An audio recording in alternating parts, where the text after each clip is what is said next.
Welcome to Flat Earth Debate, Uncut and After Show. I'm your host Nathan Oakley, and if you are new to this channel, or you've not done so already, then be sure to subscribe.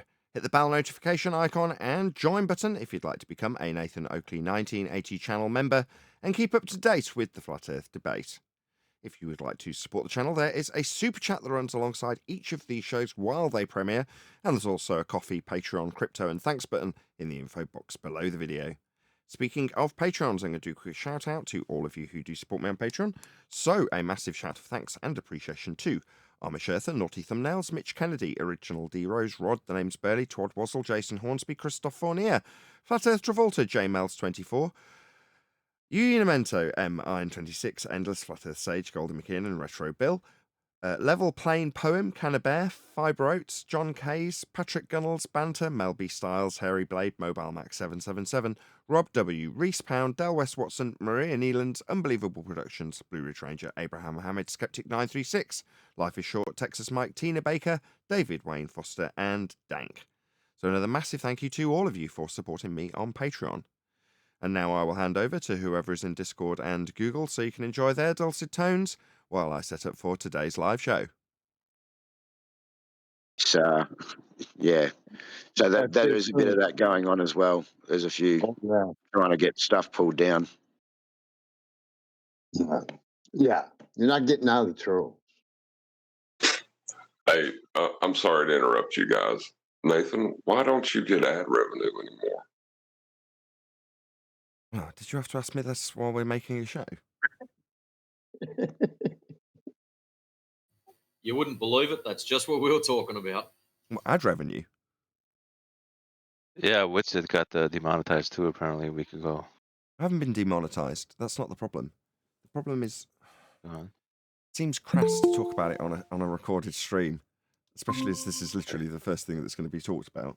But as you've asked, so it's not laboured too long, there's two reasons. One is a live stream disappears for 12 hours approximately, and then appears in subscriber lists 12 hours later. So for a live stream, that's the most important time that it's out, if that makes sense.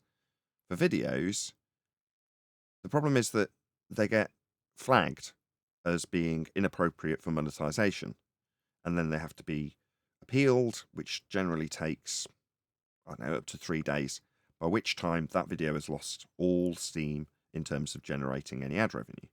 So there's two things that, subtle though they are, have made a fairly significant, I say it's significant, to most people a couple of $100 isn't anything, but since they've made these two subtle alterations, right, it's cut my revenue by a couple of $100, which just means I'm not quite covering my outgoings. That's it. That's what I'm moaning about. But I'm moaning about it in Skype fields rather than in recordings, and now it's in the recording. But there you go, now you know. Okay, so you still got ad revenue then, okay. I'm still monetized, but I'm not. The videos I produce basically aren't making any ad revenue. That's what I'm bitching about in Skype. Anyway, can we draw close to that conversation now? Unless there's something specific that you must know, John, to follow up. I like to focus on positive things, right? So as far as my audience is concerned, what do I look at in terms of the statistics? Views are up, watch time's up, subscribers are up, everything's up, channel's growing. What's that? Are you making more money from all the hard work you put in? No, I'm making less. That's the bottom line. There we go. I don't want to do that. Arwin is a perfect prime example of, if you moan about how poorly you're doing, that has a very negative impact. So I'm in no doubt as I listen back to this, I'll be cringing. But there we go. That's it. I've disclaimed as much as I can. I've been as honest as I can. Pardon me. But if I moan for you, it's not the same thing.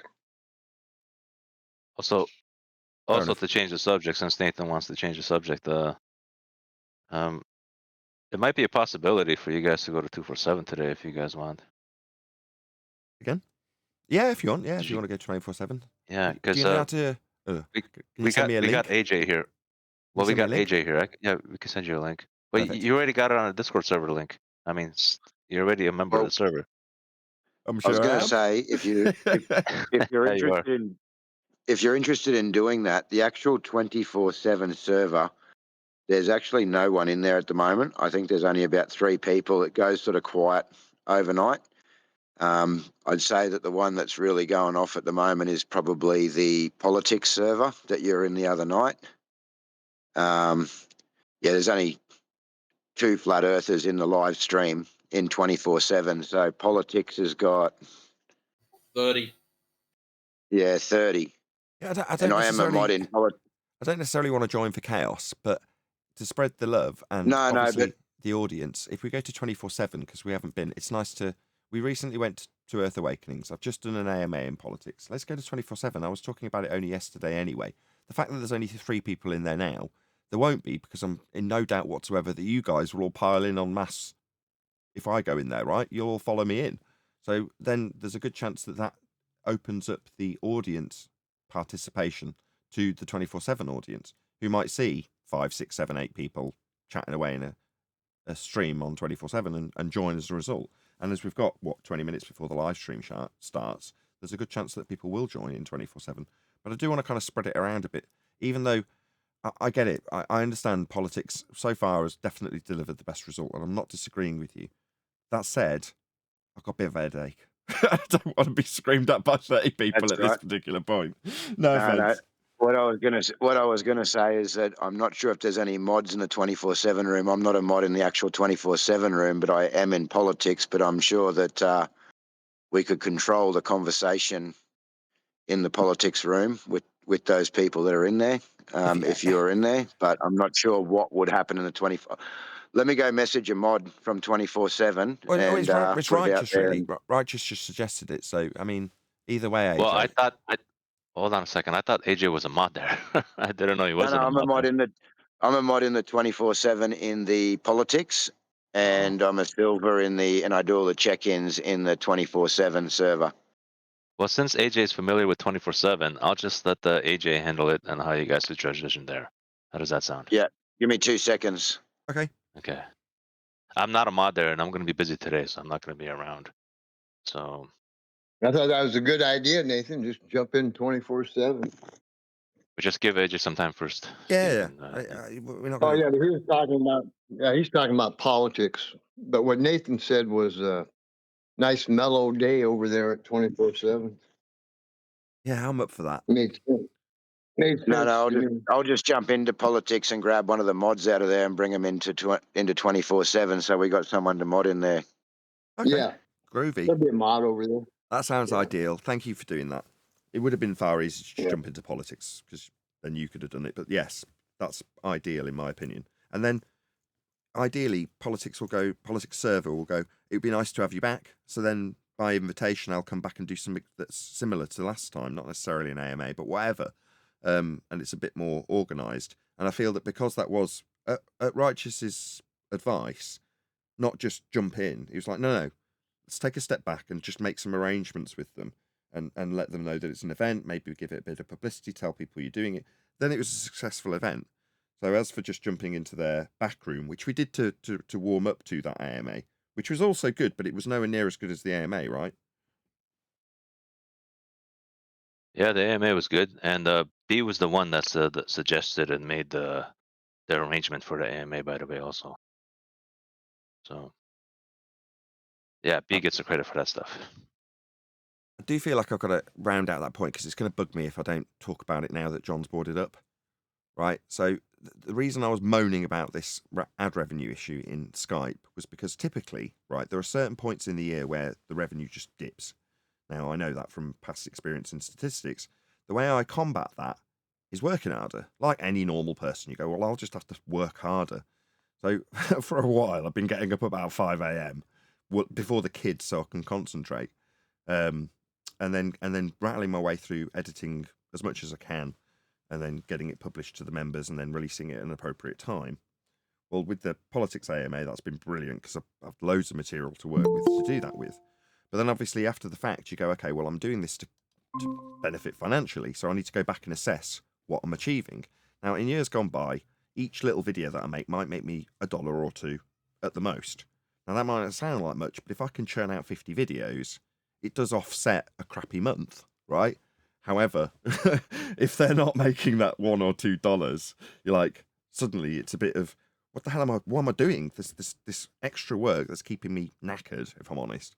isn't actually achieving the thing I needed to achieve, which is just a bit more ad revenue to offset the crappy month around Christmas. And there's other months, but this is obviously the one from people who've just had their credit card bills. No one wants to be super, super generous with me. And I'm not suggesting that they should be. I don't mind putting in extra effort and churning out an extra, in the last 3 days, it's been about 30 videos, maybe 10 videos a day. And, 2 or 3 get released to the public and the rest will trickle out over time with nice thumbnails. But like I say, I go back and look at the stats and go, why am I bothering? What's the point?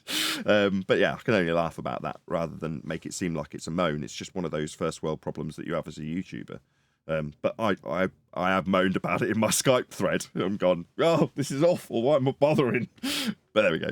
Anyway, I hope that's rounded that out so I don't have to dwell on it and think about it too much throughout the live show, because otherwise I'll get depressed. Well, I would like to change the subject to what y'all were talking yesterday in the live show about the housekeeping questions. I have a 2 cents to add on that. Instead of saying just the housekeeping questions every day, there is a positive claim you can make, or a positive statement, not a claim. It's not a claim. You can make a positive statement of fact that runs parallel to that housekeeping question that debunks the notion of whatever heliocentric idea it is. You know what I mean? Yes and no. You've kind of got to. Yeah. You've got to incorporate their globe claim into that, though, haven't you? In some way. No. Like if you do gas pressure without a container, you could just have the positive statement that, well, no, that's impossible. Gas fills space.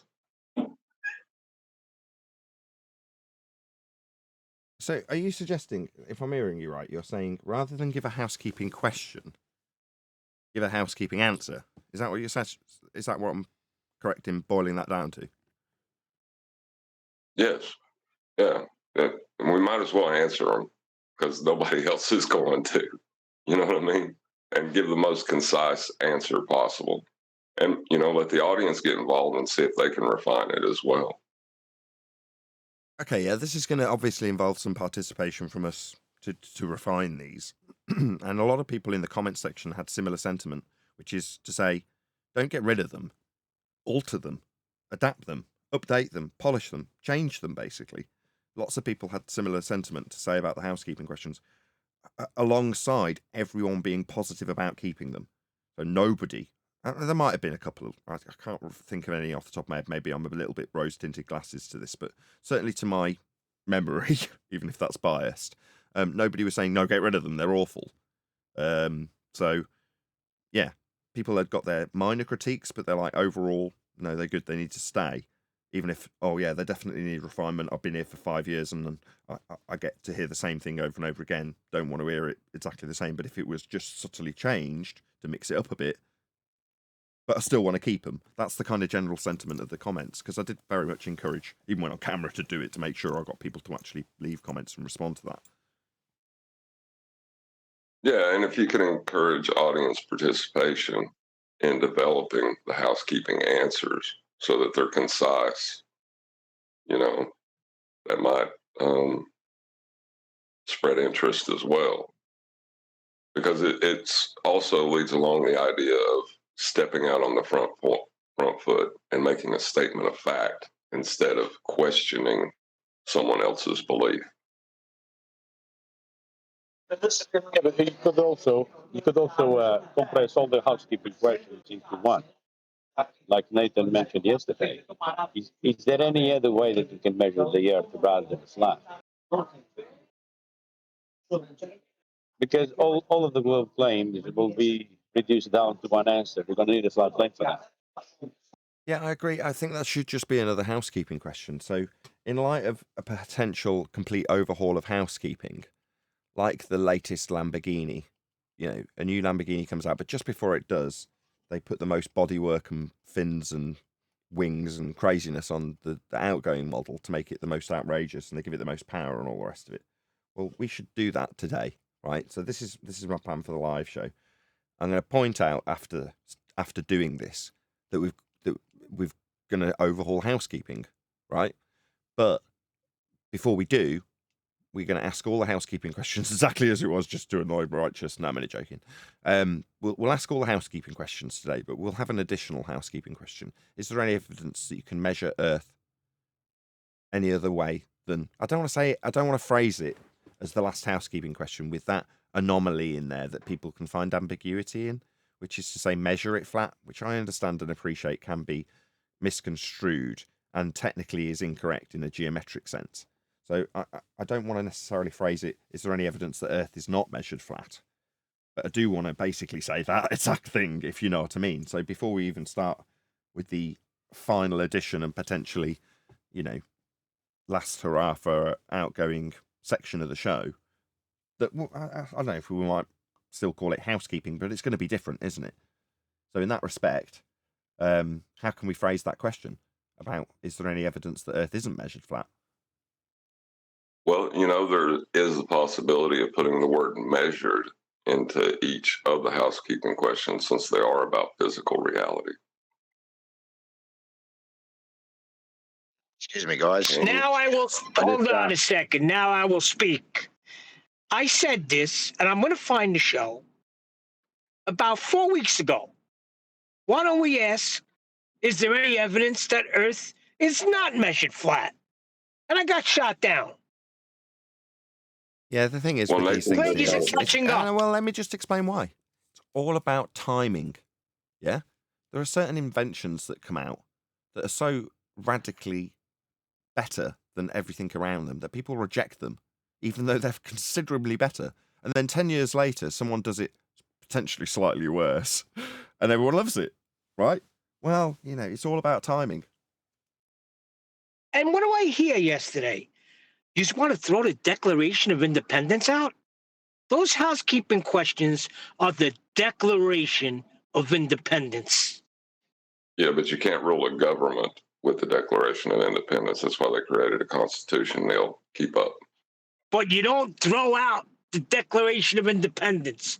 You want to reform it? Fine. I don't think anybody's saying get rid of them. Well, maybe some people. Righteous, hold on a second. I've been quiet for the past couple of days. Righteous has been after these freaking housekeeping questions as long as I know him.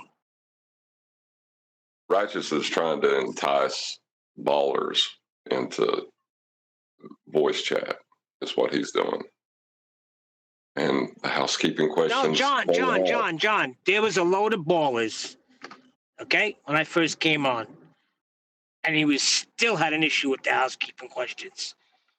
Okay? Well, the responses that they've given, the housekeeping questions in essence have cleaned house.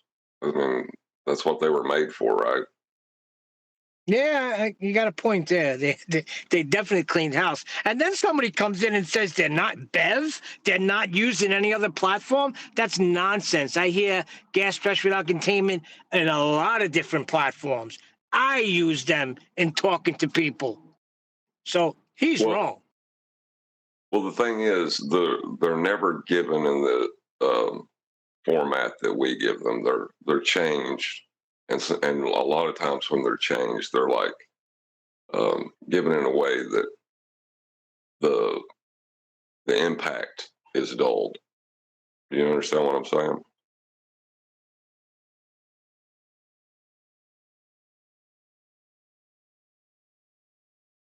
Sorry to interrupt, guys. I asked them exactly how they are on the show. Hold on, Neil. I asked them exactly how they are on the show. Sorry. Okay, so live stream 2 is apparently set up for you, Nathan, and the bots are in there. And they said once you get in the room that a gold plus will come across into the room, so you can go into live stream 2 over there. Apparently your guys have already got some permissions set up in live stream 2 that should be still available to you. Other than that, they said you can also go into politics and we can control the conversation in there if you want to do it in there. Completely up to yourself. Okay, so I need to look for live stream 2 in 24/7 Flat Earth Discord 2.0, Yep. right? Yep, and Live it's stream just 2. below. Yep. Okay. If I can find that now while I'm still connected. Live stream 2. Yeah, there's nobody in there. Just live stream 2 that's empty. I'll go in there now. Yep. All right, no worries. And- We'll see you in there. Instead of asking, is there evidence that it's not measured flat, which is kind of asking them to show negative evidence, ask for the evidence that it's measured curved. Wouldn't that be the appropriate way to ask that? Is there any evidence that Earth is measured? Is there any evidence that Earth is measured curved? I like that. It very much fits in with the ethos of the old housekeeping ways as well, doesn't it? It's like asking for curvature. Yeah, it is. It is like asking for curvature, but it's the specific. Initially, we just want to add in one question, right? It's the last hurrah. We don't always keep the questions that we add ad hoc, but it's nice to just punctuate the point with it and say, we've got another housekeeping question, but from this point forward, we're going to be refining these housekeeping questions and potentially readjusting the phraseology because they have now achieved their ends. They keep house. Now, anybody who's watched the last 1,000 shows is going to know those questions by heart. The people that would be like equivalent to Righteous Force moaning about them, well, they can still draw on them. And I'm going to show an example of exactly that in a minute with a video we're going to cover today. I also want to take a slightly subtle deviation in terms of the videos that we're covering, because there's loads of flat earthers out there that are smaller than I am, right? And those flat earthers are even less likely to get algorithmic love where I'm pleading for my opponents to share the algorithmic love where I'm sharing their YouTube link to get the comments from my viewers, right? Well, I still have within it the ability to help whoever is around me that I can still respond to their videos. An example, and I can't remember, for some reason I've got a vague memory of this guy being critical of something we did for some reason. I just can't remember what. But nevertheless, I'm subscribed to him and I regularly watch him. And I might be wrong about that. It might just be a memory about someone else. But in any event, Level Earth Observer, he does what I have not got time to do. And it's not to demean what he does in any way, shape or form, but I don't have time to keep up to date with current events in terms of the propaganda that it brainwashes the Western world. Whereas he will critique it because he's obviously looking for it, finding it, recording it, and responding to it. And that means that I've got, obviously, it's tailored to my neck of the woods because he's a flatty and he's talking about it from that point of view and talking about fake space. And obviously, I haven't got time to do that. And in the way we present even those arguments is to shun people away from them because we just turn your back on the liars and you don't need to, once you know space is fake and why it's fake, critique, NASA fakery. But it's nice to actually have somebody that is doing it so I can keep generally abreast of it. And my way of doing that is through Level Earth Observer. So I'm going to share his link today as opposed to a fundy that's inevitably not going to, see any benefit for us if they don't do anything or even respond or even watch the video. But I'm sure somebody who's, similar to us in that regard, making videos and talking about the nature of the reality that we actually inhabit, I'm sure they'd be appreciative when they see somebody coming to their comment section going, at Nathan Oakley 1980 sent me, love your stuff. I had no idea you existed. It's like, yeah, of course you don't. Because like I'm moaning about, I don't show up in the searches. Neither does he in this example, or they, for whoever else it is comparable to Level Earth Observer in this particular instance. So I'm going to cover him today. But he's also done a really good video. And that shows in the views. So his video is already up to a couple of thousand views and it's not even been out a day. You think, good on you. Yeah, it's because it's a good video. Worth sharing. So hopefully it'll, propel that video even further. But we'll cover that today in the live stream. Something that I wish people would get, as far as other people in flat Earth, is that, like, say Witsit. Nobody here hates Witsit, Like, we argue with Witsit. We disagree with his statements, which are all, are wrong. But Like, nobody here hates him. And if he came every day and sat on the panel, he would get the same talking time that everyone else did. I feel like some people think that we want to exclude some flat earthers from taking place in the conversation. I wish people knew that wasn't the case. Yeah. But when you make a claim, you got to back it up. Yeah, but we can't be buddy-buddy with Etherites either. We've got to put our foot down. Yeah, I agree with both sentiments. But you're right, we don't hate Whitsitt. On the contrary, in the same way as me going to Jaren is to appeal to get Jaren on our side, we don't tend to do that with people that you hate. It's not like keep your enemy close when you're talking about people like Jaren and Whitsitt, is it? We want them on our side. Now, obviously, in principle, we can't stand alongside them when they're talking nonsense that's invalidatable. I mean, it's just belief, though. I mean, you can't hate a person for having a belief, and they know it's a belief, right? So, I mean, they can have all their belief they want. I mean, unless they can prove it. There's not a belief in it. They don't do that. They peddle it as being true. Just don't punt them here. Well, and did I hear a Godfather? Did I hear a Godfather reference? 1 second. Keep your friends close, but your enemies closer. I like that. Okay, thank you, Neil. That's not true. I forgot my point now because Neil wouldn't shut up. Does it have to do with the not hating Whitsitt and having a belief? Yeah, they don't claim it as a belief. Yes, that's correct. That was where I was about to go. They claim they've got scientific validity to it. They often say the word experiment. It's only because we've started pointing out that their claimed validity for their belief, Michelson-Morley, is not an experiment, that they've just stopped calling it an experiment. They still claim the exact same validity to offer up some semblance of proof in physical reality for their belief, which is where we find it objectionable. If they just want to have a belief, more power to you. Same with the globers. More power to you. If you want to believe in a globe, fine. No problem. I've got no issue with that. When they try and peddle it as being actual reality, as do Etherites, then we have an objection. But again, just to reiterate John's point, it isn't about our differences that he's pointing out. We wouldn't get upset with people like Whitsitt if we didn't care. We do care about what Whitsitt says. He's very much in our arena, part of the club, if you will. That doesn't mean that when he babbles nonsense that we find him personally objectionable or, want bad things to happen to Whitsitt or, as John put it, we hate him. We don't. We want to set him straight. Why? Well, you don't tend to want to set people you hate straight. You just want to get as far away from them as possible. Well, we're not like that with Whitsitt. We want to find things to like about him. We want to compliment him, or I do. And when he does good things, he did an exceptionally good job of moderating when I was over at Earth Awakenings, and he got mad props for it. We want to find good things to compliment Jaren, Whitsitt, Dave Weiss. We want them to, we're not saying, listen to how we refine your argument and how poor your argument is by this example and how much better this is. I'm trying to help them. Do that with people you can't stand. Exactly.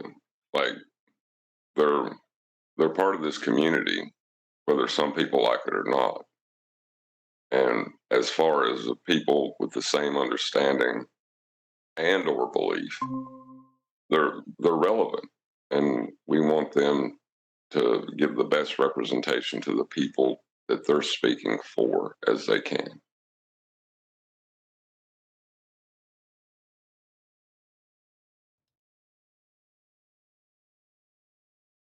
Well, hello. Well, hello. Let's go.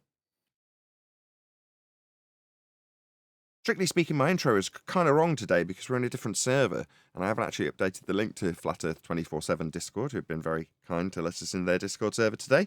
So thank you very much to Flat Earth 24/7 for having us. There's also been a couple of super chats just before even doing anything. So is it a couple? Did I see two go by or just the one? No, it's just the one. James Mays, thank you very much. Good day all, says James Mays from the super chat. Really appreciate the support. Thank you very much indeed. Right. Now, we're going to do housekeeping, but we're going to put, in future at least, some spin or some adaptations to the housekeeping questions to polish them up, make them more up to date, whatever you want to call it. But in the vein of maybe saying goodbye to the old format as we start to refine them from this point forward, we're going to go through them rapid styly, but with one addition, which is any evidence that Earth is not... No, We've already paraphrased it badly. Any evidence that Earth is measured curved? Was that the correct phrasing, John? I'm sure I've done badly already. Yeah. The second time you said it was correct. Is there any evidence that Earth is measured curved? Simple as that. Indeedy. Any evidence of a physical geometric sphere edge horizon, formerly known as the curve of the Earth?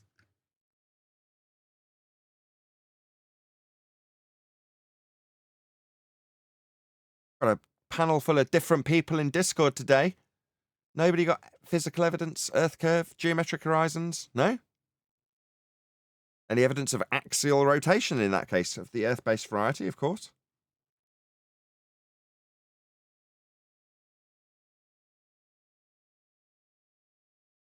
It's interesting. They were a lively bunch earlier. Over in 24/7? All gone completely silent. They're all shy. Right, Night Gels was in there. Never mind. Any evidence of the distance to the sun? Maybe one of the questions will get them fired up. We'll see.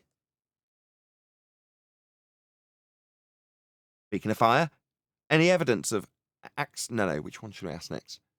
Any evidence of a self-perpetuating molten iron core at the center of a presupposed spherical Earth? Oh, these questions are too hard. Please stop it. Too hard?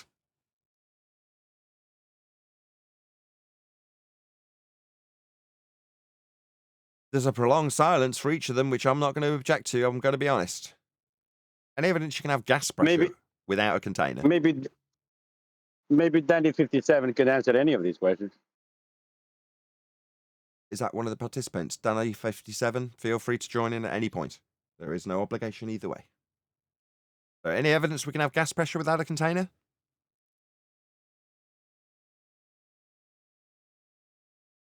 We'll cover that in a little more depth along with the next question when we cover a video in a minute. And I'm going to do a big shout out to this particular YouTuber because they're a flatty. Any scientific evidence of gravity? Again, tying into the video we're going to cover shortly.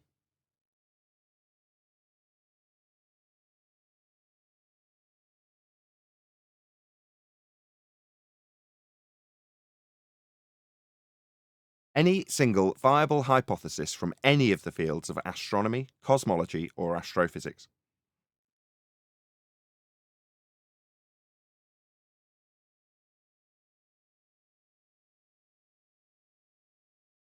No? No answers to any of these, it seems. What about any evidence that you can acquire an elevation angle measurement from a curved baseline?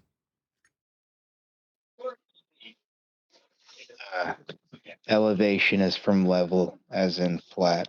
It's in the word. Indeedy. I'm pretty sure we've covered all of them. Is that it? Have I missed any? It's missing the R value. Any evidence of R, Earth radius?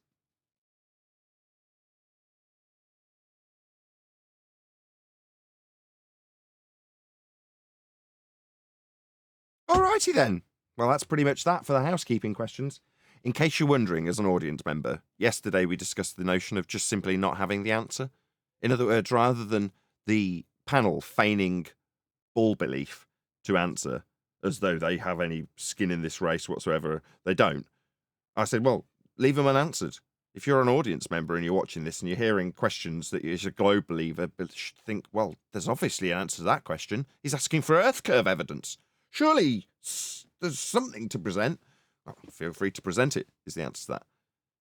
So, with that in mind, I'll reiterate what we said. Hopefully, it'll gen the panel back into a bit of interaction.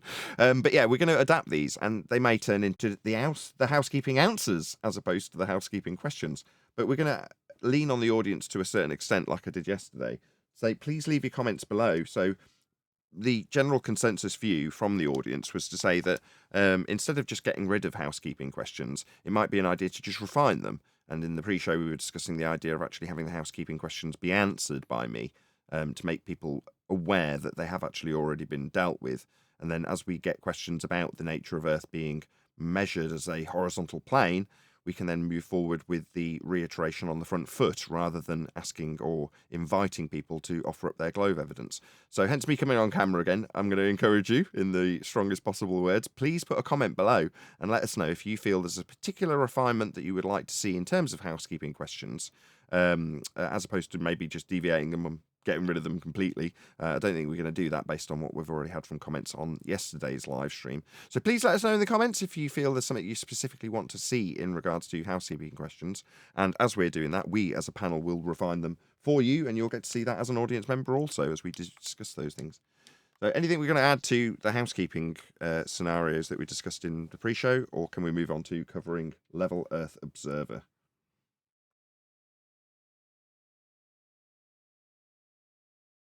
Just say no. You can actually respond to that question, you miserable lot. Yeah, well, we just we want to give other people a chance instead of giving a negative. Let someone else make a positive statement. But it don't seem like people got anything positive to say about the globe anymore.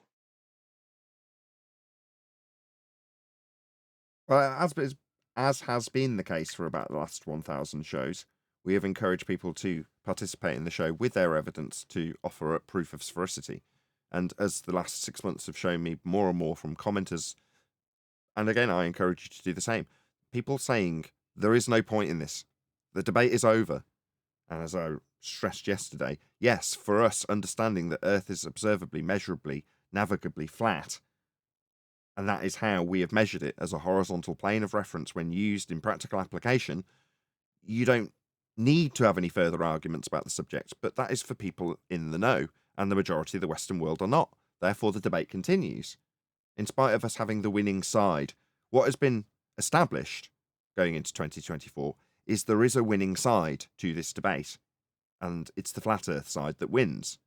Now, people aren't aware that the flat Earth side wins the debate, and that the debate absolutely continues in spite of the mind's eye of the person who's on the winning side and is then potentially, in the position to detach themselves from the debate at that point. It's like, well, this doesn't benefit you anymore. Raging about whether or not it's a globe when you know damn well it isn't, maybe isn't for you. But have you got enough information to go forth should someone challenge you on your understanding of the world when they offer their belief in a globe? If not, then maybe you need to hang around a little bit longer. But we'll try and keep it exciting for those people by mixing up the housekeeping questions. Okay, any more for any more? No? Okay, this video is by a friendly, and I say friendly, I'm sure he's had some critiques of us in the past. I vaguely remember him moaning about something that we'd done. I'm sure we paid attention.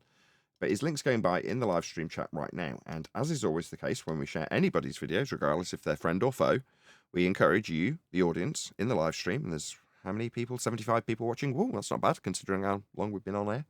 If you're one of the 76 people watching in the live stream chat, please click on that link and go and subscribe to Level Earth Observer. Now, I use this videographer to keep up to date with Globe Earth debate, if you want to call it that, because he's offering up the rhetoric and propaganda that the globe machine presents to the Western world, the one that we still have the debate with. Therefore, what he does, and I simply don't have time to do it, is very, very relevant.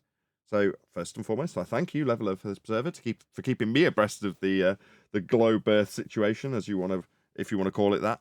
But we're going to go through his video, and there's lots and lots and lots of good things in this. There's also things we can get our teeth into to refine his arguments, as is always the case with him or anybody else. So if he happens to listen to this after the fact, Level Earth Observer, don't take it the wrong way.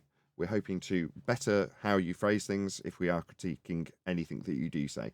But for the most part, this has been of a high enough standard for me to definitely stick it on the show and encourage people in the strongest terms, while I waffle on so they've all got time to come back, to go and subscribe to you, leave you a comment, leave you a like, and keep this video's momentum rolling, because it's already had almost a couple of thousand views and it's not even been out a day. So I'm really delighted for you to at least catch some, hopefully, algorithmic love, if not the attention of your current subscriber base. So good job, first and foremost, and hopefully that's given enough people time to go there, subscribe, leave them a comment, leave them a like, come back.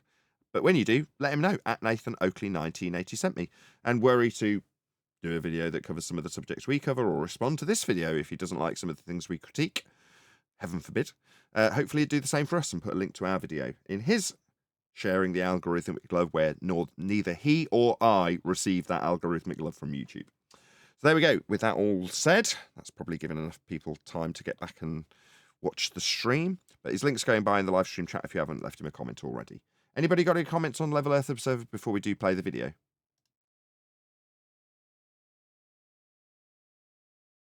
Nope. Anybody subscribed already?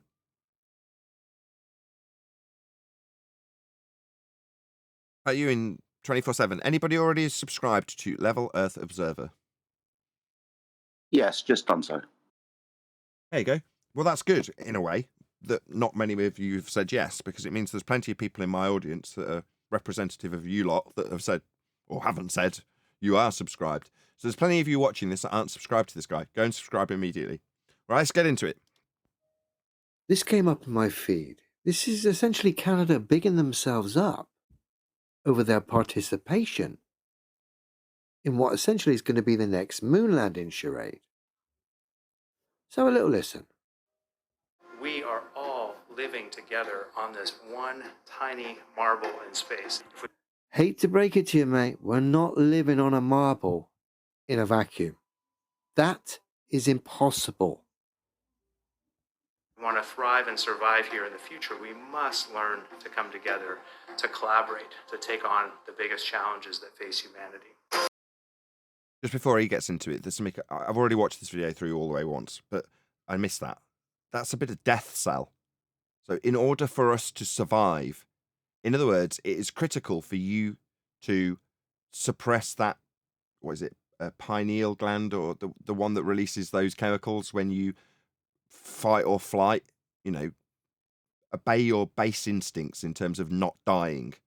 You can appeal to that with something called the death cell, and it's utilized more frequently than you could ever possibly imagine. And that's a textbook example of it. In order for us to survive, that immediately triggers a part of your brain that makes you know this is really important for our survival. Death cell. Well, and it's the death cell through a one world religion for a one world government is what they're selling. Yeah, like Bush Senior told us in the 80s, right? Yeah, that's what it is. You know, they have a global religion. They want a global government. Yep. Well, how about rather than looking away from the earth and fantasizing and spending billions and billions and billions of pounds, dollars, whatever, on essentially firework displays and pantomime performances, why don't we use that money and come together and actually look after the people here on earth rather than fantasizing about places that no one's ever been to? Yeah, that's a misapprehension. The people who are utilizing things like the one world religion are only using it for one end, to keep us under control. So they're not... In one sense, you can spin that if you're a spin doctor into... They have got our best interests in mind when they keep us well and truly under control with stuff like the heliocentric one world religion or the one world government, precisely as detailed by Bush Senior. Well, that isn't them wanting to cure poverty or help the sick. You know, that's not the purpose of this. The purpose of this is to keep us under control, and in that regard, I mean, it does pretty well.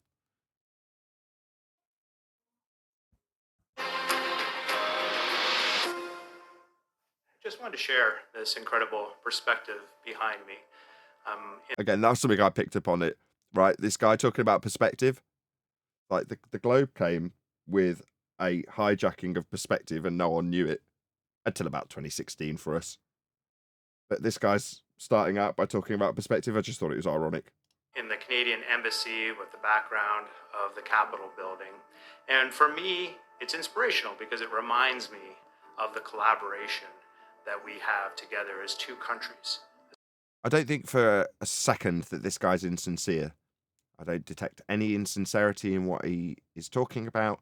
He's fairly monotone, which is a bit boring, but aside from his monotone delivery, I don't think he's insincere. Why do I say that? Well, because I don't think he's lying, right? In other words, we seldom call people like this liars. might be shocked by that if you're new here, but there's a good chance none of them know that there's a fake area above their head called a sky vacuum that gas is not dispersing into in violation of the second law of thermodynamics. They're under, like most Western world, one world religion followers of the heliocentric model, under the belief that there's a vacuum that they can travel to, and the moon is just a light in that vacuum, a rock that they can land in. The soil in the sky and the resources available are just there for them to take. And in preparation, they're doing what they're doing because they wholeheartedly believe it. They wouldn't pick people who were in on the lie to present this information. You know, they present people like this because then it's hard for you as an audience member to detect any insincerity, aka lies, when there really isn't any at this stage. Now, I'm not suggesting that what he's actually putting forth, which is that they can travel to the sky vacuum and the moon, is in any way true. It isn't. They can't. It's total nonsense. But he may not know that. I say may because I don't know he's not being insincere. As part of a larger collaboration to take humanity back to the moon with our international partners and eventually onto Mars. As most of the viewers will know, regular viewers of this channel will know, the moon landing, the original moon landing, is probably one of the most embarrassing space propaganda stories out there. Totally agree. It's a real embarrassment a few years later, isn't it? Even Buzz Aldrin now is ridding himself of the darkness of his participation in that silly charade. As an older guy, he's quite often now, I can think of at least 4 different times Buzz has stated they didn't go to the moon. Sometimes a little bit cryptic, in a slight cryptic fashion, but sometimes not. A little girl asked him about going to the moon, and he said, well, we didn't go. Not very cryptic. He probably had a few. He's an alcoholic as far as I can tell, but, you know, drunk old Uncle Buzz was quite explicit in one of the occasions when he was talking to a little girl. We didn't go. Well, we didn't go.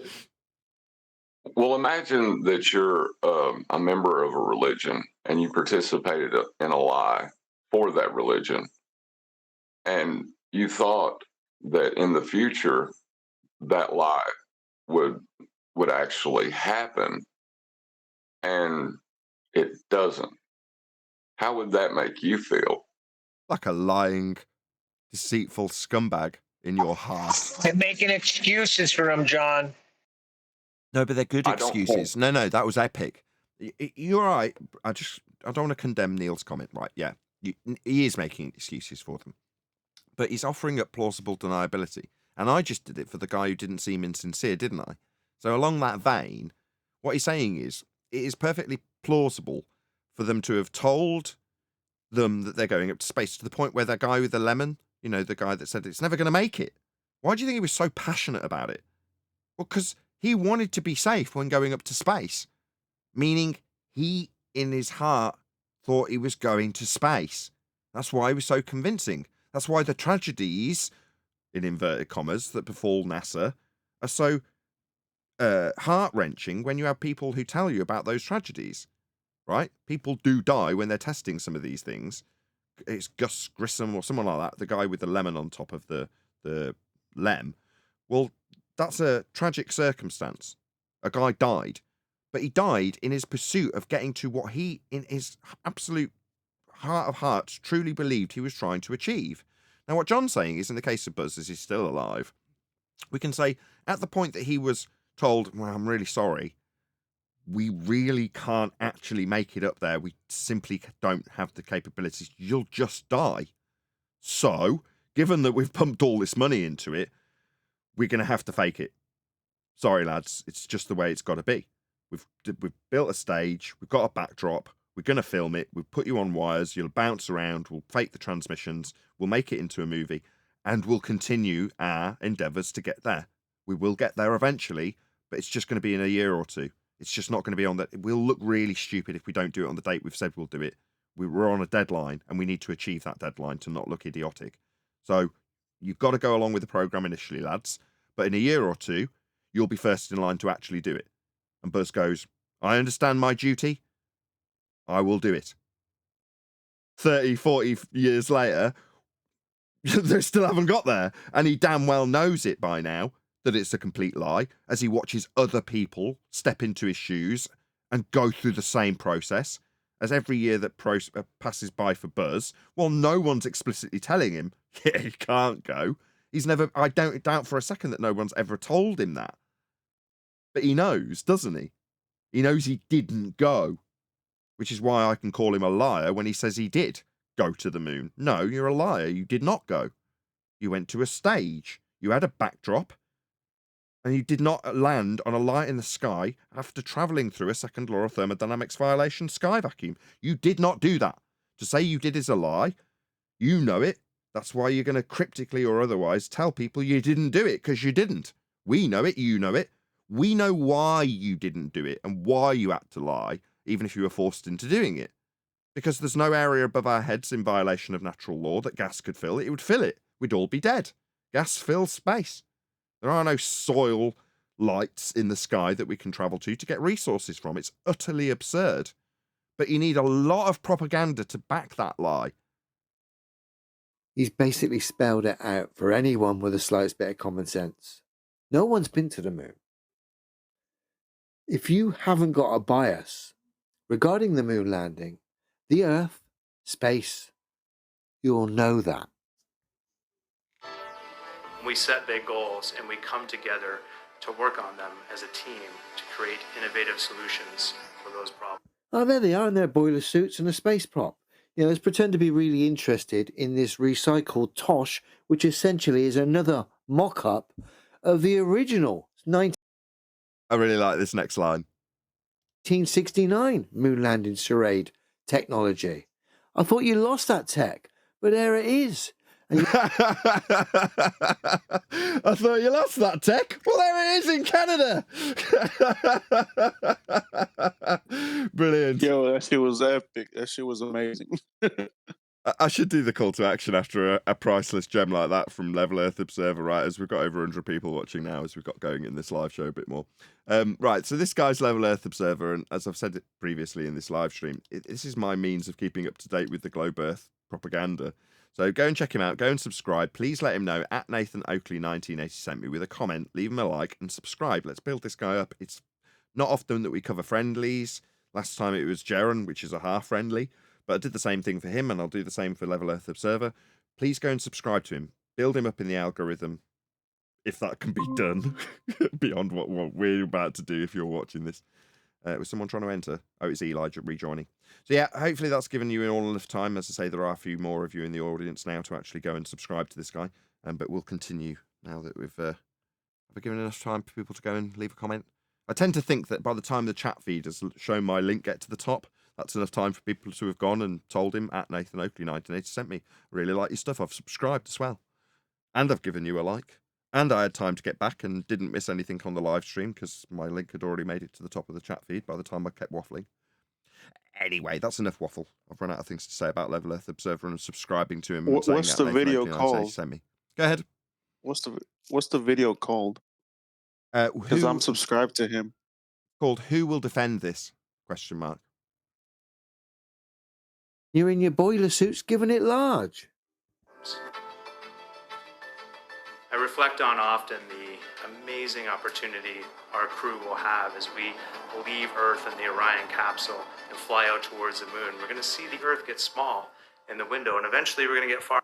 Now, this is a great shot here, because this, I'll leave a link in the description to the original Artemis 1 mission, which absolutely got spanked, served up for the tosh that it is, where essentially this shot got exposed as being a cut and paste charade. Bear with me.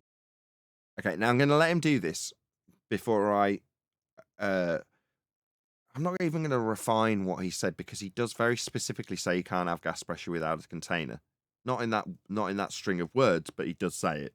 So while I will let him go through this process first, where's my mouse gone?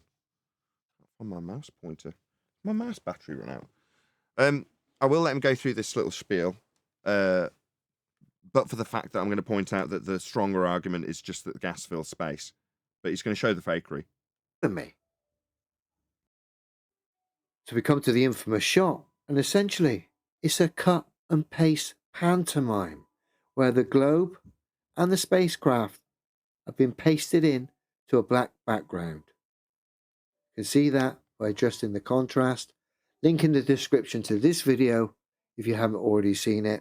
I'll put a link in the description to the moon landing.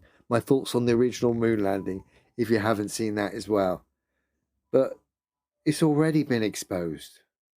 This newer moon landing, yet alone the old one, just silly. Back to this ridiculous video. In the window, and eventually we're going to get far enough away to see the entire blue marble of Earth hanging in the vacuum of space. Hanging in the vacuum of space. Well, we've already exposed it. It was a cut and paste pantomime. Now, how would your blue marble hang in the vacuum of space? It wouldn't, would it? And how did your blue marble separate an air pressure system from the vacuum of space without solid separation? Perfect. So exactly, that is the strongest of the arguments. So yeah, he's shown that this is a composite, but the easy rebuttal for them is to say, well, yeah, of course this is composited together. They haven't done the mission yet, or whatever they claim in defense of this, because you're then arguing about the fakery of the photography rather than the vacuum of space not being real. Well, in this diagram, you've got a vacuum next to a high pressure system. You know, this depiction is literally a second law of thermodynamics violation. Here's the clouds. Now, you can argue all day about whether or not you want to call the clouds gas, but they're representative of something that you can visually see that denotes gas pressure. We all know above our heads and below the clouds is what we're breathing. That's air pressure at 14 point whatever it is, 7 point psi. Well, that high pressure is depicted here next to this black area. Well, what's the black area? Well, that's 10 to the minus 17 torr vacuum. Well, the high pressure gas would immediately disperse into this area if the sky was a vacuum. It isn't. That's a violation of natural law and really the end of the argument.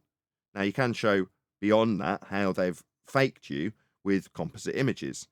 But to say that the premise that the image is based on isn't possible is, in my opinion, the strongest of the arguments. Well, That it said, wouldn't be an opinion. Go ahead. I'm sorry. No, go ahead. It is a lot stronger a position if you can explain why they lied or why it's false instead of how they could have faked it. You see what I'm saying? Yeah. There's more power in why than in how. Yeah. Why do they have to fake this image? Well, because there is no way of showing gas pressure not dispersing into vacuums. That's law of nature, how gas behaves, without exception. Here's how they faked it. They composited these images together. Yeah. Why they'd have to fake it is stronger. I agree.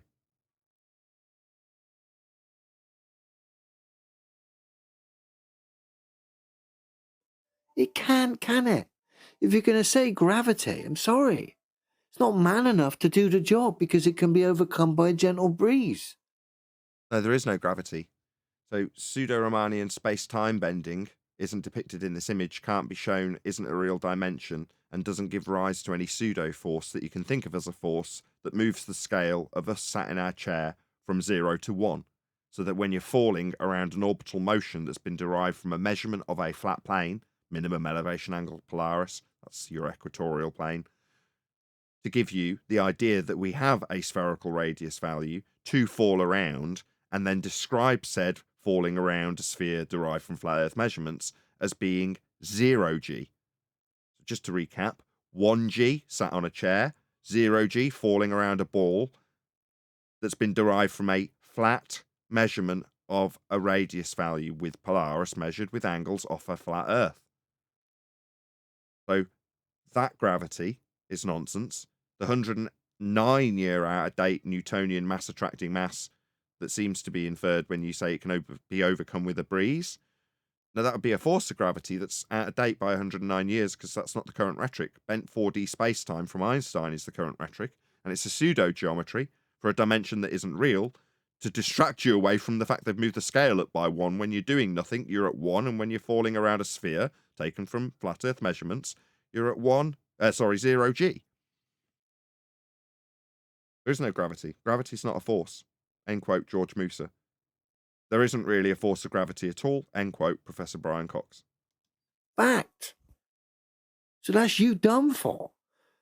Never mind demonstrable reality, which we can all test and verify for ourselves, which tells us this is retarded.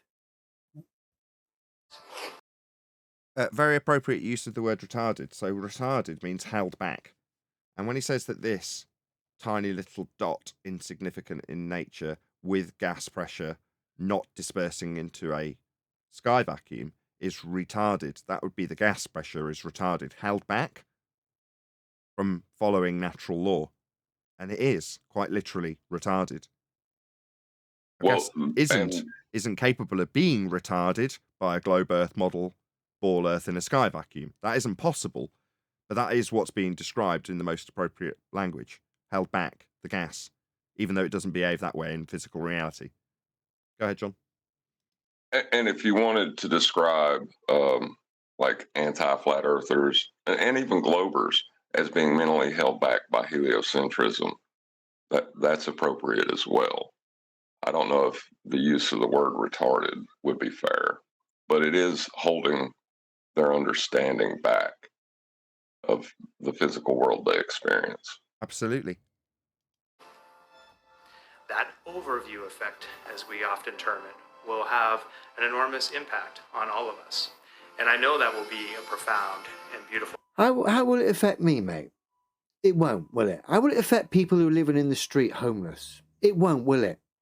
In fact, it'll hinder them and many generations to come, because you're pushing the globe lie and space. This isn't my opinion at this point in time. This is a demonstrable, obvious fact. Experience for myself. Yes, we're not doing a good enough job here. They're not buying it. Let's put some music and another silly shot on. Let's hope they take the bait. We'll fly out, we'll see the moon get big in the window.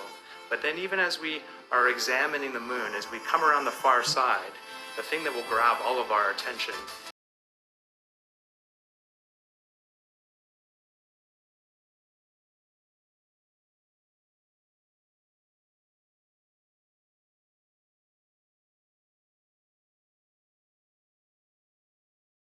Hello?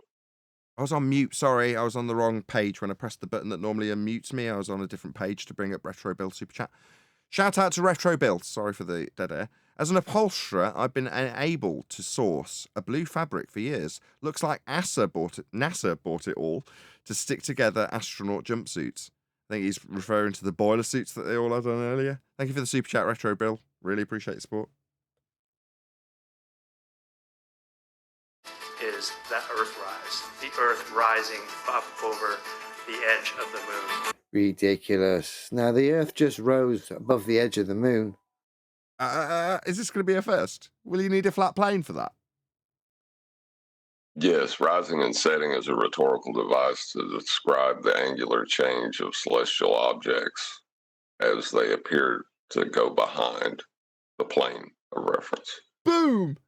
So your Earthrise requires a horizontal plane of reference to describe it.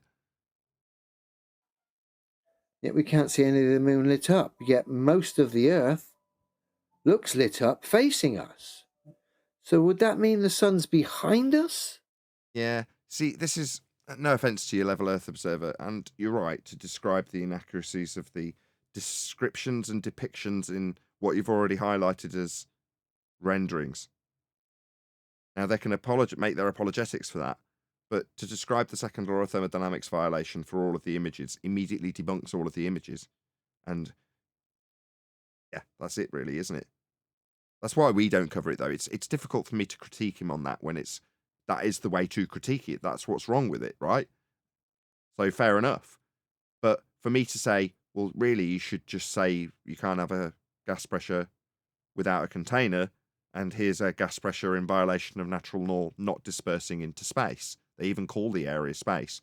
but by doing so, you'd be on the same path as us, and you'd never talk about this. You'd have no material, and I'd see no benefit in recommending people to you. So it's kind of a difficult critique. From my perspective, you just say, well, space is fake. Every image that's ever come from there is going to be fake because you can't take pictures from sky vacuums. It's a nonsense. But simultaneously, I applaud you. This is how you do it, and I keep up with it because of your doing it. So yeah, it's catch-22 in that regard. And behind the moon, which means this side of the moon would be lit up rather than obstruct being in total darkness. Let's just come back again. Yeah. The dark moon is obstructing the scientifically impossible pasted-in globe Earth. And I think they've... And that will be, from memory, after watching this video this morning, the only other critique that we're going to have for Level of Service. So I'll probably get that out of the way now, because he's going to say it a few times. Okay, so this isn't science or cannot be discredited or validated by science. So we're not describing cause and effect relationships in terms of the globe Earth. Globe as a shape isn't anything happening. So in terms of cause and effect relationships, that's what science deals with, and only that. It's very narrow, very limited, and to describe things as being invalidated or scientifically impossible is a misnomer. Now, if you're saying a presumed cause isn't going to cause an effect, that fits in the context of scientifically disproven. If you varied that presumed cause and it hasn't caused the effect, you can make that statement. But the mistake that a lot of people make is to ascribe scientific validity or discredit things with science using concrete nouns or what is circumstances rather than something that's happening. So if there's something happening, you can offer a cause for that happening through science. But that's literally all science does. Cause and effect is all it deals with. And if you're talking about nature, physics, that's the study of the physical and natural world, you are very specifically and in a narrow sense dealing with natural science. Well, what is natural science? That's physics. Well, what's physics? Well, it's the explanation for the physical and natural world through the use of the scientific method. And the scientific method is what narrows your discovery method significantly, because it can only offer an answer to what has happened that you have seen occurring.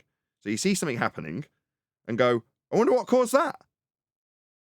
And then you go, well, I'll vary this and see if it causes it or not. At which point, if it doesn't, you can say, this is scientifically impossible, or words to their effect that he's using for concrete nouns. So as much as I hate to have to critique you and I'm giving you such high praise and sending people your way, please do go his way. Let him know at Nathan Oakley 1980 sent me. Subscribe. But yeah, just a refinement to your scientific understanding is all I'm trying to point out here. Go ahead, John. All it would take is a slight change in his language, and he could say this is a factually impossible measurement. Yeah. And that's, what they're trying to show you in CGI is something that is actually impossible to measure. Yes, you wouldn't be able to measure the high pressure gas that we definitely do experience in physical reality in an area of volume that the gas isn't filling. So in terms of being able to measure what they show you on screen to be in physical reality, it is not possible. But that's not science. Right. And you couldn't use the moon as a plane of reference to describe Earthrise. That's never going to happen. But the lighting's slightly wrong there as well. Oh, what a surprise. Up over the edge of the moon. It will be a reminder that we are all living together on this one tiny marble in space. Mate, you actually may believe that. Obviously, when you realize you ain't going to the moon, you'll realize that. But at this point in time, you might actually believe that, Tosh. Because it works in favor to keep people in the loop, well, out of the loop until the last minute to play their role, to give a more genuine performance. I didn't catch that the first time I watched it. But kudos to you, because I said that earlier. He doesn't know that this isn't true. And I'm with you. You've detected it too. And it makes it more plausible. And you've pointed that out too. Props. because you genuinely actually believe it. But that's silly. Don't matter how many images you show, how much music you play, You can't have gas pressure without a container. how passionate you get, how many firework displays you show me. Doesn't matter. It's never going to change the fact the globe's scientifically impossible based on science we can test and verify for ourselves. In natural law, so second law of thermodynamics can be misconstrued to be scientific. It isn't. It's a description of things that occur always. And the description of the second law of thermodynamics, that's a law of nature. What's a law of nature? A description of things that occur always. Well, gas always fills space. Large standing bodies of water destroy the globe. Air pressure systems residing next to a vacuum without solid separation destroy the globe. Exactly. Can't do it. It's impossible. And tower cranes and pendulums, guess what? They destroy the globe as well. Because they can't be dead still and plumb whilst doing ludicrous speeds in all sorts of different directions at the same time. Yeah, it's correct. Brian expands on that quite nicely when he points out that if you're going to claim that the Earth is drifting underneath a Foucault pendulum, that is to say it's knocking over the dominoes, not because pendulums drift, they don't, they only go back and forth, but it's claimed that Earth is a second non-inertial turning reference frame to induce the effect by turning underneath the pendulum. Well, if that was true, his example where he says they couldn't be plumb, and he gave the examples of cranes, is absolutely correct. They would start to move if Earth was turning underneath as a non-inertial turning reference frame. So it's impossible for them to just be staying still, plumb, as he describes it. He's absolutely right. Hey, Chocolate. Morning, guys. You subscribe to Level Earth Observer? Who, me? Yeah. Yeah, you. Level Earth Observer? I'm not sure if I am. Should I be?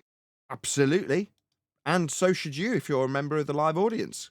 I'm sticking a link for the third time into the chat and asking as a call to action that you go and subscribe to him immediately, Chocolate.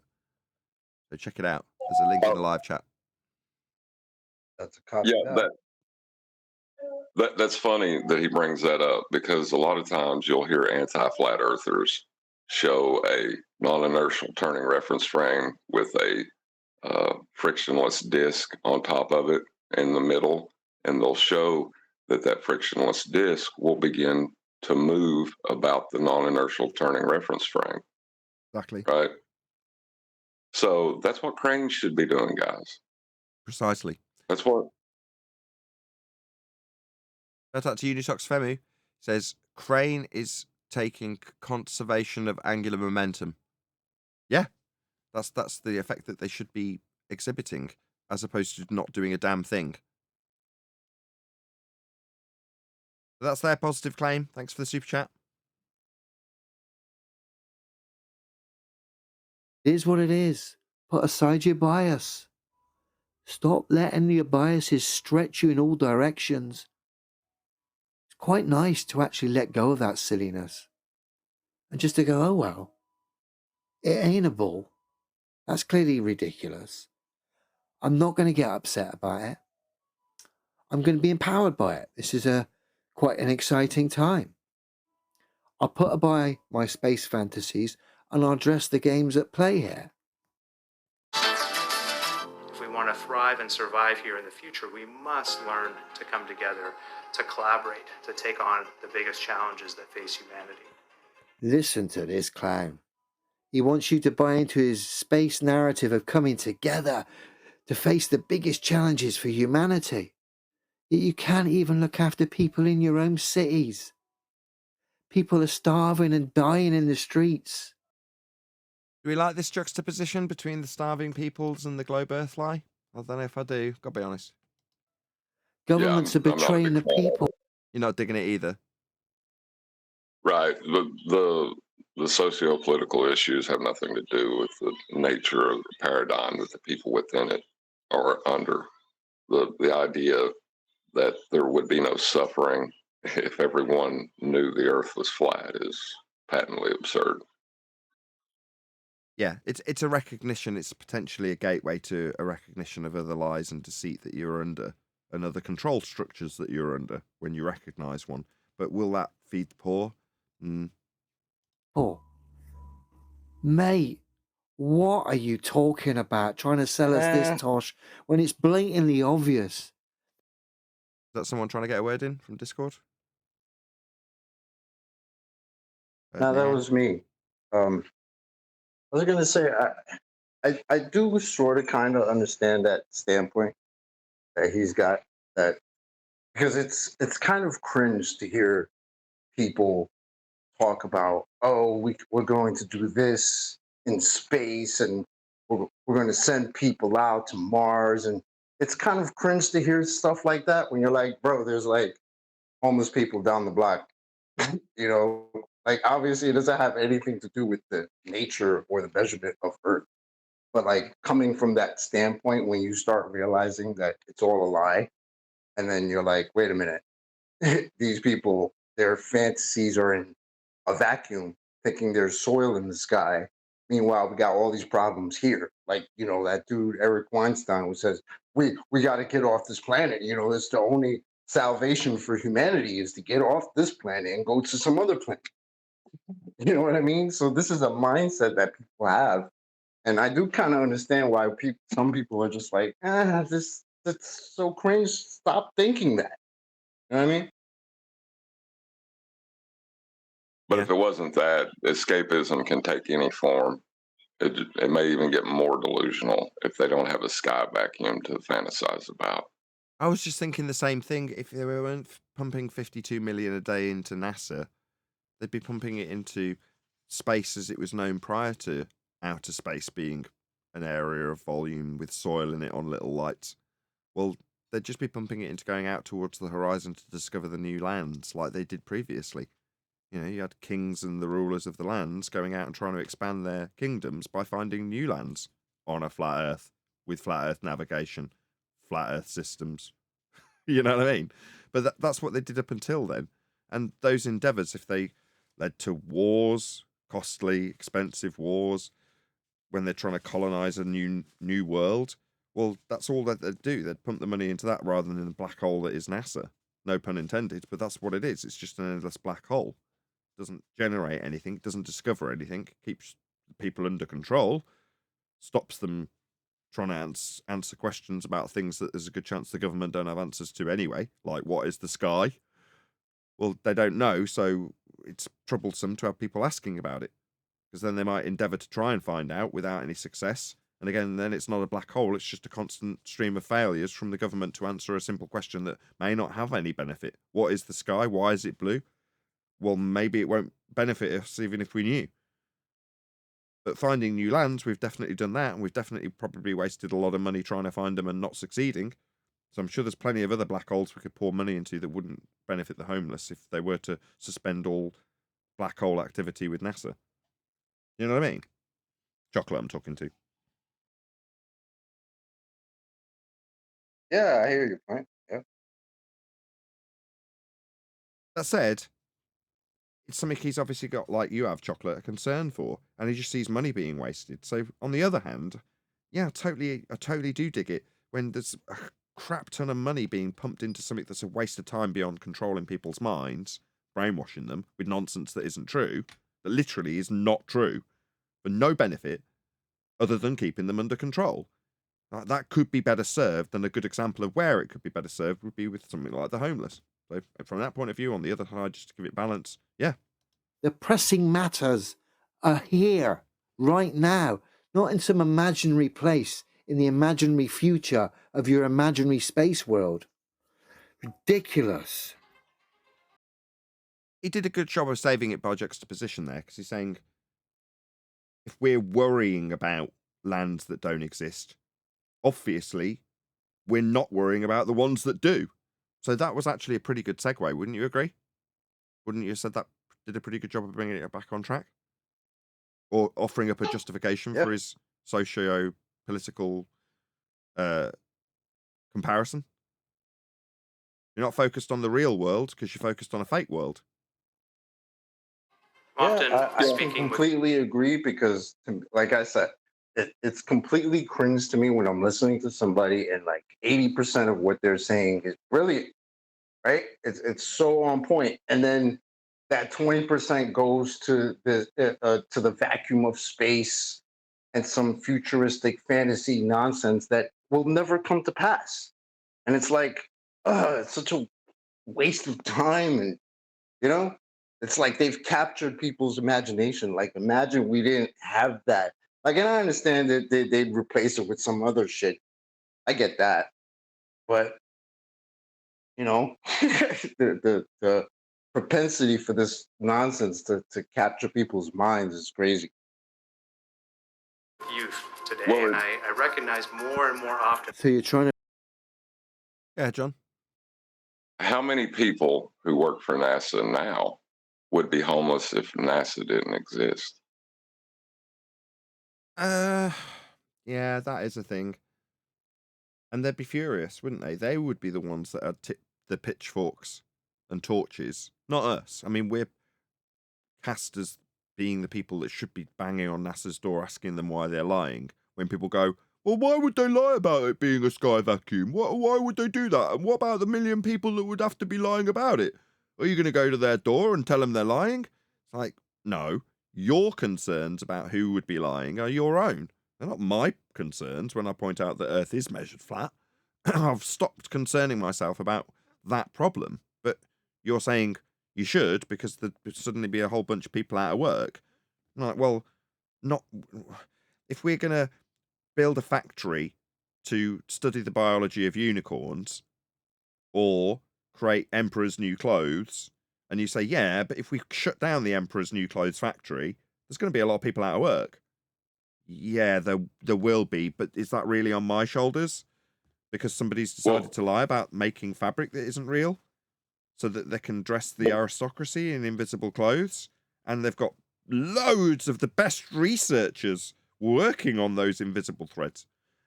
Yeah, they're going to be out of a job. Right.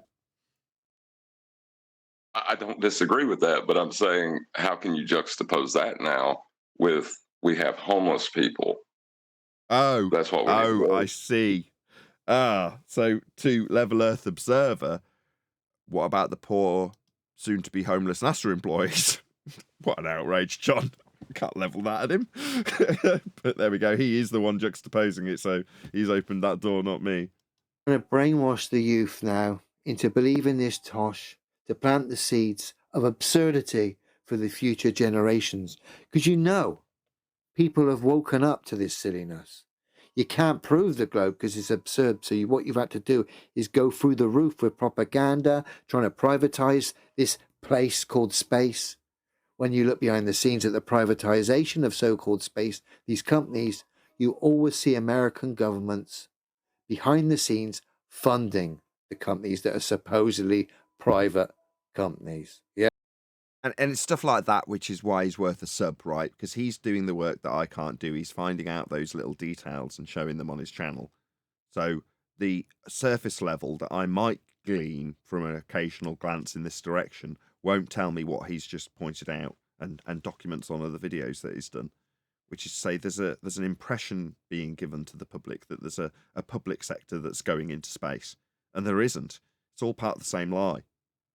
Now, again, without demeaning what he's doing and sort of undermining what he's doing, whether or not there's a public sector going into a second law of thermodynamics violation isn't necessarily our bag to overcome, because we can automatically debunk the area that private sector would also be claiming to go. No, there is no private sector going to a second law of thermodynamics violation sky vacuum. If the private sector can go through the gas pressure we're all breathing into an area 10 to the minus 17 torr, then so can all the gas. That's how it behaves. Yeah? But the argument's no different for us. But again, that argument precludes us from doing this, which is why I'm keen to encourage people to go subscribe to people like Level Earth Observer to get out of him what I get out of him, which is this sort of stuff. Yeah? Just another charade. These kids should be asking questions about why is the globe scientifically impossible? Why is the evidence that's being cited for the globe? Why does that, basically, a majority of that involve me looking away from Earth? not doing science here on Earth. Yeah, that's not strictly true either, because when they reference their globe Earth, and I covered this in the AMA recently, right, with telemetry data, the telemetry data is going to need a flat plane. Yeah, there's a slightly more sinister reason why they lost the telemetry data, along with all the original footage, because the telemetry data would very quickly show anybody who looked at it that Earth is flat. It has to be. That's how it's navigated. So when he says, why aren't they teaching these kids about how the globe isn't true? Well, that's exactly our sentiment to move away from in 2024. Don't ask why the globe isn't true. Point out that Earth is measured flat.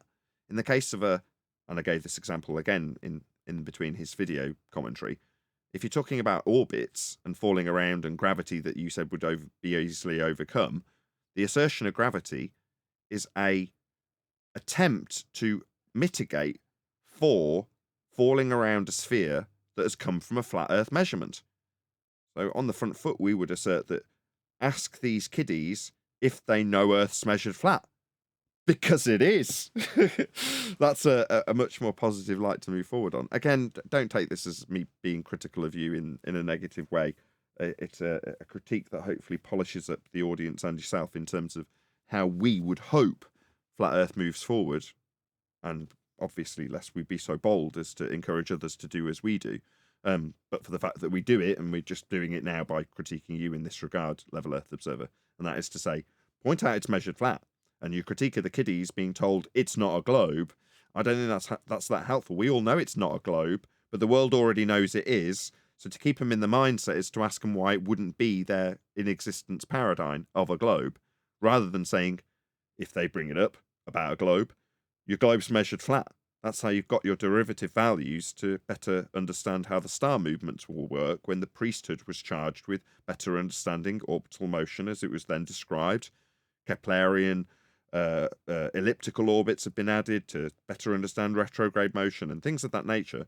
But all of the derivative calculations have come from actual measurements of the Earth to the stars off a flat plane. That's where it all began.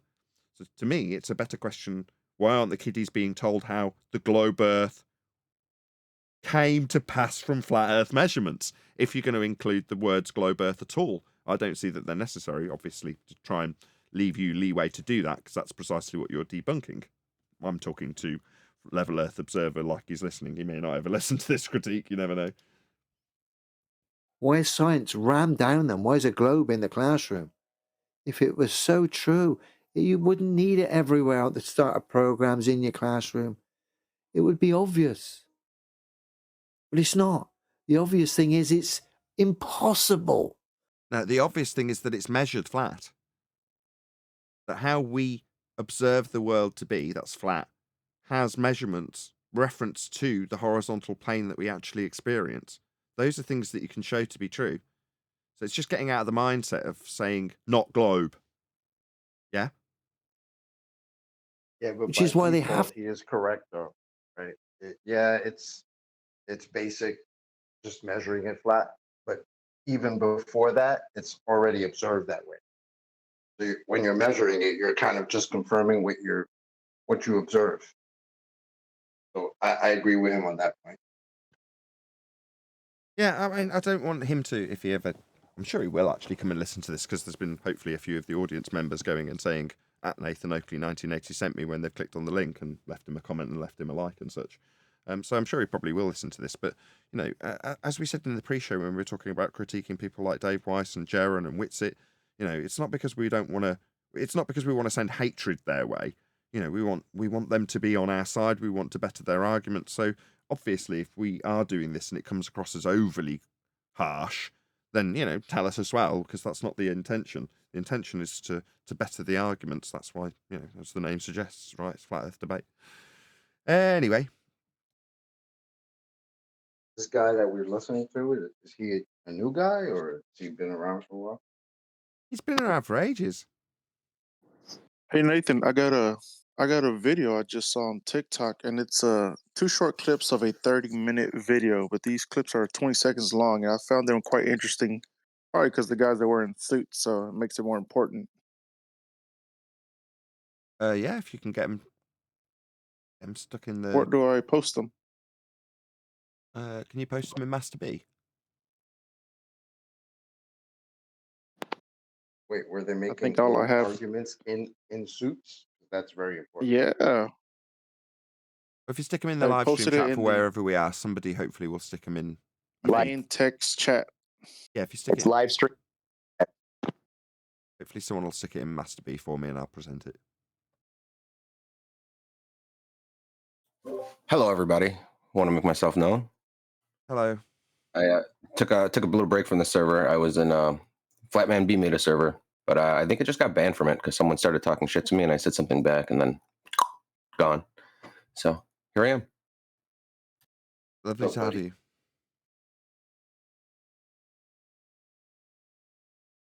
Yeah, I just posted both 20-second clips. Okay. Hopefully they'll make their way to me and I'll pick up and play them when I get them. Can anybody grab them?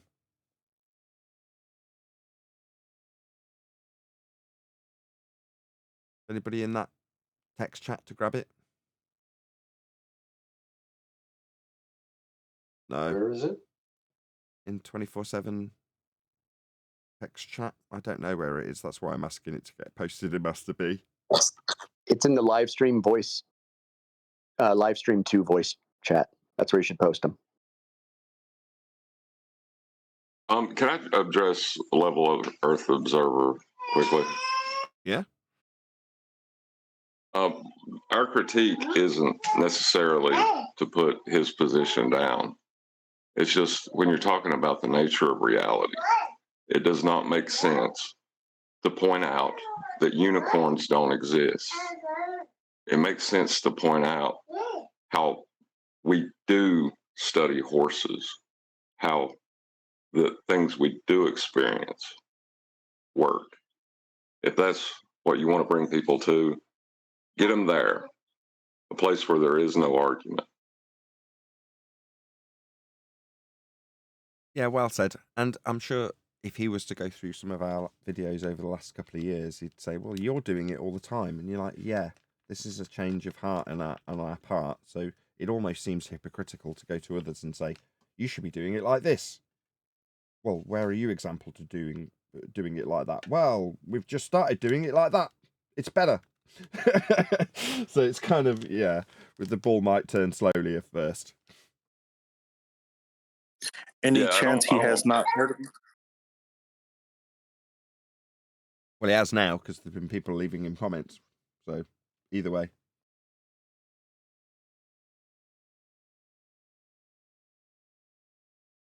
You guys posted the videos over there yet?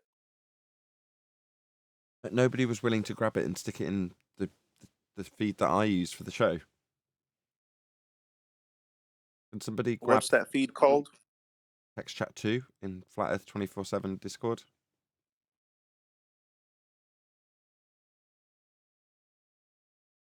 I need one of my mods to grab it and stick it in my Skype feed so I can play it on the show.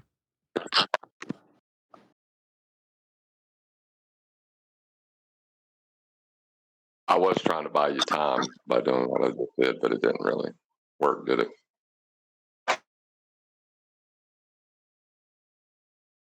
That's okay. At some point, someone will grab it, I'm sure. If not, we won't cover it. It's just that easy.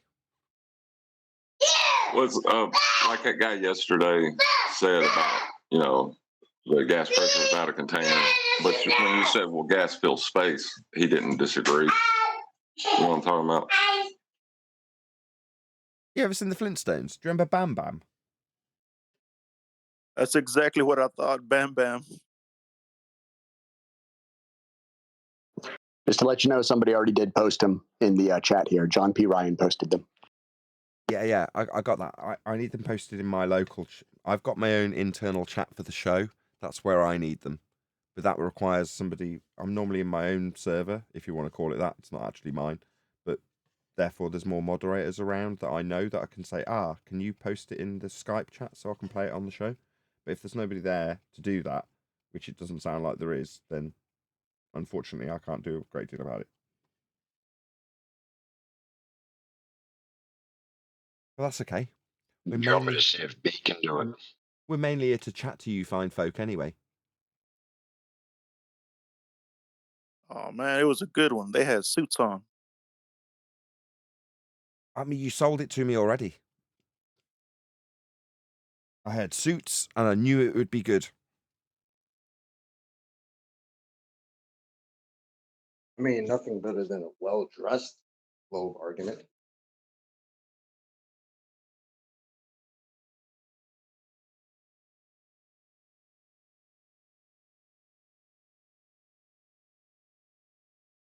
So why did you I would go grab that for you, but I've been locked out of my Discord for like a year.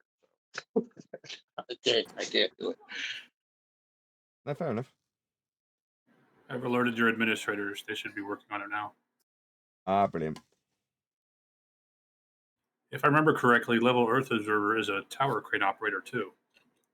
Some of his older videos, he was doing some observations from his cab. Oh, that makes sense because he had a really cracking example of the Foucault, the effect that Foucault utilizes not being exhibited in cranes that he described as being plumb. So that would make a lot of sense.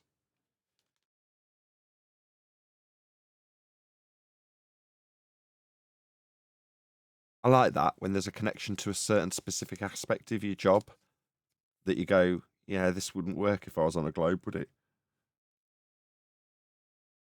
There's loads of pilots that do that all the time.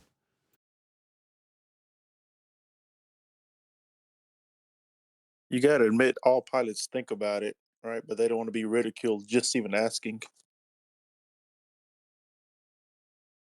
That's why I love running into people who are like contractors and cement workers and things like that. Because the best thing to ask them is that, so what's level again? And then they just tell you. And then I went up to they're like, I went up to one that's on the side of the road, had a high visibility vest on, and he had the tripod right in front of him, and he was looking through the lens. Yeah, I struck up a conversation with him, and he had lots of questions. He was like, he said, "I know it has to be zero." He was telling me.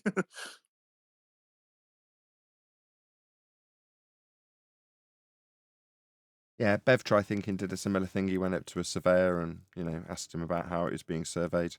And the response he got was, yeah, it's just flat.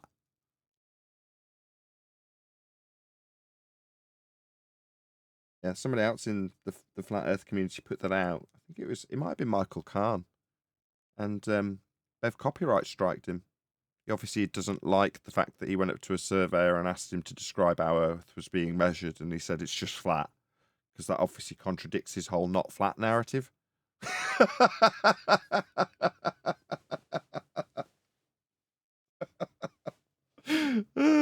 Very good. Oh, I love that laugh. Good shit. It's funny. It is amusing. Talking about a guy whose whole shtick is that Earth's not flat, and he goes up to a surveyor and was like, "How would you describe it? It's just flat, innit?"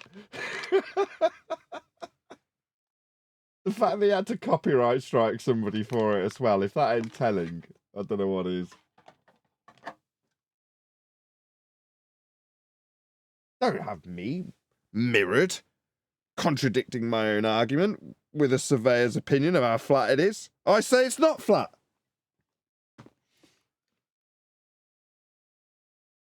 Did he really do that? Yeah.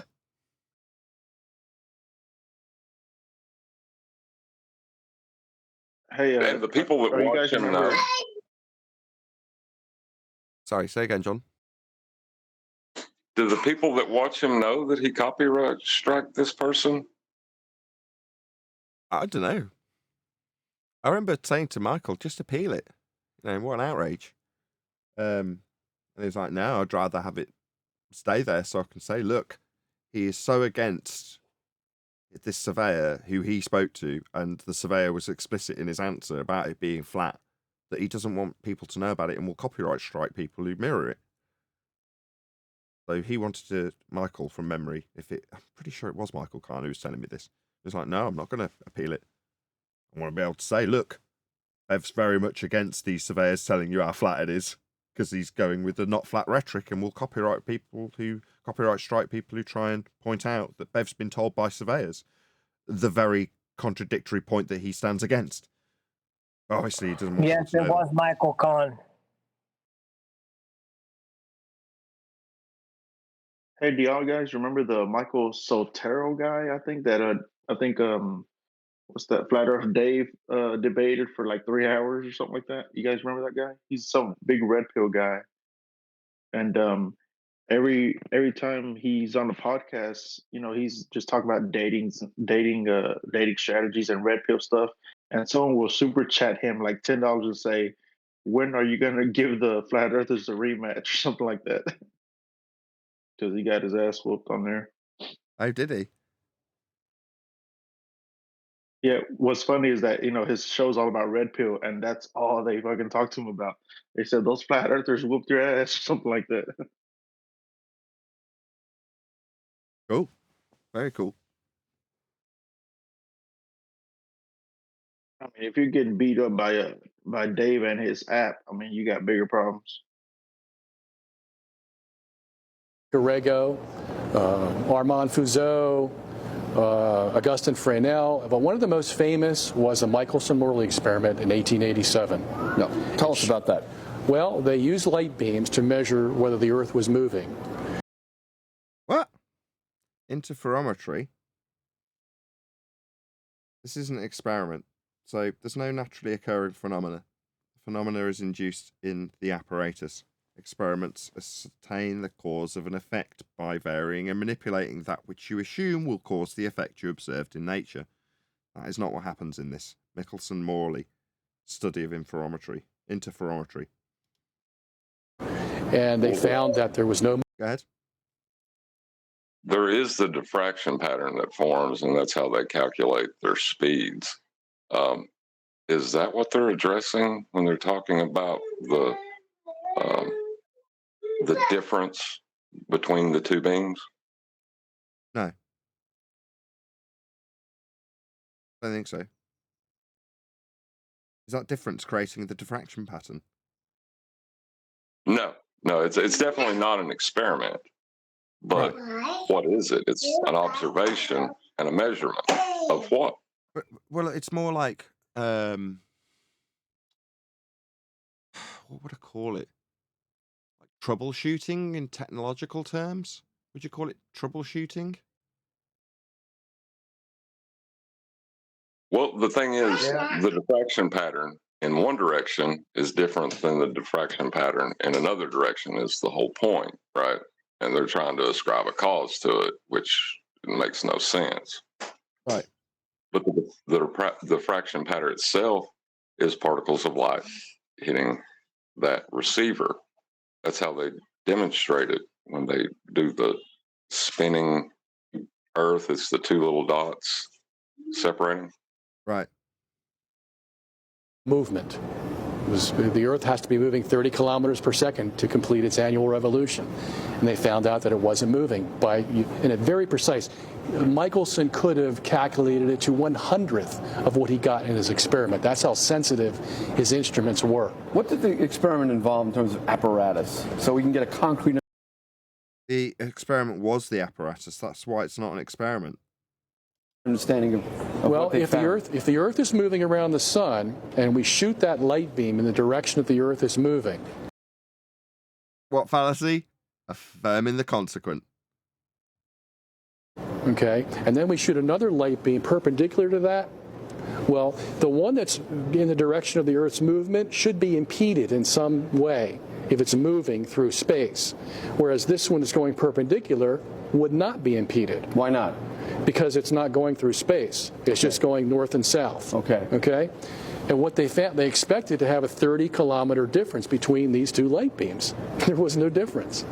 So the natural interpretation, and even Einstein admits this, Mach admits this, Born admits what? What is there to admit? You're not explaining anything. You've got a presuppositional affirming the consequent fallacy. Admits this. The natural interpretation is that the Earth isn't moving. So how do we get out of that? Get out of it? It's a non-positive claim. There's no getting out of something that you're claiming doesn't happen. What do you mean, get out of it? Well, you invent special relativity. And now you say, well, the reason that light beam... I mean, how do you create a positive claim? Well, Einstein does that, yeah. But that nonsensical invention of pseudo-Riemannian geometry and relativity is a mitigation for a reification taken from flat Earth measurements. You know, explaining why we have to get around it not bloody moving is an outrage as far as I'm concerned. Non-positive claims don't need getting around. They aren't claims. Go ahead, whoever that was. I was going to say, in his context, though, he's right, because what do we do about this? Because all the whole list of things that he just described that do not assert that the Earth is rotating around the sun. So how do we get out of this? That's why he's saying that. He's looking at it from that heliocentric perspective. Like, wait a minute, we don't have proof of what our claim is. So what do we do? Oh, Einstein makes up general relativity. Great, thanks. Well, that gets around the non-positive claim. It's like, no, you've got to prove Earth's moving because it's part of your paradigm. And when everything shows to the contrary or doesn't back up your positive claim that it's moving, suddenly that's a problem you've got to get around. No, you just got a positive claim that fails on its arse. Wasn't affected when it went toward the motion of the Earth. It's because the apparatus shortened. Huh? Yeah, Michelson's apparatus shortened as it was going with the Earth in its orbit around the sun. Wait, you're telling me that the contraction of mass was invented to explain away the results of the Michelson-Morley experiment? Yes, and that's what my book will tell you, and it's been admitted by all the scientists. Yeah, we know they have to invent nonsense. Is this a different video? Let's have a look.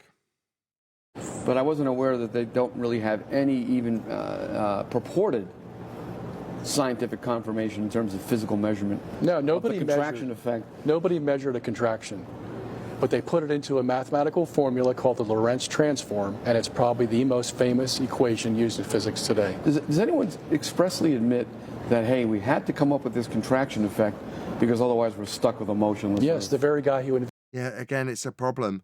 Oh, it's a problem that we're stuck with this non-moving Earth. You're like, no, you're not stuck with a non-positive claim. You just haven't validated that you're moving. I hate this. Benedict. Tell me what he admitted. Heinrich Lorentz says, I don't have any other explanation to this experiment of Michelson-Morley unless I contract the apparatus. Otherwise, we're going to have to believe the Earth is standing still in space. Unbelievable. No, it's not a belief. Right? If you haven't got any evidence to the contrary, your non-positive claim doesn't become a positive assertion. That's a massive problem. This is utterly absurd, but that's the mentality when you're brainwashed into believing that you are automatically moving. Suddenly you've got to find counterpoints to non-positive claims. How have we been left in this crazy position where we have to do these mental gymnastics for things that aren't being not demonstrated to not happen? It's like, what? Very good. Well, that's why framing it, instead of trying to get someone, attacking someone's belief, just state what is. That way you don't end up in that messy situation where they're trying to justify why something's not happening. Yeah, and that's where they've taken Coriolis effect. Non-stop arguing about their mitigation for why it isn't exhibiting any effects of Coriolis effect. What other way can they argue? What are they left with when you have to look at reality? And reality is literally doing the opposite of what you claim it's doing. What else can you do? You say, don't believe your lying eyes. Don't believe your senses. Just believe us. Because you know why? You can trust us. Well, they can take you to a fourth dimensional space-time geometry. Take you to the land of Lala. Oh yeah, definition of trust, baby.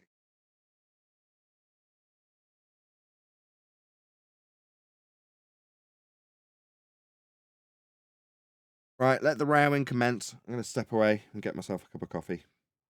I don't think we've got any milk. I might have to go and acquire some. Well, with the whole Coriolis thing, right? If you get into that, you have to walk a very fine line of staying focused on what is, while they claim a million, they scattergun you pretty much with, like, you're making the positive claim, you know? And you have to, it's easy to get tripped up. That's one of the reasons I always stayed away from even arguing it, because it is such a minefield of ambiguous wording. Yeah, you got to really know your stuff to argue Coriolis, or argue against it.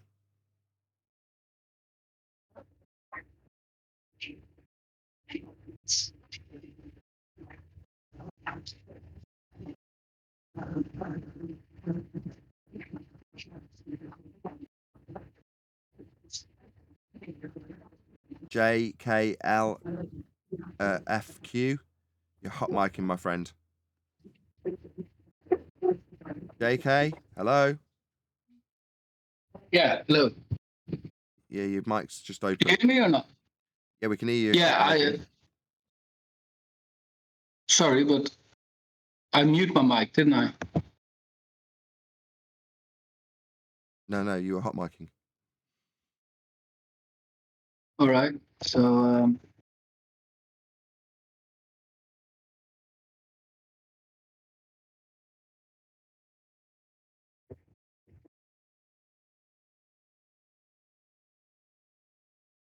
Alrighty.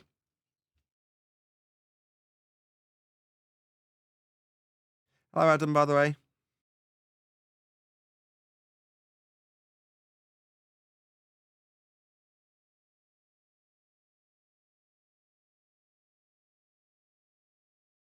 Well, it's going to be a very slow after show by the sounds of things.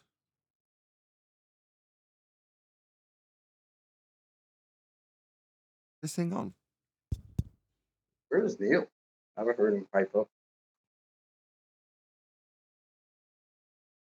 We were hoping for great things from 24/7 Discord. Every time Neil talks, he gets told to be quiet, so Neil's being quiet. Are we in 24/7 right now? Yeah, we are, yeah. Yes, you're in 24/7. How you doing, Chocolate? Yo, me. What's up, man? bro? How you doing? How You all been, right? brother? I've been good. Yeah. Hanging in there. Good with you. Nice. Me? Good. New place, new job. Oh, Everything's shit. great. Good to hear, man. Yeah, I How's was off everything for over about here? I was off for about 6 months though. So off of Discord anyway. Gotcha. Yeah, I've been locked out of my Discord. And I kind of just left it alone. Instead of really trying to get back in, I'm just like, whatever. I got enough shit going on. But yeah, it's good to hear you guys, though. Yeah. Got to catch up sometime.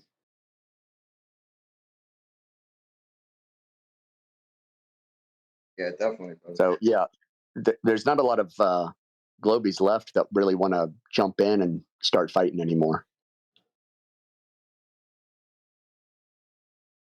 And if it is, it's usually the same old guys with the same old arguments.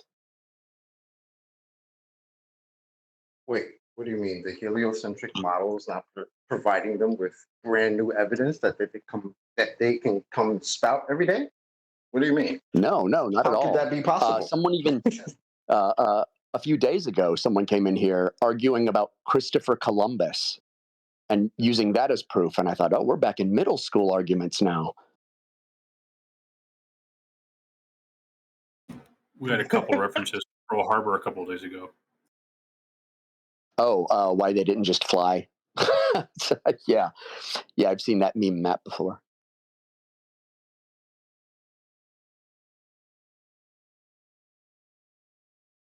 Wow. Terrible, huh? Yeah. Really been a wrap for this globe. Like I said, like 3 years ago. Oh, yeah. Well, I mean, I think it's because we won the conversation.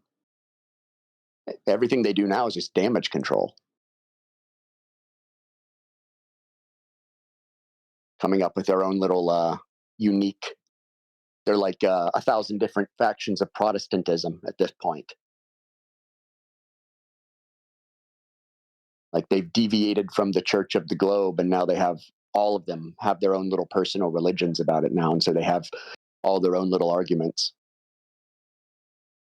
But they just kind of like do a fan fiction in their head over it, which can make it a little bit more interesting and more fun sometimes.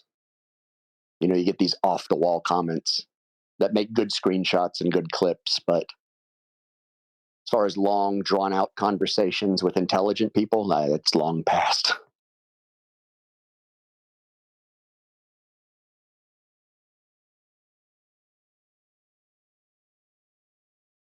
Moment of silence for a dearly departed globe. Yeah.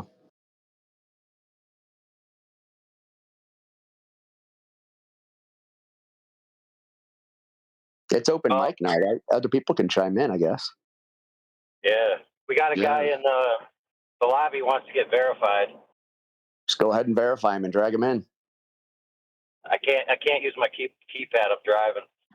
Oh, who is it? I think it's Duncan McLeod. All right. Of the Clan McLeod?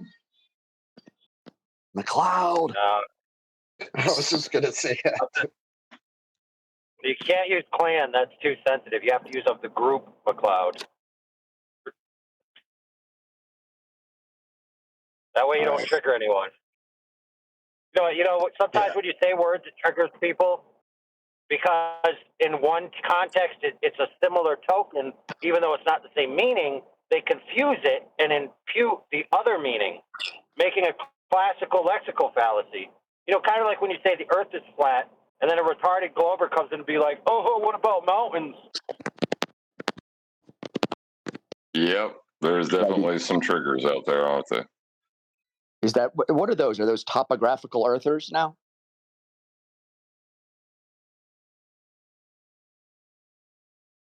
Like, is that the new hot stuff? Topographical Earth?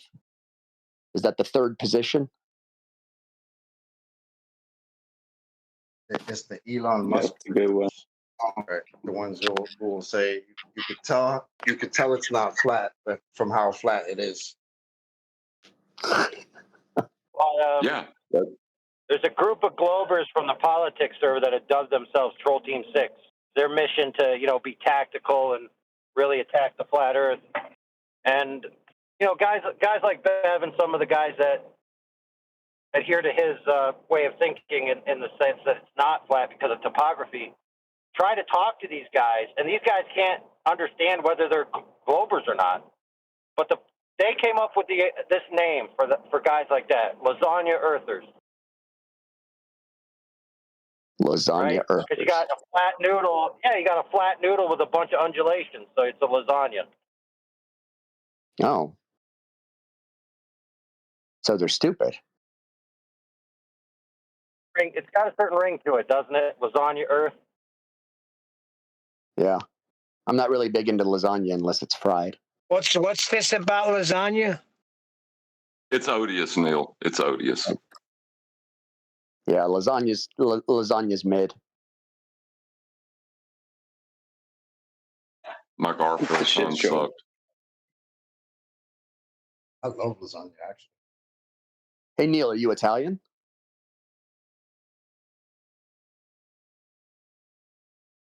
No, I'm African with a name like Cosentino. Oh, okay. I was going to say, Olive Garden has the best lasagna. You should be kicked off. You should be kicked off just for even suggested that.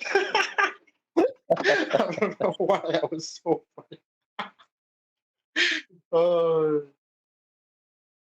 Neil, you should be spazzing. You should be spazzing right now, Neil. I'd say Little Charlie's in the village. Neil, whenever I eat spaghetti, I always cut it with some scissors. Yeah, that's like telling somebody from Mexico that Taco Bell has the best bean burritos.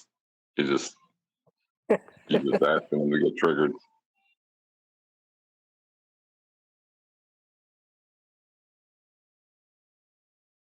They do have good bread, though.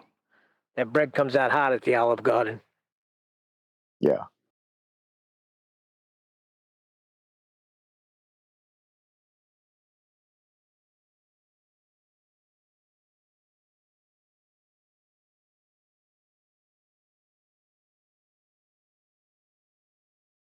Anybody still making music over here? Any new tracks came out? For anybody know. ask, I don't have any. I haven't been working on music, but hopefully soon. I've been practicing my beatbox. You know, I go and do open mic comedy nights, but I always end up beat up.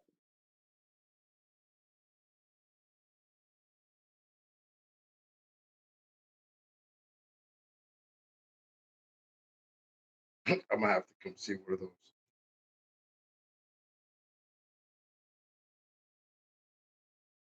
What is?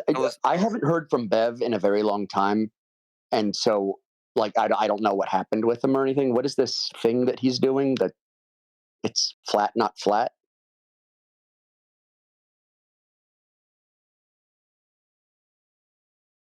Ev does not argue that it's a globe, but he does argue that the Earth is not flat because there are undulations or elevation changes and things like that.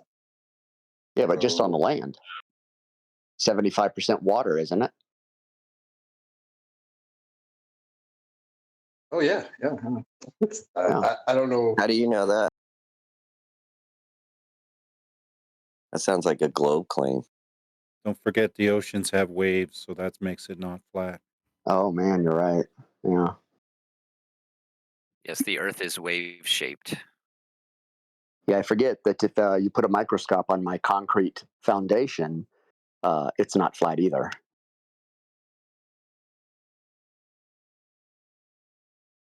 That's literally the argument. Yes.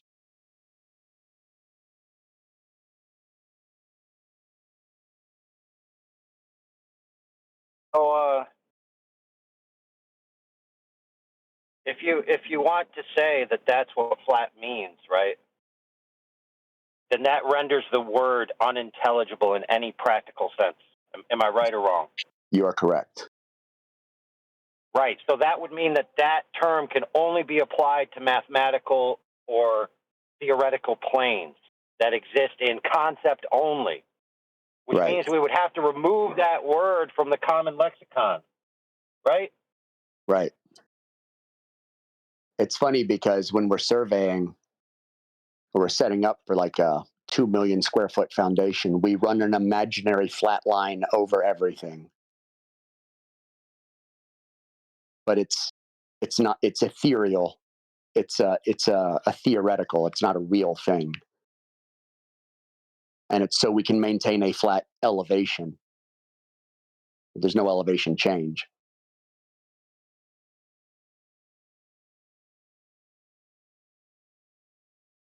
It's the foundation that's very real and does exist. And then we put a warehouse on top of it, but it's still flat. You wouldn't say it's warehouse shaped. And you wouldn't call the warehouse the foundation. What it's resting on is flat.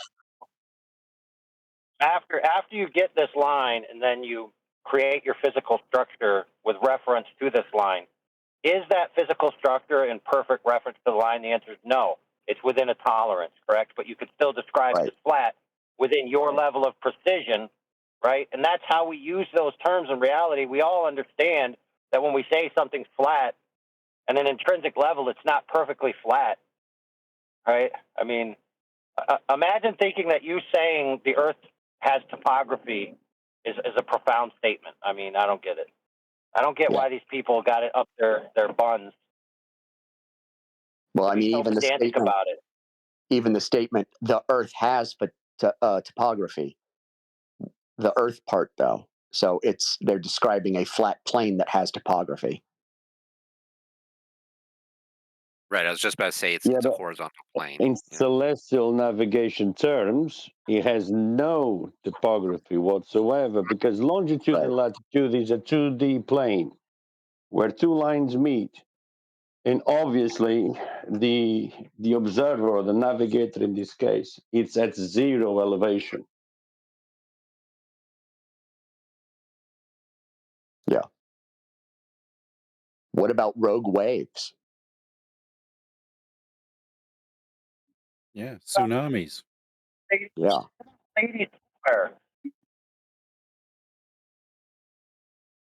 I'm serious. I'm dead serious. What about ladies footwear? Should we sue the companies that sell heels and flats?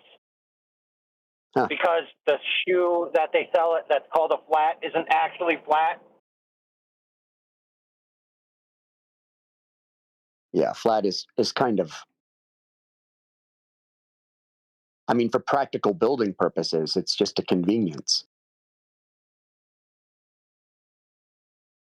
But we do operate within tolerances when we're putting down anything that's flat.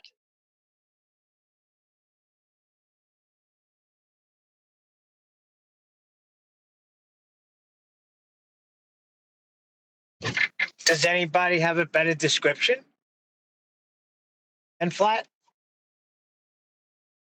Not at all. No, we have a good description. It's just that some retards have tried to redefine it with a bad description. So I don't think we need to change ours. I got to correct that guy. Since you don't have the entirety of the Earth, right, as a sample, meaning, like, let's just say you have the surface as your sample that's available to you, and you don't know the extent of that in three-dimensional space, right? Right. So you'd have to then parse out what you mean by it's not a ball, right? Because there are things that we would describe as a ball that aren't perfectly smooth and don't have a radius to the center. Because let me be clear, friends, a sphere is an ideal shape. It doesn't exist in reality. The same way flat, in a geometric sense, is purely ideal, just like we just parsed out. A sphere and something that's perfectly flat don't exist in three-dimensional free space. It's a concept. It's a coordinate concept, you know. Right.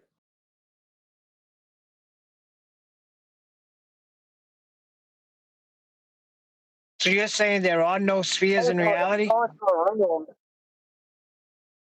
There are no perfect circles, and there's no perfectly straight lines, is what he's saying in physical reality, I believe. Okay. Right.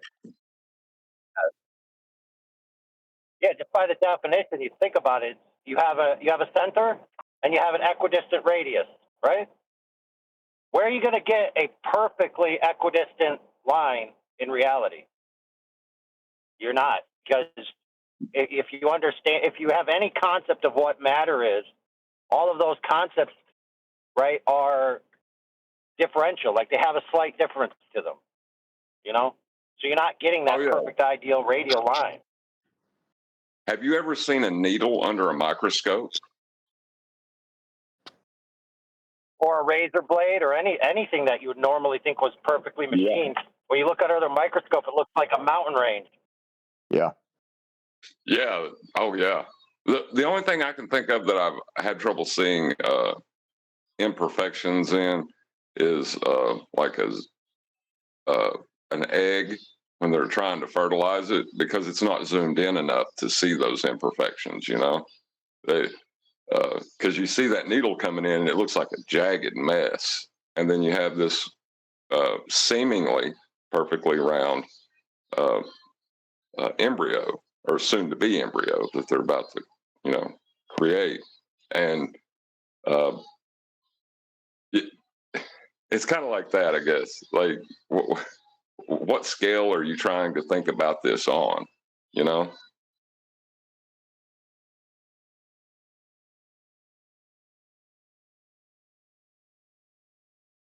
Exactly. Duncan McLeod is in here. I VC verified him. If he wants to open his mic and. Hello, everyone. Can there only be one Duncan McLeod? I think so. I of the clan McLeod.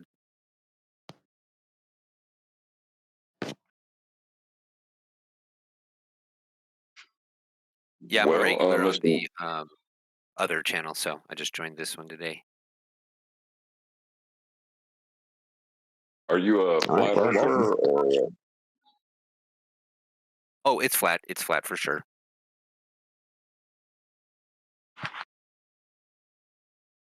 Wah, wah, wah. Everyone's There's always a- smart. There's a general consensus that Nathan's show is no longer brutal enough to keep people's attention. That's exactly what I heard yesterday. But yet, simultaneously, people complain about brutality. Oh, the irony. Well, it kind of reminds me of women when guys fight, right? Like women say they don't want to see guys fight, but the winner of that fight, he becomes desirable for some reason. I think it's just human nature to be kind of contradictory like that. Yeah, that's why nice guy debates suck.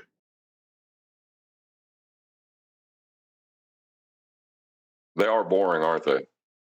Yeah, there's almost a level of insincerity in them too.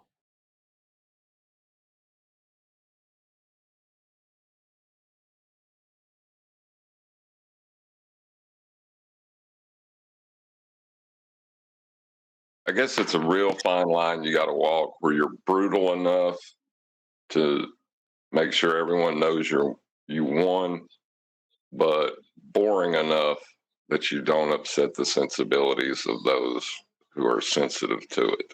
You know what I mean? It's a real fine line. Yeah. I know how to get the blood going. Any etherites out there?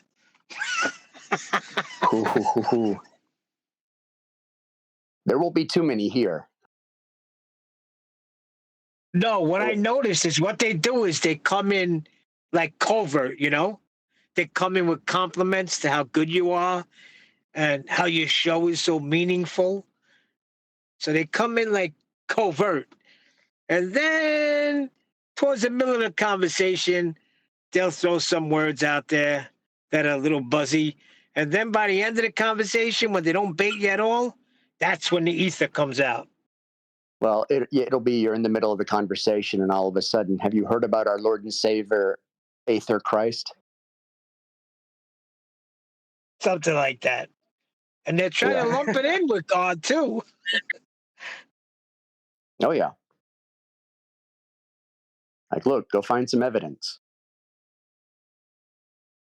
Well, it's an interesting religion, but I've yet to hear any of them explain how the ether proves the shape of the ground you're standing on or shows any aspect of it. Yeah. They don't even have an observed phenomenon for ether. They say it's static electricity. No, that's static electricity. Well, they confuse static electricity with electrostatic forces. You know what I mean? Like, it's like Listen, John, listen. Just like a fish needs water, that's what light needs. It needs a wave to flow through. The fish don't know he's in water, John. I think it's so strong because they consider, I believe they consider the ether to be either the mind or existing medium of God. Oh, that really irritates me when they do that. That really freaking irritates me. that's why I tried to have the ratia, which is a solid circuitry substance background medium that instantaneously changes a point in our physical reality to another point without any involvement of speed. It's the underlying circuitry of reality. Huh? What do you think about that? It's not a simulation, it's a circuit board. Exactly. Well, see, all simulations have to take place on a computer. It's the only way to show a it's almost simulation. it's like a redundant statement, right? It's like it's not a simulation; it's a circuit board. It's so yeah. Those are all fun for stories and stuff. But as far as practical use, explanations, scientific proofs, they don't serve as anything. Well, hold on. What, you don't want free second. energy? You don't want free energy? What's wrong Hold with on you a guys? second. Hold on a second, Neil. Hold on, because it's a antecedent consequent relationship. All simulations need a circuitry to perform it. Yep. We live in a simulation, therefore there's circuitry to perform it. It's a modus ponens right there. Who made the circuitry? Well, that's just irrelevant. But it is circuitry. Who built the computer? Yeah, it doesn't matter, but it is a computer. We all agree that it is a computer. We're existing in a computer. We all agree to that. So we can talk about who made that computer. That's fine. But we all do understand that it is a computer at this point, correct? Correct. Is it an Atari or ColecoVision? Atari. Oh, shoot. You're coming way back. Atari. Looking at it, I'm pretty sure it's a Bethesda job. I'd have to say it's a Sega Genesis. Genesis, the beginning.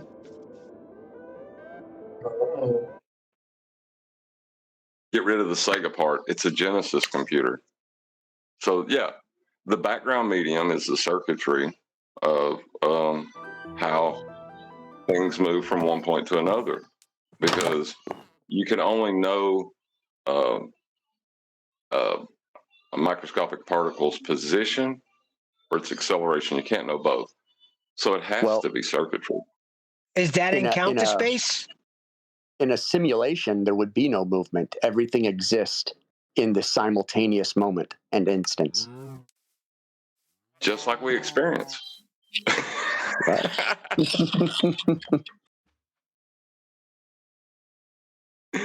Light doesn't travel, it's just there. See? Proof. Well, it has to get excited first. It's the excitation of light. That's why you see it. That's just brackets, light source bracket. Bro, there's no such thing as dark. There's only light that you can't see.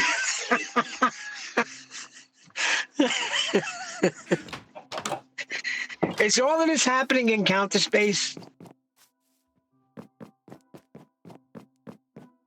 It's inner space. No, we can't call it counter space. That one's taken. So we would, inner space. I like that. That was a great movie. I'm possessed. Dennis Quaid back in the day. There you go, Neil. Yo, that part cracks me up. Did you hear that? I'm possessed. Yeah, I remember that. Is Martin Short still alive? I don't know, but he was hysterical in that.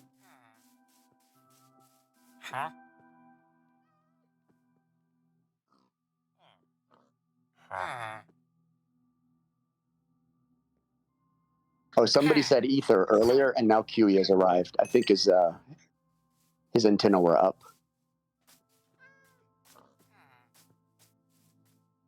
It's a summoning word to get QE come in. You just gotta say ether. Say it 3 times in the mirror, and he'll appear behind you. Beetlejuice, Beetlejuice, Beetlejuice. What's up, bitches? There he is trying to demonetize Nathan right off the jump. Look at him. I didn't even know you guys were out here, man. I thought the show was over. That was it. Nathan wasn't picking up in Skype, so I said, oh, well, they ended the show. That's it. And I was screwing around, and I see the message. Then I was screwing around, see the message, hey, Nathan's in live stream too. Can somebody help facilitate that here in 24/7? I said, oh, shit, I scrolled down there. There you guys, the cats are all in here. Yeah, now it's just the afterglow. I mean, after show. Afterglow. Nathan stepped away to get some coffee, Kiwi. Ah. No, I'm We're not. I'm just right missing there. that new. We're just missing that new QE soundboard.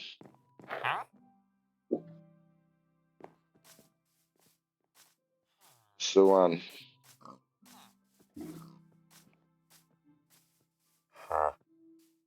Is somebody playing a Minecraft sound in the background? That's what that is, isn't it? That's from Minecraft. That's the villagers from Minecraft. I hear it all the time with my kids. That's exactly what that is.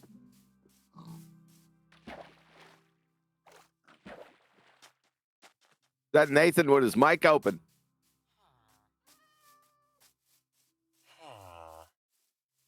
Mr. Every time Sound someone Discipline. says, Mr. Sound Discipline himself.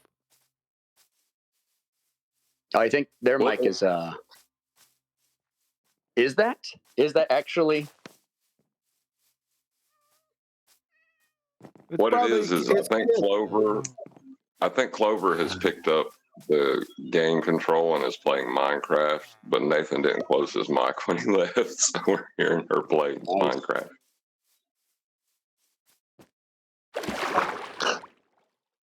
Yeah. Yeah. Okay. These are all very recognizable to me. I want to know who called that out as the Minecraft thing, because that was awesome. It was me. It was me. I have 3 kids. Yeah. Plus, I play a lot of video games, so.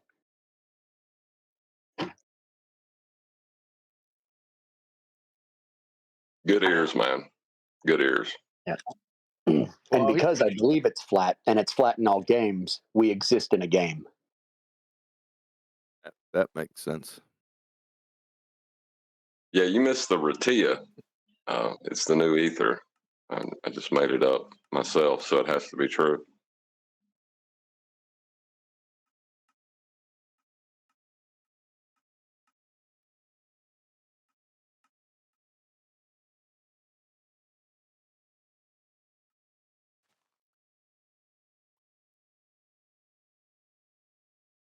I also keep hearing the soundboard too. Is that us doing the soundboard? Is CB in here or something? That's some nitro freak doing that. Okay.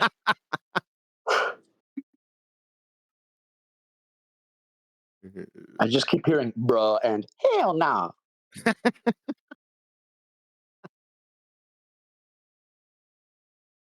That's QE getting in touch with his inner blackness. Speaking of inner blackness, chocolate, I am thinking of buying a Challenger.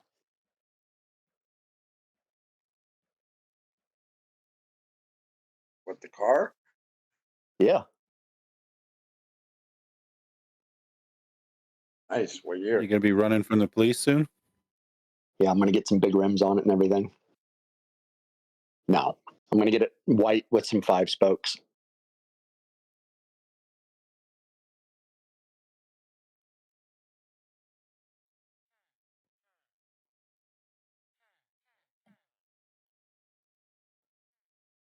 All right. So what I miss? Well, I don't know, because I came in at the end too, because I stayed home from work today. Everything that you didn't observe. Mm-hmm. Can you prove that you missed anything?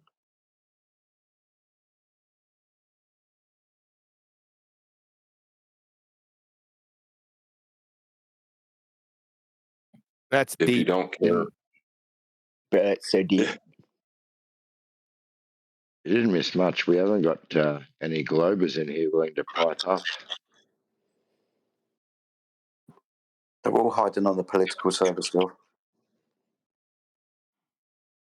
See, the problem is a lot of the Globers, they get in here and they look at these rooms and they just see a bunch of sharks circling for blood. So piping up isn't really their favorite pastime. Well, if you make Bob the pseudoscience fallacy guy, oh brother, It's like gotta be rumpus chocolate. like QE. Gotta be chocolate. Yep. Yes, it's me. Yeah, yeah, Figured. those are the dulcet tones of Effie Jedi you're hearing, chocolate. That is correct. Yo, what's up, homie?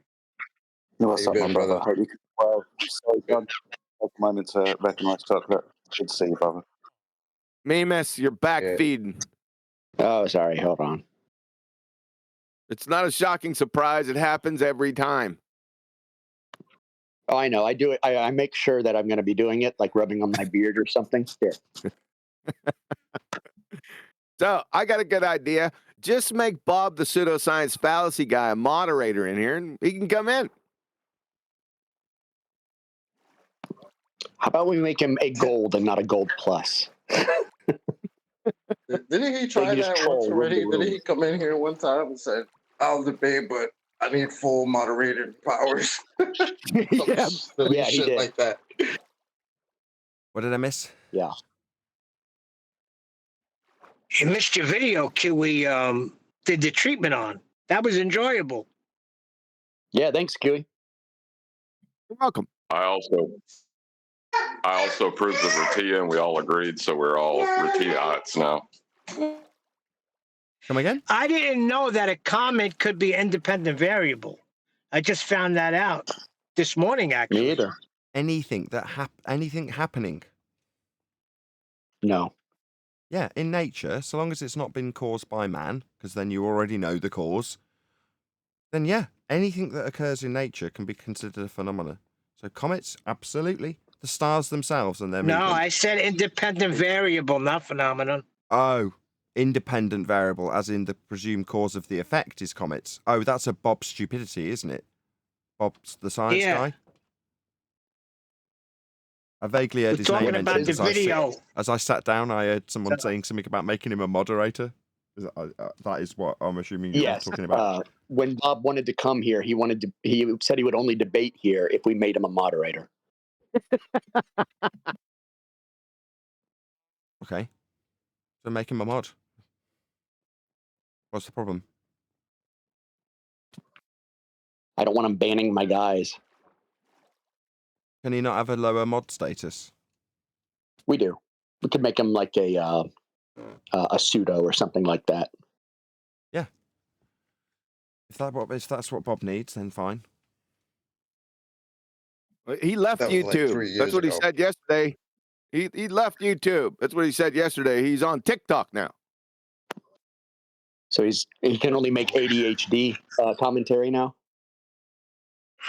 Poor TikTok. It's not commentary on ADHD that you get on TikTok. It's material for an ADHD generation because they've got a short attention span. Right.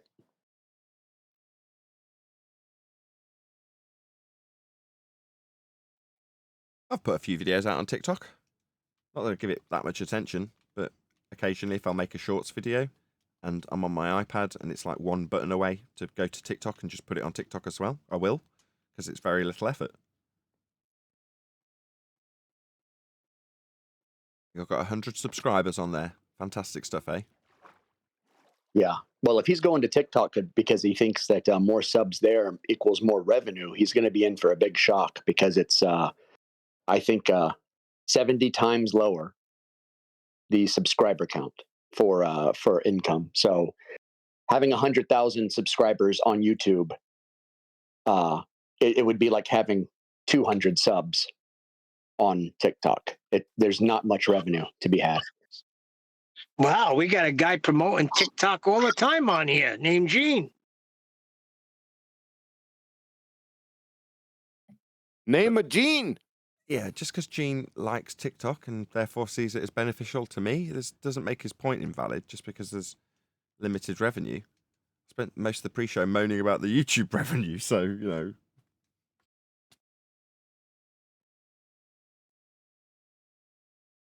So, Mimas, who's your flurf daddy? My flurf daddy? That sounds pretty gay, man.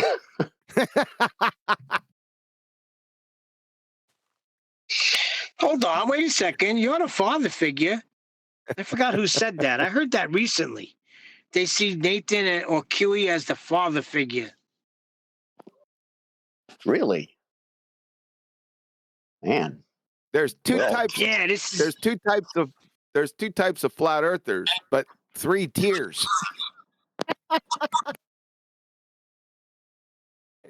And do you see with your eyes? Don't know if you know, but is it Mammarus? You're causing quite a lot of feedback when you open your mic. I don't know if you're aware. It ain't Mammarus, it's Memus, and we already been over this. Oh, okay. My bad. Sorry, I got here late. I just went and got milk. Yeah. you're a day late and $1 short. It's been handled. Yeah, I was gone for about 20 minutes, tops. I know. I tried to get into Skype and no one answered it. So I figured everything was over with. No, everything is awesome. Thanks. It is awesome.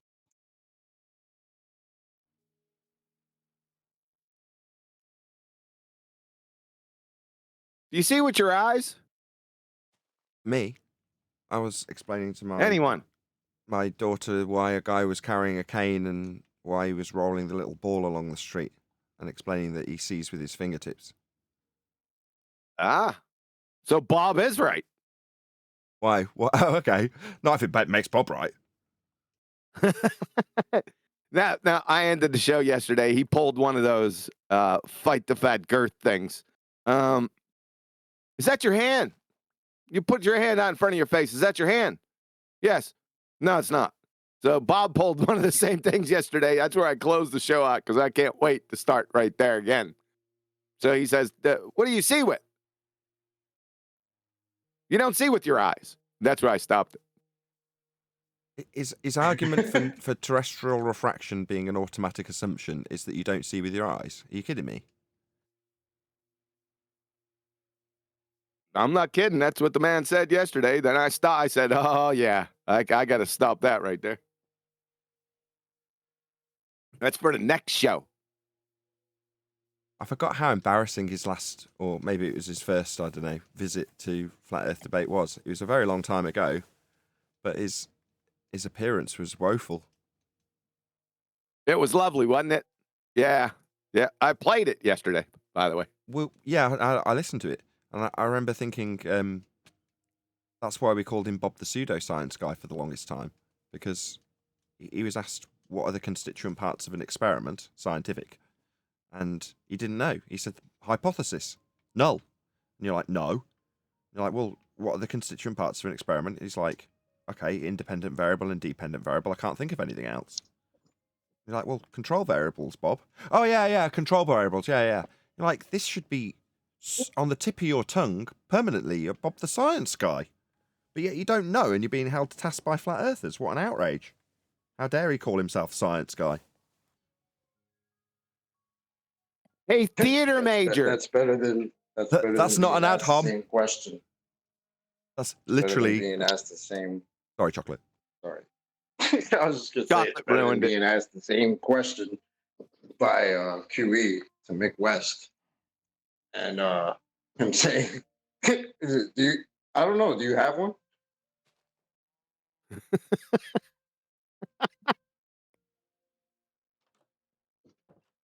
He gave literally the textbook definition of an ad hominem fallacy. And when it was pointed out, it was like, how is that an ad hominem fallacy? It's like, what? Because it isn't a degenerate personal slander as well. It's not an ad hominem fallacy. No. An ad hominem fallacy is anything that's directed at the man as opposed to the argument. It doesn't matter what it is. Now, in that particular instance, he's appealing to my credentials in a negative way. We know the implications are actually a negative slur on my character. A theatre major, what's that got to do with nature of Earth? How could you be in this discussion where I've just proved myself incorrect about science, even though it's my namesake? You don't know what science is. That's how that conversation progressed. Like pure projection and an ad hominem, not an ad hominem. Well, how does that address the fact that we're discussing science and how it operates and how well you know it for you to then turn around and call me a theatre major? That's some textbook ad hominem fallacy. But he doesn't know what fallacies are either when he employs them. Hence, he ended up being known as Bob the pseudoscience fallacy guy, right? But you forget why people get these namesakes. Yeah. I look at it like a theater major just exposed you. He should be all the more embarrassed. Oh, thank you very much, because I've got a lot to be embarrassed about being a theatre major, as you put it. It's not how we have our credentials here in the UK, but nevertheless. No, they called you That's a voice not what actor. I said. Oh, brother. That's not what I said. Yeah, what you It's said like was... me saying I'm a carpenter. So he's calling me, hey, Mr. Carpenter. Yeah, he should be more embarrassed because the carpenter just took him to task on a scientific method.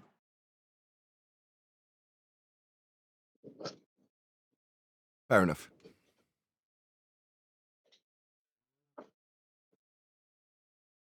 And what's going on with Planet Peckerhead? What was that whole ordeal? What do they think that they were accomplishing with their soap opera color commentary about absolutely nothing? Let me answer you. Go ahead. I already suspect that what Planet Peterson is looking for, I can relate to, because I was looking for it when I first got here, with a limited understanding. Now, he might call himself a teacher or claim to certain credentials. The proof is in the pudding in terms of what he does and doesn't know, isn't it? And he don't know much. So he's out looking for a mentor to teach him, so he can better understand how to overcome flat Earth arguments. And he sought that out in Bob. Now, I think it was 10 days ago, I went very publicly and said, I'll be your mentor. I won't attack you on the flat Earth points that you don't understand, and I'll teach you about your globe Earth rhetoric. No worries. I mean, he hasn't taken me up on the offer. Instead, he's gone to Bob. Now, what I was thinking when I was listening to you replay that, reminiscent of like yesteryear demolition of Bob the Science Guy, was I've offered to teach Peterson his heliocentric garbage in the best way possible with, a white flag in the air, if you will, going, I'm not going to rip you a new one. I'm just going to take you through the rhetoric you don't understand, because I know it better than anyone. And that applies to anybody on the panel. I'm not just trying to be big-headed. You know what I mean? That would apply to anybody here now, right? But he's gone to Bob. So then you play that just to show how crap his choice in mentor is. We know more about these subjects than Bob does. That's a fact. And you demonstrated it immediately. So it gives me an opportunity now, although it's not live and I haven't remembered to do it in a good place in the show. But, maybe someone will let him know. I don't know. That offer's still open. If he wants to come here and learn about how his globe works, in quotes, then we'll tell him.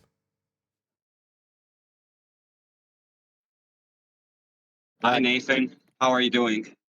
Very well. How are you? I wanted to ask you something, if that's okay.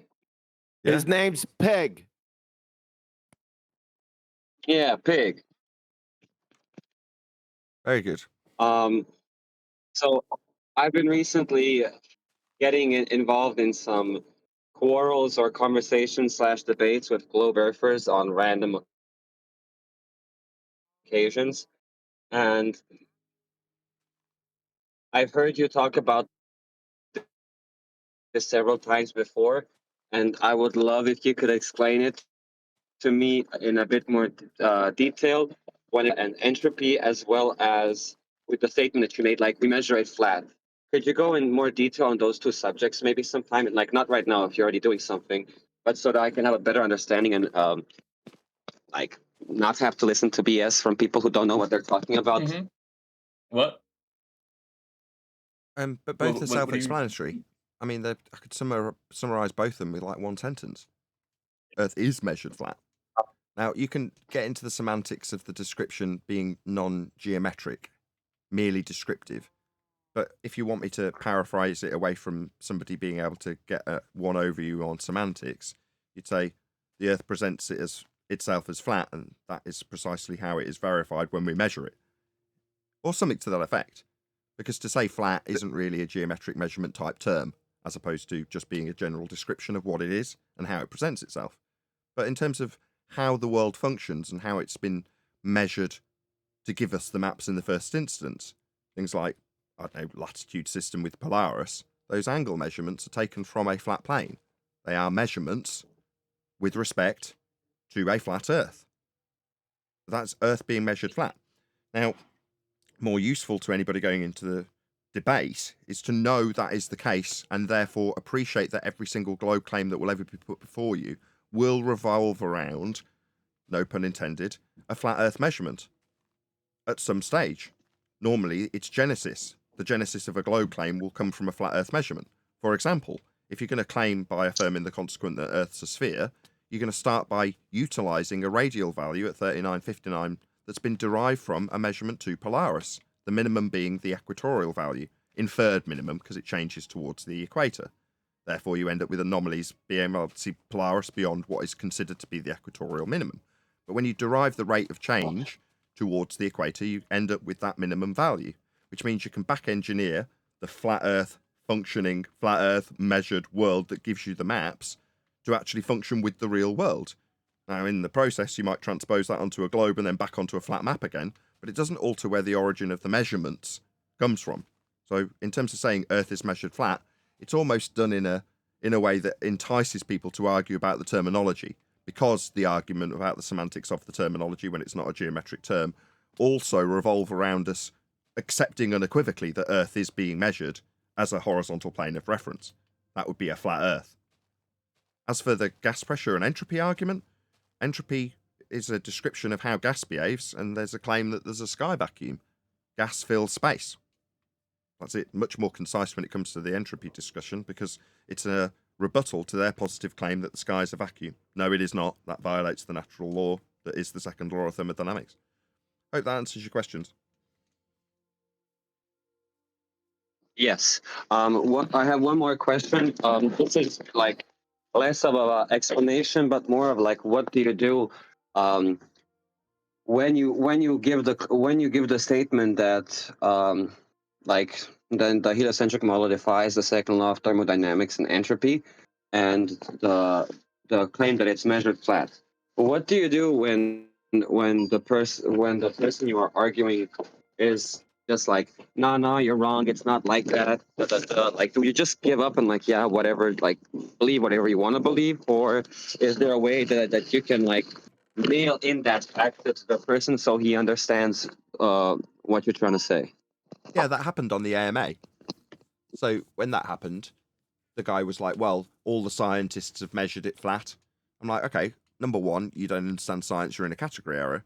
But aside from that, you say they've measured it spherically. If you can present me with that spherical measurement, I'll show you where it requires a flat Earth to get there.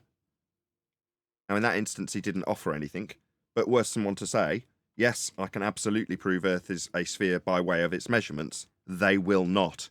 They'll offer you something, and it will require a flat Earth.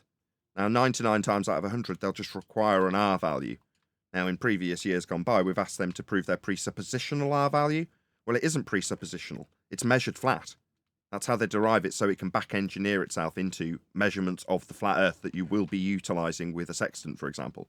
You're measuring it flat, and it must work with the maps to find your way around. So it's got to be functionally flat. Therefore, any back engineering onto globes has come from flat Earth measurements in every single respect. So just know that and ask them for their measurements that prove a globe. They will require a flat plane, I absolutely guarantee it. There won't be any exceptions to that. Earth is flat, that's how it is measured, and the globe claims have all come from those measurements. So just challenge them to give you a measurement, show them how it's flat with it. Oh, thank you very much. I appreciate the time for the answers. There's a couple of caveats. Secondly, there's one more caveat. Yeah. You've got to have a pretty big set of balls to do that. You've got to know it's flat.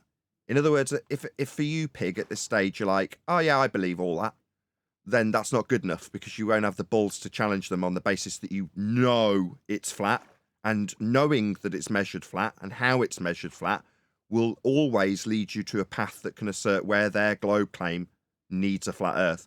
If you don't know and you just believe based on my, I don't know, confidence in telling you now, and you challenge somebody, you won't be challenging them on the basis that you know there's always going to be a route to a flat Earth that's been measured in the first instance, because you haven't appreciated why and how it's been measured flat and mapped flat. And if you know all that, then you're on to a winner every single time. You'll never lose. So, how do I? Okay, thank you for that. So when it comes to first and foremost, like believing or knowing, When it comes to like mathematics and the measurement side of the flat Earth argument and debate, I'm less knowledgeable in that aspect just due to the lack of time I have because I'm learning so many different things. Fine. But thankfully, latitude and longitude. That's all you need to know. thankfully, I don't. What? No, the latitude. If you start with latitude, you can move on to the sun later, but as a very bare bones way of appreciating how the world is mapped, just know how half the grid is mapped. That's with the latitude, which is to say that it's an angle off a plane to Polaris. And the concentric circles that come out, if you take not that anybody's done this, but if you were to lie on your back at Polaris, that's Polaris at your zenith. From that point outwards, you've got ever increasing circles, getting bigger and bigger as they go outwards. Well, that's your latitude grid.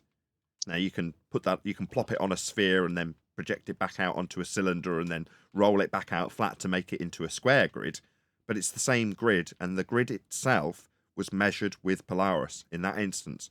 So I won't get into the wrangled angle of the sun with you, because initially you only need that bare bones understanding of how Polaris was measured, angles off a plane to their minimum, which is what we call the equator.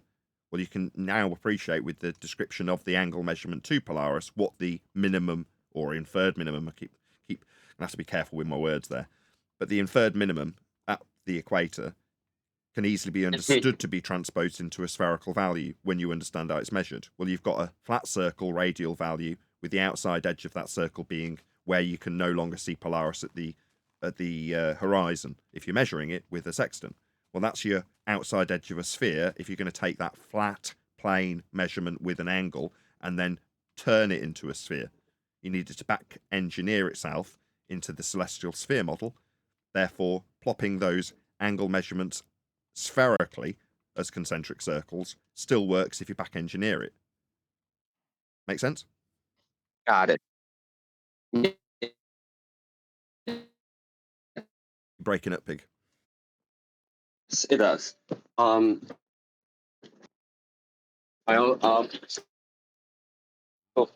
you for that. What did I want to say before that? Yes. So I don't believe that the Earth is flat for the simple reason that I had the opportunity to do several observations and experiments, so I can visually see that we see too far and many other things. So Okay, can I interject there based on what you just said? Struggle with we'll get to that, Neil. the terminology of explaining that stuff to people, especially those who are more argumentative and aggressive when they talk about these things.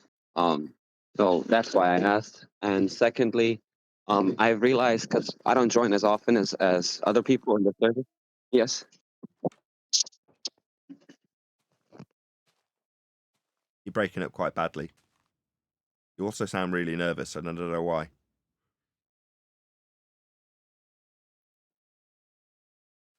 Okay, well, Leslie's broken up and we've lost him for a second. In terms of seeing too far, that's globe Earth paradigm mindset.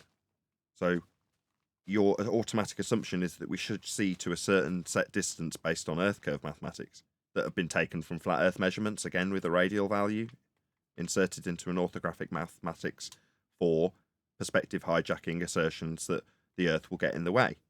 Well, if you've got that automatic assumption that Earth's going to get in the way, and then you see an item in the distance, your phraseology is, we see too far. Why is that too far? You're just seeing stuff. But your mindset says there should there be, something in the way. What, Earth curve? No, it's not too far. No, not at all. You're just seeing stuff. Yeah? No explanation required. Non-positive claim. There's a lighthouse. Fascinating. Let's get on with our day. No. Can't just say it's a lighthouse. It's a refracted, non-perspective based projection from above a curve that we can't see. It's a mirage. Yeah? Why would you think it's just a lighthouse you can see? We shouldn't see it. We can see too far. No, it's just a lighthouse. Why would you say we can see too far? That's stupid. I'm just looking at it. Well, because there's supposed to be an Earth curve in the way. It just isn't. And I'm going to now tell you, by way of mitigation, how something you can see isn't really there. because the Earth curve should be there and isn't, therefore the lighthouse isn't really there, but is. No, it's just a lighthouse. You know, you need to divorce yourself from this automatic assumption that there's going to be some globe effects that we're not seeing, and therefore offering mitigation for why we're not seeing them. Too far, you say? On the contrary, just seeing. Just open your eyes and recognize what you can see, and don't explain why it's there when you don't have to. It's just there. Or what, your Earth curve isn't there? Yeah, there isn't any. We debunked it in 2020. If the Earth was a sphere with a radius of 3959 miles, and every distance to that horizon that isn't there could be no more than 1.2 times the square root of the observer's height in feet. And in this very example, it isn't there. Therefore, the Earth hasn't got a sphere edge blocking boats, buildings, and lighthouses for you to mitigate for why it isn't there. It's supposed to be a hill in the way, isn't it? Yeah, it just ain't there. But that don't mean I have to explain why I see a lighthouse. It's just there. I can see it. I've got a set of eyeballs. It's not seeing too far. How did that new housekeeping question go? Is there any evidence of...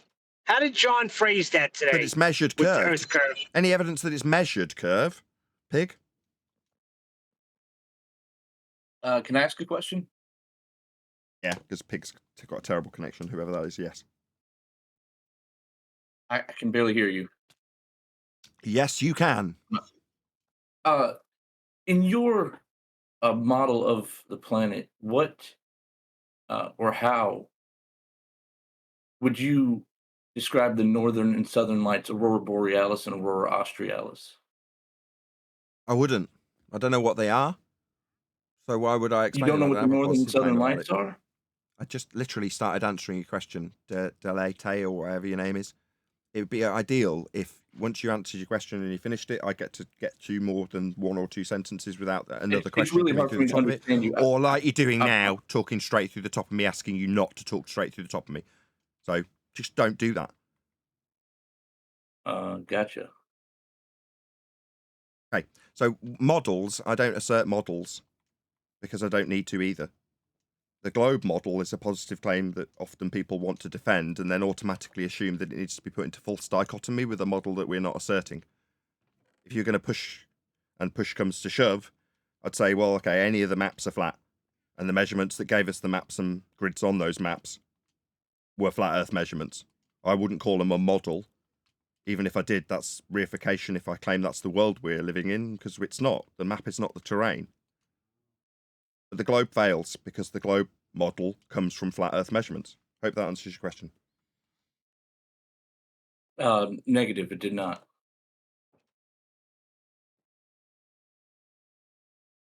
But your concept is what I termed the model of the planet, right? Your model in your head, your concept of it. But the question was about the northern and southern lights, not the definition of the word model. You use that word. So when you describe models, I'm going to say I don't have one, and that's putting me into a position where I have to claim a model in false dichotomy. And I said, if push comes to shove, there's you interrupting me again. Oh, I thought you were done. What, we're in the middle of the sentence that you interrupted? No, definitely not. It sounded like the end Shut of the up. sentence.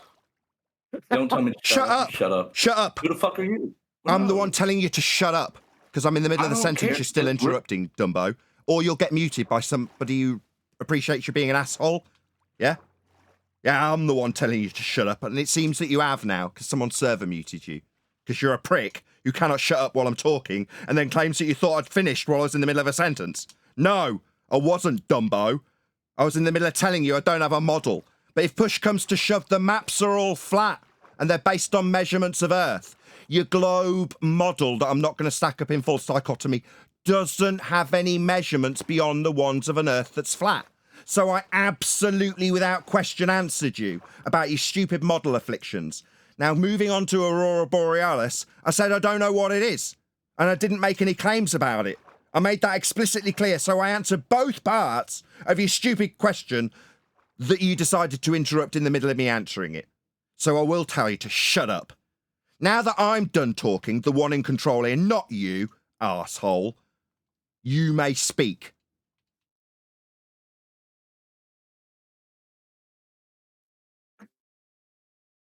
Good.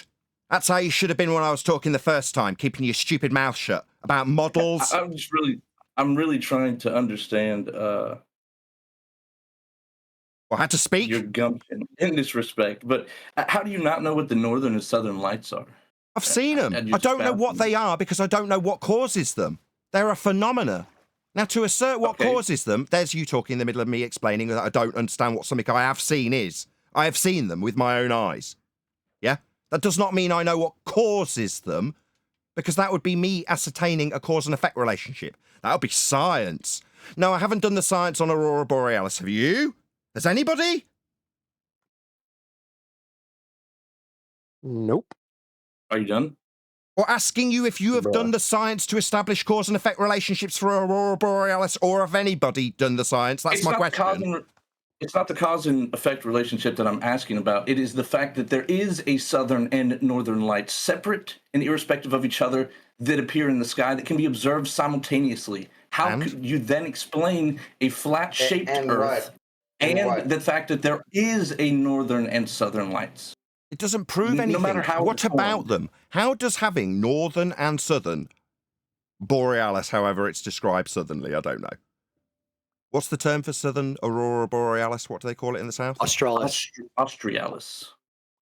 Aurora Australis. Aurora. Is Yes. that correct? Yes. Okay. What does having different Borealis of any description, north or south, prove? Because so far you're asking me to explain to me with no reason to explain it. So what? Yeah, okay. I totally concede. There is Aurora Borealis and whatever the southern one's called. So what? What does that prove? Doesn't prove a damn thing. Why are you asking me about it? Who cares? Why are you asking? It's indicative of a north and south pole. Oh, pole. No, to describe a pole would be with respect to a horizontal plane of reference. If you're going to describe a pole. The axis of a sphere. Yeah, an axis is also with respect to a horizontal plane of reference. These are flat Earth proofs. Excuse me, I'm still talking. These are flat Earth proofs. To describe an axis requires you describe a horizontal plane of reference to describe the axis with. Same goes for rotational values. Those all require an axis. Yeah, flat Earth required. A car disagrees with you. It has an axis on its wheels, and there's no flat plane that's required. However, really, I'm not shockingly pedantic when my housekeeping question that I've asked for several years points out to people that we're talking about of the Earth-based variety when we talk about axial rotation, so that somebody who thinks they're being smart doesn't talk about a wheel on a car. Yeah? So on an almost daily basis, I have to address that numpties think they're being smart when they refer to something else with an axis. No, we're talking about the nature of reality, not wheels. The ground we're standing on. You think we've got an antipodal southern hemisphere, do you not? Begging the question of antipodal positioning when you say north and south. You just haven't explicitly stated it yet. You see, I know how to make your crap argument better than you do. In order for you to beg this question and make your argument make some sort of semblance of sense, you'd need to insert the word hemisphere. You didn't, so your argument to this point proves zero. Do you want to beg the question of hemispheres so we can get somewhere? Bearing in mind I already know your argument better than you do. Hemispheres, you need to insert them by presupposition for your argument to make it seem like it's proving a sphere. Hello? Do you want to insert hemispheres to beg the question or not? It's almost impossible to tell when you're done talking, and I can barely understand a thing you say because of your accent. That's almost like a rebuttal. Do you want to beg the question of hemispheres to make your question make sense for a globe Earth proof, see or not? Okay, globe is not a shape, neither is flat. It's almost like a rebuttal. Jesus. Yeah, you're not responding to my question though, are you? I'll slow down because you seem slow. You don't seem to be responding to the thing I've asked you. Do you not understand the question? You don't seem to understand the question and just seem to be talking through You don't even know my understand the position. question. I asked you a question. Yeah, and I answered multiple times. Now you're getting server muted because you're not listening to the question because you're not responding to it. Talking about what's not a shape. No, I asked if you needed to beg the question of hemispheres, not asked whether or not spheres are shapes or not. You know, what you're doing is side-tracking what you've had put to you based on your question as it gets ripped to shreds. And what you can do is talk through me and then swear a lot. No, you're having your ass handed to you by me. Yeah, the one in control of this discussion. Me, not you. Yeah? You need to beg the question of hemispheres to make your northern and southern Aurora Borealis claim make sense to prove a sphere? Now, when you finally beg that question, I'll point it out to you, but you haven't done it yet. Chocolate's caught that you have made an example that proves nothing. Other people around you, smarter than you, have realised that your example doesn't prove anything yet, and until you beg that question of hemispheres, it won't prove anything. When you beg the question of hemispheres, I'll point out your antipodal assumption, and then your argument will still prove nothing. Okay? Now I'm finished. You still haven't answered the first question I asked. Yeah, I did. No, you didn't. Yeah, I did. Until you assume antipodal positioning for Aurora Borealis, it doesn't prove anything. That's my answer to your question. I don't need to answer it because it doesn't prove anything. Enough. Is that you talking through the middle of me? Is it really difficult to talk to me while I'm in the middle of a sentence and you need to talk? This is very triggering when you're losing badly. I don't get triggered. You're being absurd. Okay, can I ask Excellent you a rebuttal. question? Excellent. Absurd. Excellent rebuttal. Can I ask you a question? Do any of your questions, are they going to lead to some type of proof that we live on a magical spinning water ball? Or are you just trying to gauge what the concepts of what you're asking about are floating around in Nathan's head? I don't really get it. I'm not proposing that we live on a spinning water ball. Okay. So in that case, given that you're not trying to prove we're on a water ball, what do the Aurora Borealis in the north and whatever it's called in the south prove, pray tell? You still haven't answered my question. So you're a useless man. You're useless to us. Why would you be asking is my question. Based on your question about Aurora Borealis and them being lights in the north and lights in the south, how does this in any way benefit anybody by me answering how they work when I've already said I can't give a scientific explanation for that phenomena?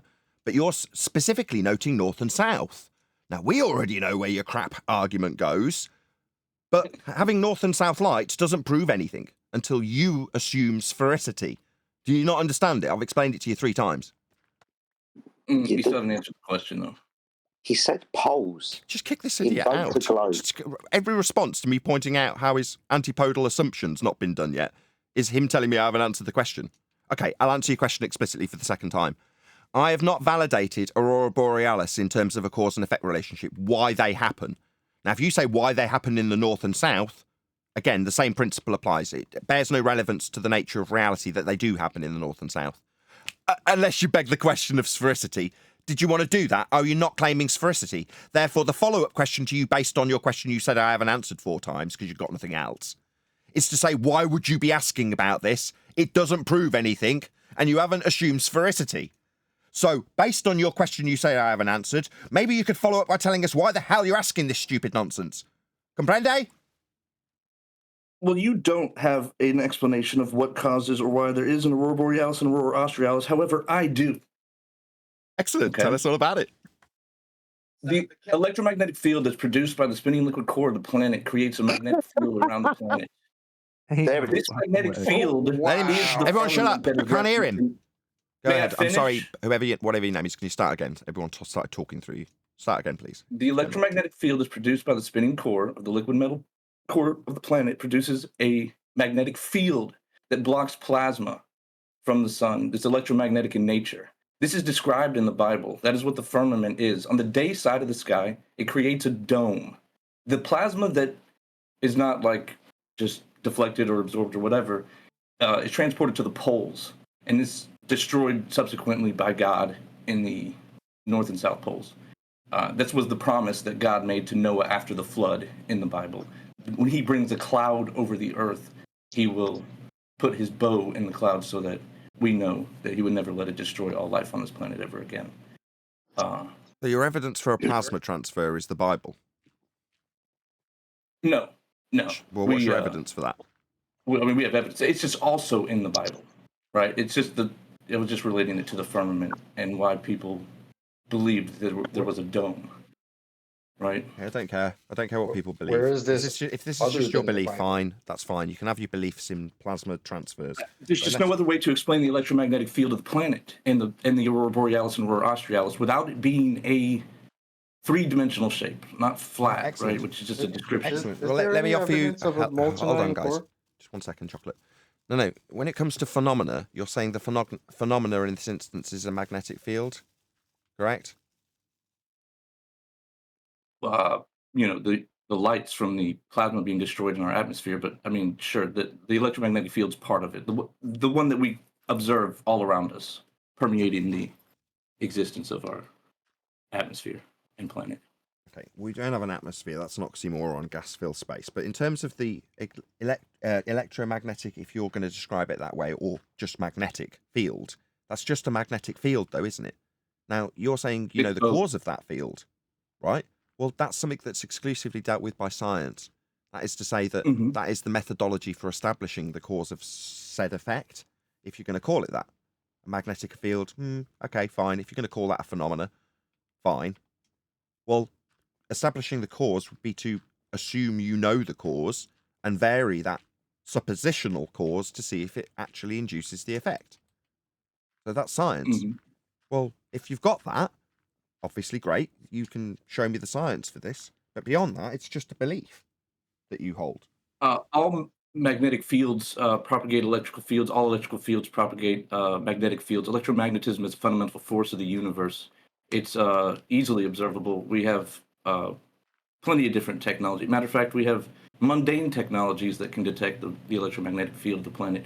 It is the only reason we have an atmosphere, or what you call gas, but it is the thing that keeps the gases in space, and the only reason we have breathable oxygen or air around us. It is something that occurs in all electrical currents. Power cords even create electromagnetic. You have electromagnetic fields. One in your brain, one in your heart, and pineal gland are the three strongest in your body. The heart being the strongest. All of these are easily detectable from a distance, or with electrode receptors. The reason that Elon Musk and the idiots throughout the past have been shooting rockets at the day side of the sky. That's what we're talking about, right? It's observable. It's in its reactions and relations to other things, although it is invisible in and of itself. The magnetic shield, in particular, that is created by the electromagnetic field of the planet, aka the firmament, is it's an impassable barrier. It's the extent at which we've been able to traverse on the day side of the sky. However, the night side is we've been able to get a little bit further. So I'm not sure how you could deny that we have an electromagnetic field when there's clearly a lot of evidence. I'm not. You're making a load of claims about what the electric magnetic field is causing as an effect. Well, but I'm suggesting that the... that's about half a sentence. You waffled for about 3 minutes straight. Not a single interruption came your way. Sorry. Yeah, this electromagnetic claim that you have is that an effect is causing things. So now we've got the effect of electromagnetism that we do experience being claimed to cause a whole bunch of different things, one of which you claimed was containment. No. Containers contain gas. Yes, solid containers can contain gas as well. As well? No, just containment. You need a wall for the gas to press on as a container to contain gas. That's what containment is. You're saying no. An electromagnetic field creates an impermeable barrier we call the firmament. Okay. Now we've got an effect that's not been validated in terms of what caused it, being claimed to cause something that we've never seen. Now that's preposterous. I don't accept any of this unless you can show some validity for it. Yeah, like that molten iron core you spoke about. Sorry? I could not understand that. He said the molten iron core that you spoke about that induced a magnetic field. That was your knowledge claim. Right. The liquid metal, most likely molten. That's most likely the temperature. You see, when you say things like most likely, just making it up as you go along. No, not most likely. We're only interested in what is. If you can show us what is, we'll take you seriously. When you say things like, I'm still talking. When you see things like, I'm still talking. When you see things like most likely, I just immediately discount everything you've just said. Most likely? No, prove it. I don't care what you believe to be most likely. Just stop wasting everybody's time with your garbage. You're spewing nonsense, and it offends me. Like, literally, this offends me. No, you don't know what you're talking about. You're making up garbage and then telling us what you think is most likely. Please stop doing that. Yeah, your fantasy land ideas of transferring plasma fields through impermeable barriers that have been created by electromagnetic fields is all nonsense. And you back it by saying, well, there's most likely a molten iron core. That's your backing for the cores for the electromagnetic field that's going to create as a causal influencer on a non-permeable barrier that holds back plasma fields. You're talking garbage. You're making this crap up. It's an offence to my ears, frankly. May I say something real quick? Sure.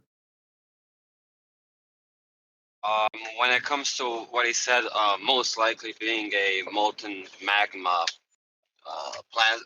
molten magma, like metals inside, that's where we get the magnetic field. That is physically impossible due to the simple fact that all magnets lose all magnetic properties at 60 degrees Celsius and above. So having metals and molten magma around them to create a magnetic field is simply preposterous. That's all I wanted to say. It's not. I didn't say magma or molten. Those are words that you said, actually, and somebody else said molten. Yeah, you did. You I said liquid. both. You said both of those. What is you iron when you it's said a liquid? both. Not only did you say molten iron core, and then you said solid, and then you said liquid and corrected yourself. You said both. I did not. Yes, you did. Yes, you I did. said liquid. I didn't say did. molten. No, You did. I said specifically that I didn't say molten. I said liquid. What is That's liquid the metal? only time I brought up the word molten. What is liquid metal? So just let me explain. Liquid metal is molten.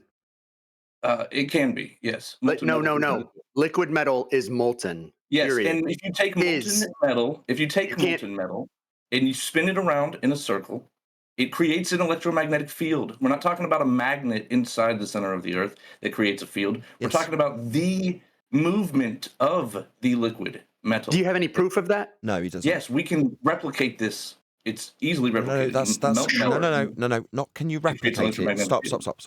No. Proving that there is a giant self-perpetuating molten iron core at the center of a presupposed spherical Earth, which is what the rhetoric gives you this description of the magnetic field, would A, be beyond the Curie point, and B, there is no evidence for. When you say, I can reproduce said effect, who cares? How does a correlation with something that you can reproduce on the ground level in any way correlate with something that's what claimed to be 3,500 to 4,000 miles deep? How does that correlation prove anything? It doesn't. It's just a correlation. Correlation is evidence. No, but it's not. It's an explanation for a really. phenomenon, right? It's evidence. Things that are correlated are evidential. So you're telling me that if by chance somebody happens to walk along a bridge while somebody's getting mugged, I mean, these two things run in parallel in terms of when they happened. You're telling me that they're directly causally linked because they coincidentally happened at the same time? Well, the time that they're happening is the link, yes. So essentially, walking along a bridge, you could be causing all sorts of crap to happen. No. Yeah. No, they're not linked in any way. You can't just parallel an example with something and say that, well, therefore, that's the cause. There's a lot of connecting parallels, though. So really, yes, we can come to that conclusion. So therefore, if I get a torch and put a light on my ceiling and make it appear to do what the moon does, that's what the moon is. Because, well, there you go. Look, I've exampled it. I mean, that's evidence right there. It's evidence. I point my torch, I make it look like the moon, I move it in the same trajectory at the same rate. That's the moon. Mm-hmm. Correlation means it is what it is. I've correlated my example with the moon, therefore the moon's a frickin' torch. Are you insane? Mm-hmm. No, correlation doesn't prove anything. Just proves it's correlated with it. Have you ever studied Nikola Tesla? Moving on from this devastating defeat, you garbage spewing, my friend. You're poisoning everybody's he ears. proved that there was an electromagnetic field around the planet, and that's I the don't reason deny that it. you can. I don't deny it. I have deny a power. plasma field from a physical barrier created by this field from a molten iron core. Yeah, we know there's a magnetic field. We point compasses with it and navigate with it and prove Earth's flat with it. That's what we do with it. Yeah, because that pointing magnet only works with reference to a flat plane. So when it comes to talking about magnetic fields, they've got practical applications that prove Earth's flat. You want to take us to La La Land and talk about magical domes that are solid created from these magnetic fields. No, their practical use is proving Earth's flat with directions. Yeah? You've got an absolute direction that requires a horizontal plane of reference. It's called north. That uses the magnetic field. It's a practical application. There's me using this magnetic field to prove Earth's flat. What are you doing? Telling me about fantasies about domes that are solid, created by magnetic fields, that are created by molten iron cores that self-perpetuate, and you're a fantasist. And it's poison to my ears.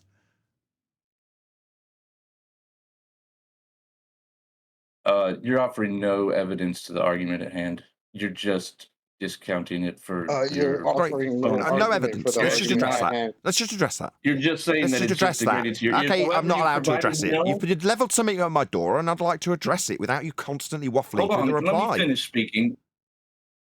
No evidence, you say? Yes, I have. You talk about magnetic fields in your example with bullshit made-up claims about self-perpetuating molten iron cores and force fields creating solid barriers for gas pressure. That's what you've talked about. I've said no. When it comes to magnetic fields, the very specific subject matter, there are practical examples that they can be used with that require Earth to be flat, and that is what I will use magnetic fields for. I've addressed that you've talked garbage, I've addressed that you've got no proof for anything, and the evidence I offer is self-evident with a compass! But you say I've offered no evidence. Yeah, I have. Here's my evidence. It's a freaking compass. It requires a flat Earth, and it uses magnetic fields. What's that? Your magnetic fields create force shields? You stupid clown. I have provided evidence. You've just chatted nonsense. And you don't like that my evidence proves a flat Earth because it's a practical application for a magnetic field. You want a force field to hold gas pressure against plasma flows. You are a clown and irritating. I provide evidence that proves Earth's flat. You provide fantasy that benefits nobody. May I add to what you just said? You have no evidence that the Earth is not a ball shape, and you have the evidence that you have that it's flat. Maybe we could start with the Flat's not a compass. shape. Let's start. Flat's not a Let's shape, start with the compass. Flat's not a shape. Sorry, you just leveled the same thing third time to me. I'm not going to let you finish it. I already heard it twice. And you're So not even letting me you're going to finish. maybe You're not letting me moan finish. that me not letting you You're repeat not it letting me 4 finish the times is sentence. unreasonable. No. I'm going to use a piece of evidence that you said I haven't already. Same piece. It's in terms of compasses and how they operate. Can you explain to me how a compass can work on a sphere, please? Given that that's my evidence, I have offered it. You've denied it because you're a scumbag and a liar and a denier of things I've actually said. That would be a compass. Go. How does it work on You're a gonna globe? insult Compass. me, but still provide no evidence. Yeah, kick him out. He's got nothing but to tell me. Is that how you He's got debate? nothing but to deny me offering him an evidence when he says I've offered no evidence. You literally yeah, just insult. He's now just chanting through me. Please, can somebody mute him and remove him? He's no longer of buddy. any benefit to anybody because I'm not getting the chance to respond through his chanting through the top of me.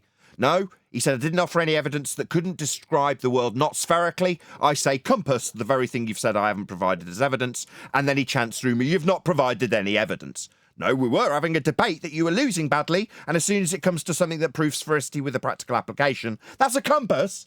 He denies that I've provided any evidence. No, it's been provided off the back of him talking about magnetic fields with la nonsense about force fields. But obviously me providing a contrapositive evidence that actually proves Earth's flat isn't evidence, and that'll be chanted through the top of me indefinitely. Scumbag. Yeah, there's plenty of evidence that doesn't work on a sphere. One of them's a compass. Come back next time when you've got a better argument. Well, he was doing an elephant hurling fallacy on you too, as if it was your position that you had to prove the non-existence of sphere. That's an elephant hurling fallacy.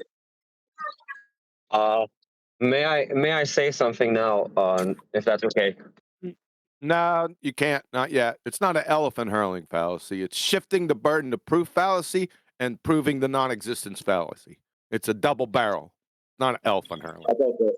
I thought that was Elf and Hurling. Those two together. No. Oh, okay, my fault. Yeah, then you're right then. I thought that was the same. My bad. What is the elephant hurling fallacy then? I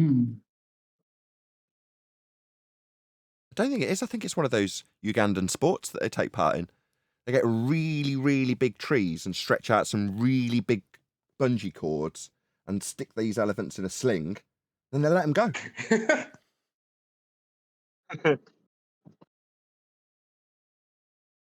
Even with his paradigm that everything is plasma and magnetism and all of that, and Nikola Tesla, all of his work also affirmates the flat Earth model, not the globe model. Tesla's work, I mean. So There is no flat Earth model, and Tesla. I don't know. I'm not a pigeon, so he might not be attracted this way. All I know is there's plenty of people who seem to want to come along that say they're flat earthers. Even though at the end of that, he was like, there's nothing that doesn't prove it's not a sphere. So it's like, well, you've just obviously laid your hand out nice and clearly for everyone to see, given that you apparently weren't claiming sphericity. While you feign being a flat earther, talk about etherite claims and tie them to molten iron cores that are only sphere related, very suspicious. But what he really wants is that we argue about feast and nonsense subjects. Domes, doesn't he? Me taking it to a flat earth proof, he didn't like that. That's not making a claim at all. You've offered no evidence. Yeah, I have. But you want to what witter on endlessly and argue about whether or not we've got a dome made from magnetic fields. And they really want us to talk about feast and nonsense, don't they? Yes, and wait a second. Did I miss something? Did somebody give proof of a spinning water ball that he said you cannot prove that it's not? What did I miss? He said, I'd offered no evidence that wouldn't work on a sphere. I said compasses, something he denied 3 times, and then he got very rumpusy. Also, he conflated electromagnetism and magnetism about 35 times. I didn't want to interrupt because it would become a shit show then, and I was eating too, so I just let it go. Is that Crayon Crunching Clown still here? I asked you that he be removed. I don't know. I'm not actually looking at any monitors at the moment. Okay. He left of his own volition. He'll probably be back at some point, so we can rip him apart just before Contra raises war stories later on today. He sounded nervous. I could hear him. I could hear a very distinct quiver in the guy's voice, and I don't know why. Same with that pig guy. Hey, pig. You sounded nervous too, and I don't know why.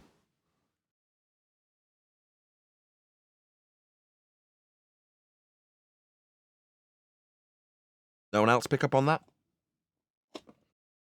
I did actually, yeah, when you said it. The voice was a little quivering.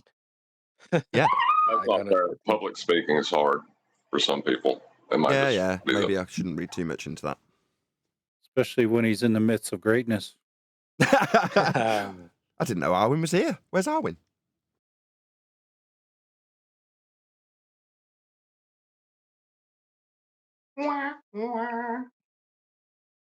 So what's that guy not trolling with the magnetic iron molten core, which is a dome? Like, what the hell was that? No, he was deadly serious. If I may, I know this guy from a different server. Oh, let's say Pig. Go ahead. You know him. Go ahead, Pig. Tell us.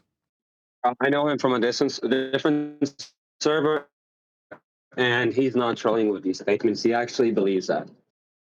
Holy. Yep. I actually had a debate with him on the flat Earth, but I gave up because he's just thick in the head. I could tell he was a Glover. That's why. Sort of like Ether believers, stick in the head. Well, when he was like, you don't know what I believe. I was like, yeah, we probably do. Then he's like, well, we have a dome made out of some iron cores and whatever the hell he was saying. So maybe he was right. I'll have a little bit from the Etherites. I'll have a little bit from the Flat Earthers. I'll have a bit from the Globe Earthers. I wonder if there's any stuff in Concave I could slam in there. Is that Creation Bear? Yeah, it was. What up? Yo, what up, homie? Yo, what up, bro? What up, homie? What up? You're not allowed to do that. Stop that. Stop QE. That's racist. Only we can do that. Nah, Kiwi's 2% black. He got it.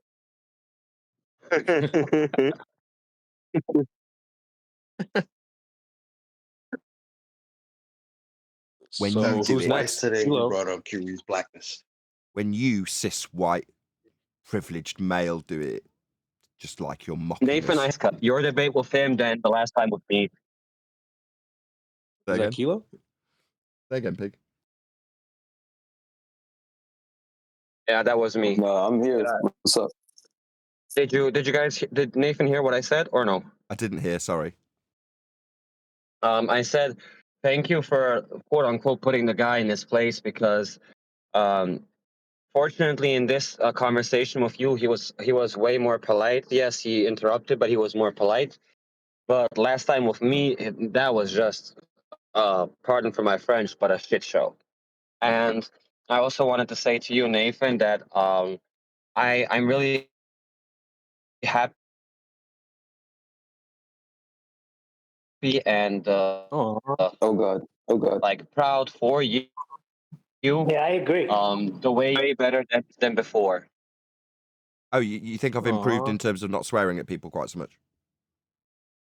Yes, I remember you from like maybe 1-2 years ago from my old account, and man, you used to be just a savage when it came to cussing, and even right now, like I get your annoyance when somebody interrupts and stuff several times over, um, but I'm not trying to like be a smartass or anything. I just want to like help out so you can grow even more and get a more widespread audience. Um, if you can like um like, like acknowledge the person what he's doing and say like, hey, don't do that, but don't you can cuss, yes, but don't I can hear like emotional engagement in your voice when you're saying, hey, like you're interrupting this and that, but more like an angry point, which throws a lot of people off. So I think that's the one thing where you need a bit more.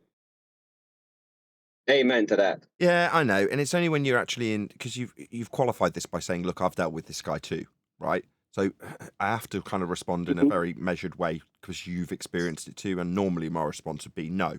As soon as you're in the boat with the guy and he is talking through your every point and he is telling you that you're not making any evidentiary based claims when you've made it 3 times and he's hand waved it, that can get frustrating and you will get emotional. Now, when I did the Q&A or AMA rather on Politics server, before I would get to that stage, the mod, his name was I Am, recognised what the person was doing and just stopped them before I would get a chance to get annoyed. And I even said to him, I love you, you're great. I can feel myself relaxing into my chair because I don't have to suddenly try and reiterate a point that, to the audience's perspective, that guy's like, you haven't made any points. Now, to the uninitiated in the audience, and there may be some, they go, oh yeah, he hasn't, has he? Because they're dumb. Because he's hand waved it. And that's a very effective tool if it's not addressed. Well, if it happens over and over and over again and nobody interjects or stops the person doing it, the audience are just left confused. And that's the point that they're trying to achieve when they do that. Now, obviously, if I'm not going to literally just mute them myself, which is something that people are hypercritical of me for doing, then I've got to engage with them and say, no, I have made a point. I'm going to reiterate it again. Well, sphere isn't a shape, he says. Yeah, that's what happened. Taking it on a new segue. No, I'm going to try and take charge of that. Now, you can hear my passion and frustration for that, which has diminished over the years. But that is natural for anybody, and you know it as well as I do. Well, we're about to reignite that spark because it's 2024. We're on that demon time now. Okay. Like, forget being nice anymore, man. QE's on that demon time. Miggy's on that demon time. I'm on that demon time. Oakley, you do not have to be Mr. Nice Guy. Okay. On the demon dive, what's that mean? Demon time. I don't know. It's like a phrase the kids say, but it's just like, I don't know if you'll Basically, not giving. It's like not giving a fuck, not caring Yeah, what people man, got to say. demon Just say time, what you got to say. Just say what you got to say. You mean us 4 years ago? That's what you mean. Yeah, I get what you're saying. Some people really like that in me 4 years ago, and I got it. And I used to feed off that, which is people saying, yeah, I love it. Destroy them. We get it so much from them. It's nice to hear them having it back at them with a winning point attached, with you giving them. On that, Hey, Peg. When you're not talking, Jedi is definitely hold on. demon time. Hold on. Wait, Peg, when you're not talking, you need to put your mic on mute because you're back feeding. Every time Nathan says something, doesn't everyone hear this? Is it only me? No, I hear it. I was going to mute. I hear it. It's just what the hell? Pig mute your mic. It's because he's working, QE, doing deliveries. I don't get them graces. Yeah, we don't care about the conversation, about what people think about a conversation, about the damn feelings. If they come in here pretend to clown and Peg, which are fraud, they're going to feel the wrath. Do you understand the words that are coming out of my mouth? However, there is a certain amount of decorum that people also would be inspired, if I had, to share the show. And they've made that more clear. That is to say, as much as people take enjoyment from me belittling and berating and swearing at fundies when they lose, with justification as much as I can give it, it's not very shareable. And being calmer actually has a far better effect, as was shown in the AMA. Now, unfortunately, when you're in a tete-a-tete without a moderator, you have to deal with what you dealt. And sometimes that'll lead me to getting angry and shutting people down. Fortunately, I've got some sympathetic people who are in the server that can just stick someone on mute when they do it 3 times, which is what happened then. Somebody eventually went, yeah, we can go around in this circle for 20 minutes, but it does get boring. And it just gets me angry. Now, if people want that, they want me swearing at him, no, compasses don't effing work on a globe, then eventually they'd get that if he carried on, right? So at some point, someone's got to step in. Now, the downside to that is they go, oh, all you do is mute them. Oh, right. So when the argument's been lost on your side and then hand waved and a new segue's been introduced and I won't tolerate it, you'll reassert your position 3 to 4 times through the top with the same hand wave over and over again. And then you get muted, therefore foul, according to them. That's the excuse they use. As long as we can rumpus anything that we've lost with, we can get away with crying foul because eventually we'll get shut down if we force them to. That's their only excuse that they've got. Nathan's mute button. Well, I've got to be honest, I hardly ever use it. When was the last time anybody saw me go into the server? If you can see my mouse for the audience's benefit. When did anybody see me go in, open up someone's line, and stick them on mute? Very, very, very rarely. But yet still out there, Nathan mutes people. No, I don't. I often appeal to people in the server I'm in to mute the fundy scumbag that's rumpusing the crap out the hand wave they've just had given to them. Or given to me. Anyway. Well, I think I muted him 5 times, and I know there was another mod that muted him twice because he kept interrupting. Yeah, but I know we always try and wait right till that point when that inflection of you're handing it back to him, click it, he gets to answer. So he always got to answer you no matter what.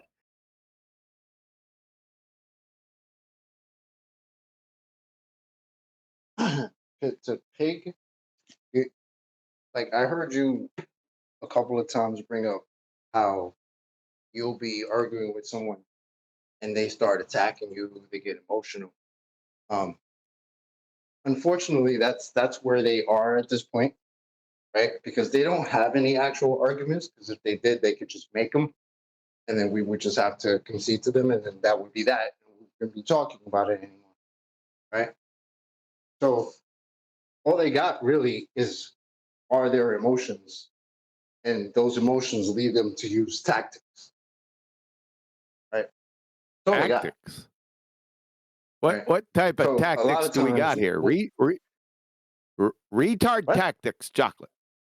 Yes. Sometimes, yes. But whatever Speaking of tactic retard, that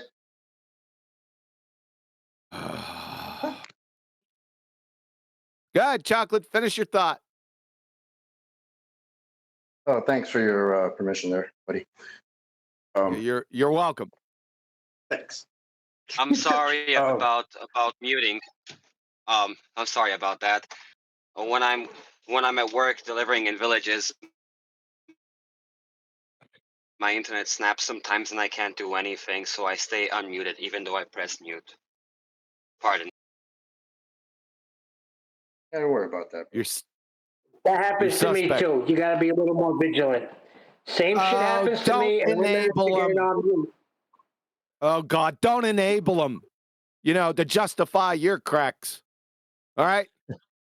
I'm not. Why don't you listen to what the frick I'm saying? I said there's no excuse. It happens to me, and I managed to get it on mute.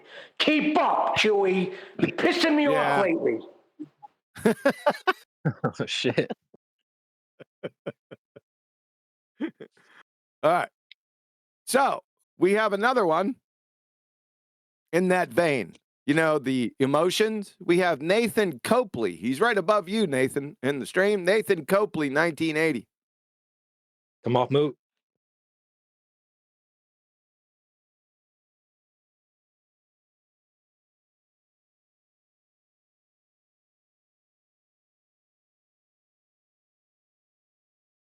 As far as I can tell, this Nathan Coakley guy doesn't have any voice verified roles or anything like I that. just gave it to him, Jedi, so he can come off mute. Copley, you're up.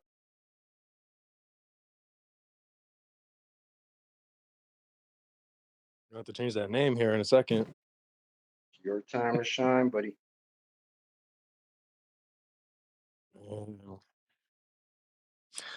They want to talk trash from the chat. Well, he's coming with the big shiny bollocks wanting to be noticed, and when we all give him the attention he obviously wants, he doesn't want to fucking speak up. No swearing. They get here and the camera's bothering them. We hear you breathing. Performance anxiety is a real thing, guys. We shouldn't make fun of him for that. Oh, by the way, QE, is my mic better now? Oh, yeah. What'd you do? Very much. I just plugged in my nice mic to my laptop. Nice. We have Skenny. S. Kenny, what up?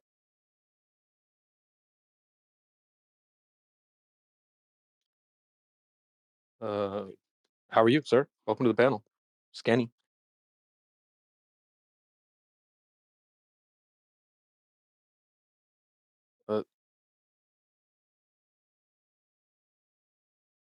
Skenny. I see you lighting up. I hear you breathing. Skenny, wake up. That's you breathing? Kenny, are you okay? Are you okay, Kenny?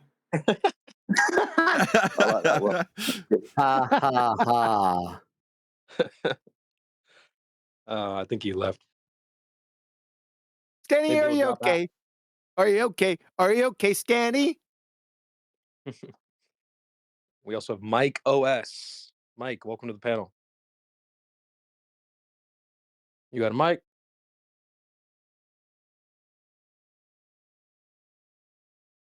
Yeah. This boy's shocking shy today, huh?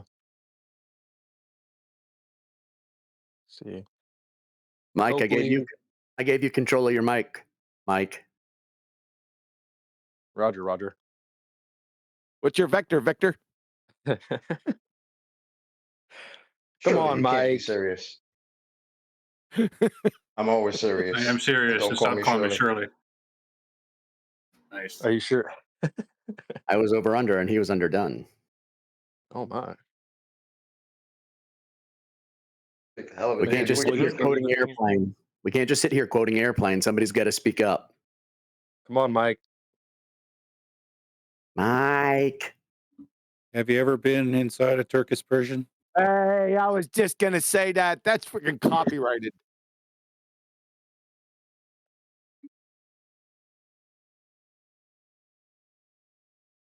Who's next?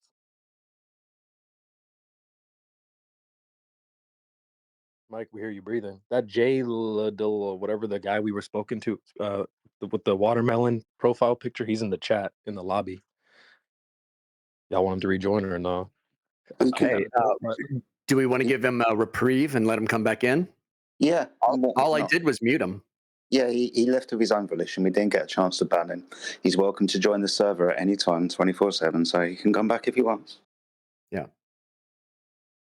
Well, I believe he's still on the server. Did he leave the server or did he just No, leave he's the in the chat? chat right now. He's still here. Okay, yeah, he's still here. He's chatting in the lobby right now.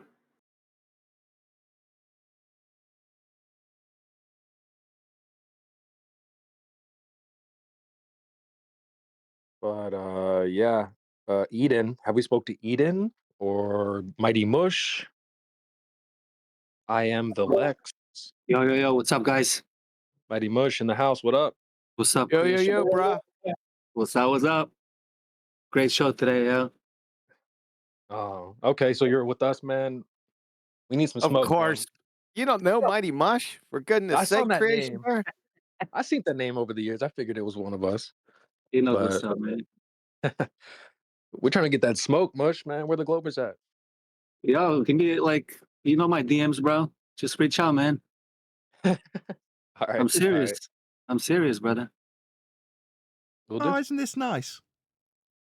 Maybe, Familiar. yeah. We're going to sing Kumbaya here in a second. Yeah, I'm glad everyone's finding it fun to network right now. Who is Eden? Eden, you're up. Eden. Well, Eden's a globe Hey skeptic. guys. There we Hey. go. Yeah, you talked to me like a few weeks ago. That was the first time I heard your show. I hadn't heard it until like I came in like a few weeks ago and you guys talked to me for a few minutes. And then I've been kind of addicted to your show ever since. Nice. Whoa, Talking about whoa, Oakley show whoa. or Kiwi show or our show? There's like 3 shows up in here right now. Oh, okay. Like I've just been listening to the live stream on Rumble. Let's go. Wait a second. Flat Earth is Wait a that second. crack. How you He's the doing? one. Holy shit, man. So You guys done yet? Which stream have you been listening to? Creation Bear's stream on Rumble. Yeah, from Helio Skeptic. Let's okay. go. I'm still finding my way through this part of your guys' community. Glad to have you. Go ahead, Kiwi. You're up. I was just trying to be wise, wisecracker and say, how you doing? But I couldn't do it because 18 other people had to give their little blurb, right? 18 other guys. Yeah. QE. Just say it. You read her profile, right, QE? You realise she's 76 years of age, right? He's into that, dude. That's a little young for QE. I'm sure she's not. Sorry to talk about you in the third person, Eden. It's lovely to have you. Not that this is my typical server, and I shouldn't be the one welcoming you. I'm a guest here too. Welcome to Flat Earth. Yeah, but snacks in the back. Yeah, I mean, I've been like researching for like 2 years, but it's only like in the past like 6 or 7 months I started interacting more on Discord servers. And That is interesting. wanting to talk, and then when you say Are researching, you aware of Nathan Oakley's? Are you aware of Nathan Oakley's channel? yeah, I'm subscribed to Okay, it. just making sure. Okay, let's go. When you say you've been researching it, as a globe believer, as a flatty, have you been finding your way through Simon Dan and Professor Dave, or what's your path been? Yeah, actually, probably Simon, Dan, and Professor Dave are the reasons why I'm a flat earther. Really? Because yeah, because actually my whole life I've been into space. I've been really into like sci-fi and like space stuff, and I was always trying to like, oh, how can I draw realistic spaceships? And so I have like a ton of art books on it, and I knew that there was something wrong with it because I could just never quite figure out like how does this like whole thing work? Like there's something that just never clicked and never made sense. And I also would watch all like the space probes, like when Cassini passed Saturn, and I was super excited to see Saturn because like I've just been interested in like the planets my whole life. And then when I saw the footage, like I was like, "Are you serious?" And I was having like a reaction of disbelief. But like I didn't realize it was disbelief. Like so I didn't quite understand like this mix of like disappointment and like these feelings that I was having like frequently with the space program. And there'd be so many times I'd be on the NASA website and they'd be like, somewhere out there is a planet the size, like a diamond the size of a whole planet. And then I would be like, how do you know that? Are you making shit up? And I'd be having those reactions like my whole life, but I would still always explain it away like, okay, I guess it's just something I don't understand. I guess like I just don't understand whatever like data they're reading and making these artworks from. But I also like knew that they were artworks because there was a time that I went to Costco and I printed out a bunch of photos, what I thought were photos from the NASA website.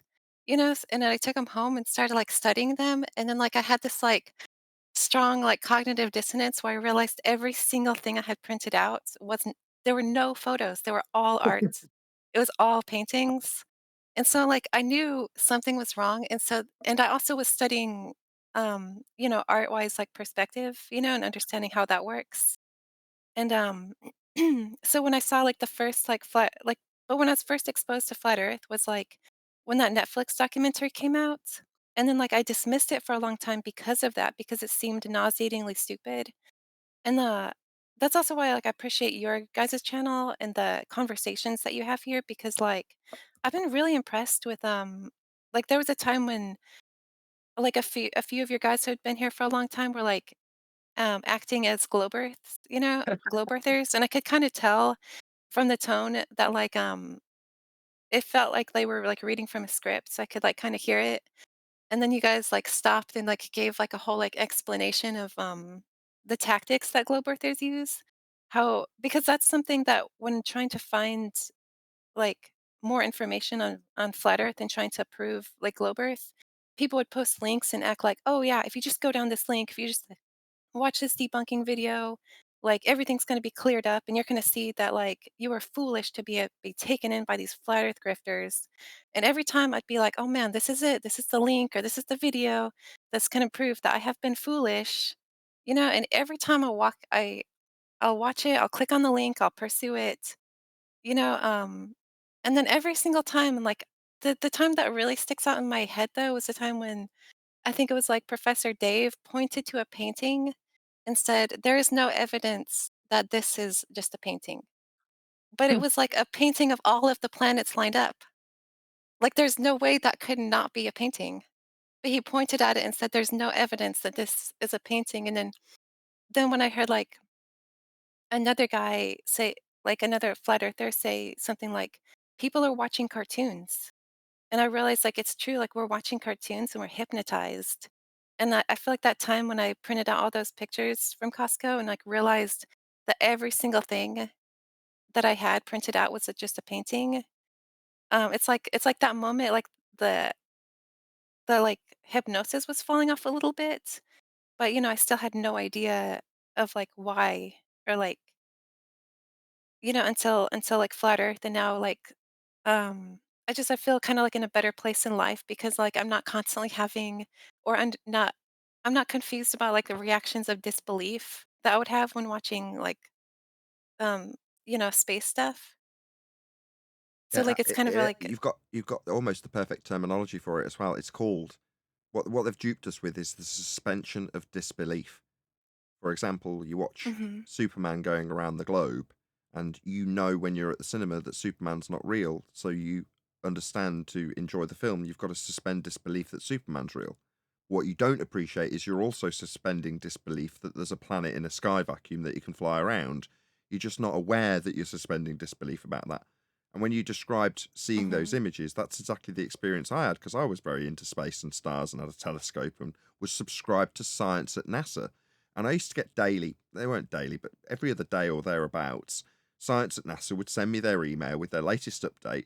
And every time I got it, I had the same exact feeling that you described, that hollow feeling that it didn't show anything. Now, half the time I realized that they were disclaiming that they were just renderings. They were actually putting it at the bottom of the image, artist impression, whatever it was they used to disclaim it. But at the headline, new planet discovered. Oh, great. Somewhere in this article will be a picture of a new planet. And there never was. Or new spaceship goes out. Oh, well, there'll be a picture of a spaceship traveling in space in this article. And there never was. And every time you had that Yeah. empty feeling at the end of it. Yeah, cause the satellite thing, like, cause I have looked up photos of satellites even way before flat Earth, and so I knew too that you can't find a real photo of them. Yeah. It's weird when you describe it that way because it makes me appreciate that I was on the path to flat Earth before I was here. So where I consider my starting point in flat Earth, maybe 2015, I was long before Mhm. that. Like you say, subscribe to Science at NASA and recognizing the nonsense in it and going and just reaffirming my own suspension of disbelief. Well, I've still got to suspend disbelief about it. That's the world we live in, isn't it? You know, that's what I did at the end of each of those sessions with the Science at NASA material. Go, oh, well, it's still a globe. I just don't understand this stuff. You know, you kind of apologize to what yourself. what she said was so important, right? She said she convinced herself that she didn't understand, and that's how half of this, or I would say most of this paradigm works, right? They spew big words to you in order to convince you that this is so complicated and difficult that you can't possibly understand it, and therefore that makes it real. So you spend half your time when you're a kid. Like, I'm listening to her, she sounds so much like me when I was a kid, because so many things just, it doesn't seem real. You know, when you're looking at something that's not real, there's something that pokes you that says, hey, look, that's a cartoon. Hey, look, that's CGI, right?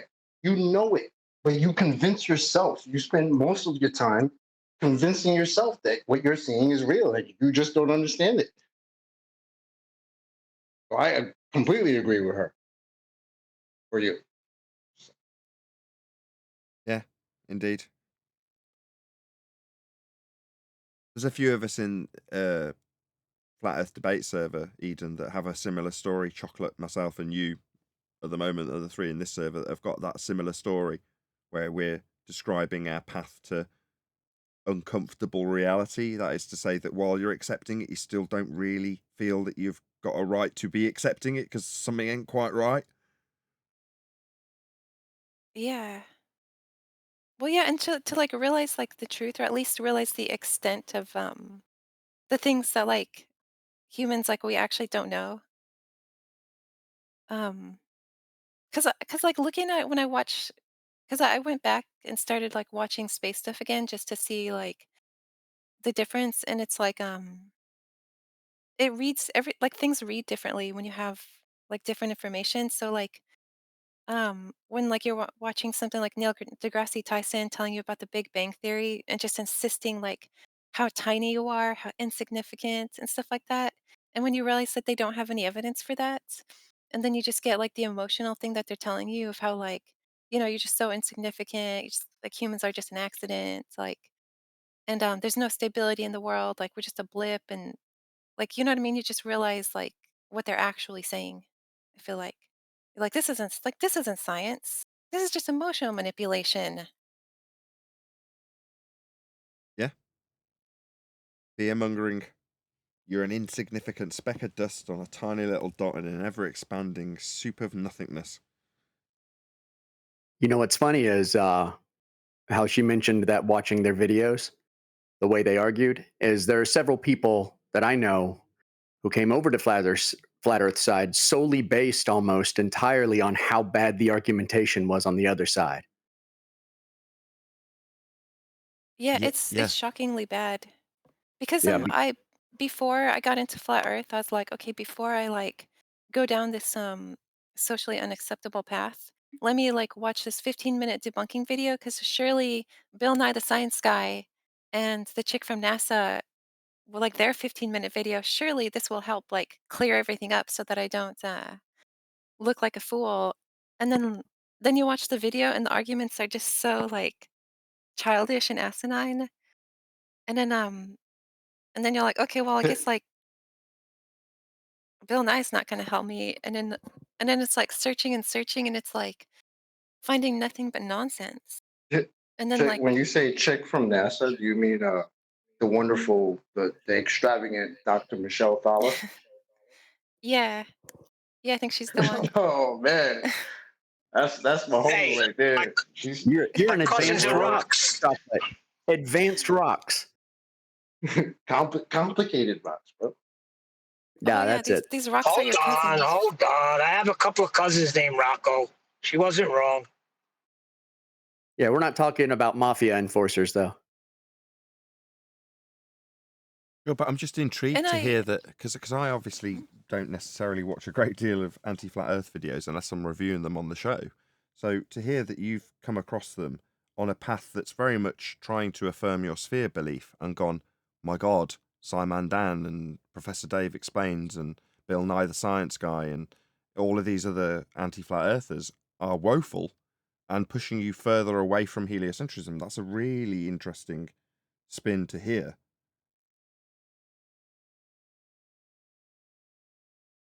I had no idea that they would be so detrimental to somebody's path back to the globe. What you're suggesting is, regardless of the consensus view, if you go to a Simon Dan video and it's got 1 million views, which is a good chance it will, that's the only thing it has to offer, really. Look, the consensus agrees with this. Everyone in the comments is saying, yeah, go Dan. But you're coming to that video and going, this does not fulfill my desire to affirm my globe belief. But I've never heard anybody say it like that before. I don't know about anybody else. Has anybody else heard I somebody guess say it's that? true. I guess she's seeking for truth, and other people, they're just anti-flat earthers, or they're just, what do they got, cog this? She's looking for truth, so that's why it sounds different to her now. I'm thinking. Right, so what you're saying is, for the Oh. majority that are making up those million viewers, they're looking for confirmation bias of what they already want to reaffirm, and because they're definitely seeking that out, reconfirmation bias, if you want to call it, they're going to find it there. Whereas if you're looking for it with any sort of critical eye, you won't, and it might actually have a detrimental effect, according to Eden. It's actually pushed her away Well, from the then, globe. well, I think it depends on how people are thinking because, like, I will always like kind of look for debunking videos first, just in case they give me some piece of logic that like might be missing. And so I'm just always looking for like logical cause and effect. And like and it's like evidence. Like something that like makes sense where you could like logically go from like this point to that point. And and then it's like whenever I don't find that, it's like like and it's like it's so absent in all those videos. I was gonna say something else, but I forgot. I felt like it was important. Yeah, that happens to Nathan a lot. Yeah, when you interrupt. Got him. I don't interrupt. That's the Oh, problem. And you're pissing me off too lately. I do remember. It's like because I also shortly after being exposed to flat Earth read the book Kings Dethroned, and as I read that book and like did the geometry, because Kings Dethroned, how it's like about the guy like saying like this is why like they made the mistakes, like pointing out that they just assumed the size of Venus, that it was like the size of Earth, and like I sat there and like did the geometry and stuff, and then like I'd walk around thinking, man, like I can't believe that there are books in this world that will just ruin you. But like books that are just so logical that will like immediately like change your whole worldview on something. And then I'd be thinking like, man, like, okay, so what kind of books could that be? Could they be like books that are just trying to manipulate and obfuscate the subject? Or could it be because like you're finally being exposed to truth? When like that logic connects. Yes and no. If you've got a preconceived paradigm that it stands in conflict to, then yes, I can completely appreciate what you're saying. Sometimes people go after when that that adrenaline rush as well. That moment where your paradigm changes in your perception. Some people get that from pure belief and speculation from the person they're watching, and that will achieve the same thing. But that aside, some people will get to this subject, and the surge, the adrenaline that they get from that, they want to recreate it. So they sort of chase that high, if you will. That's when you end up in nonsense like ether and upward rising Earth and hollow Earth and all sorts of other speculation. Like with the guy earlier when he was talking about a magnetic field creating a force field dome that's got plasma flowing over it. That is a consequence of people seeking the conspiratorial path that leads them to flat Earth, which it isn't. But that will give you a certain high that I think people go after. And if they don't find it from someone who's just talking about things that are easy to verify, it's not as exciting. So at the moment we're on the vibe of telling people to just point out Earth's measured flat and that globe claims will require it. But when you show someone, well, here's a map that hadn't got a new world on it, and here's a new one that does, and here's how they mapped it out and charted it flat, people go, yeah, I know about that. Yeah, I live on one of the new worlds. Yeah. You go, yeah, but therefore it's not very exciting, but it proves Earth's measured and charted flat. Whereas if I tell you about the resources in Antarctica, that's going to get those adrenaline glands pumping, isn't it? You're going to get a lot more excited about that. So people have appealed to that, and then we end up with a load of conspiratards in flat Earth that are peddling garbage, leaving people down rabbit holes that lead them nowhere, rather than just pointing out to the next man who comes along that Earth's measured flat. Like, yeah, but what about my speculation about free energy in Antarctica and Tesla and whatever else that you can spew? I have to admit, like, I am interested in that stuff too sometimes, but like, I'm interested in it, in the way that like they were doing the same thing, like speculating about space, like so like when people point out that like, oh, there's like space out there, then you had all these writers and artists like just speculating, writing all this stuff, like creating all this artwork, and then they're like using it back. So like I'm actually I think that they should just accept that they're writing fiction, but now in that direction, you know? Yeah, and I Um, completely approve. In the same way as if I could yeah. suspend disbelief for the space lie, which I can't anymore, I'd quite enjoy watching the latest Guardians of the Galaxy, but I just don't. I can't derive the enjoyment because I failed to suspend disbelief. Now, if someone else comes along and says, now that you are in an unknown paradigm and you don't know what the sky is, I can invent one to have a fantasy film about, and you can suspend disbelief about the creatures beyond the sky, just for the sake of argument, right? And that's perfectly Mhm. acceptable. As long as they give a good enough story and a good enough reason to suspend disbelief in that way, I'll buy it if it's a good story. The problem comes when you have people who are asserting, like the guy earlier, well, we've got scientific validity for some of the claims I make, when he's punting total nonsense about ether domes and plasma fields and molten iron cores and all of this stuff that's speculative. Even if you do disclaim that you're a flat earther, sometimes because you disclaim you're a flat earther, you get the ear of a load of other conspiratards who suddenly want to, jump on your bandwagon and get in, get involved and get excited about speculation that's totally unproven. Like, well, if the bit that excited you was finding out that you don't live in a world that's spherical in a sky vacuum, and you want to talk about it to next man, if you don't want to be ridiculed, stick to things you can actually prove, because then they won't ridicule you. Now, they might choose to hand wave you and dismiss it anyway because their belief is so strong, but ultimately they're not giving you a justified reason to say you're a conspirator talking about ice walls. Have you proven the ice wall? Have you been? Next thing you know, you're into speculation that will make you look more and more stupid. The example, like I said earlier, with the maps, people can just say, yeah, I know that. Yeah, so you know it's flat then. You know it's measured flat. You know it's mapped flat, charted flat, built on flat. Yeah, all those things can be easily verified. And then you can get on with your day. When they start strawmanning you and say, why would they lie? You go, I didn't say they would. Mhm. But if you're concerned about that, on your way, you go and worry about why they would lie, according to you. But it's not my concern. I can just show it's measured flat. That's a fact.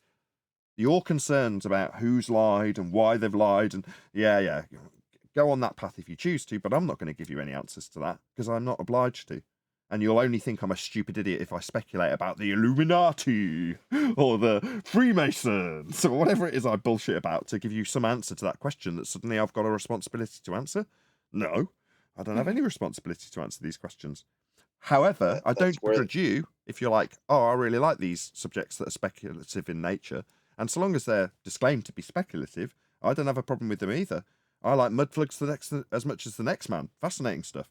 Total nonsense, but very interesting to watch when you're eating your tea if you want something to fantasize about.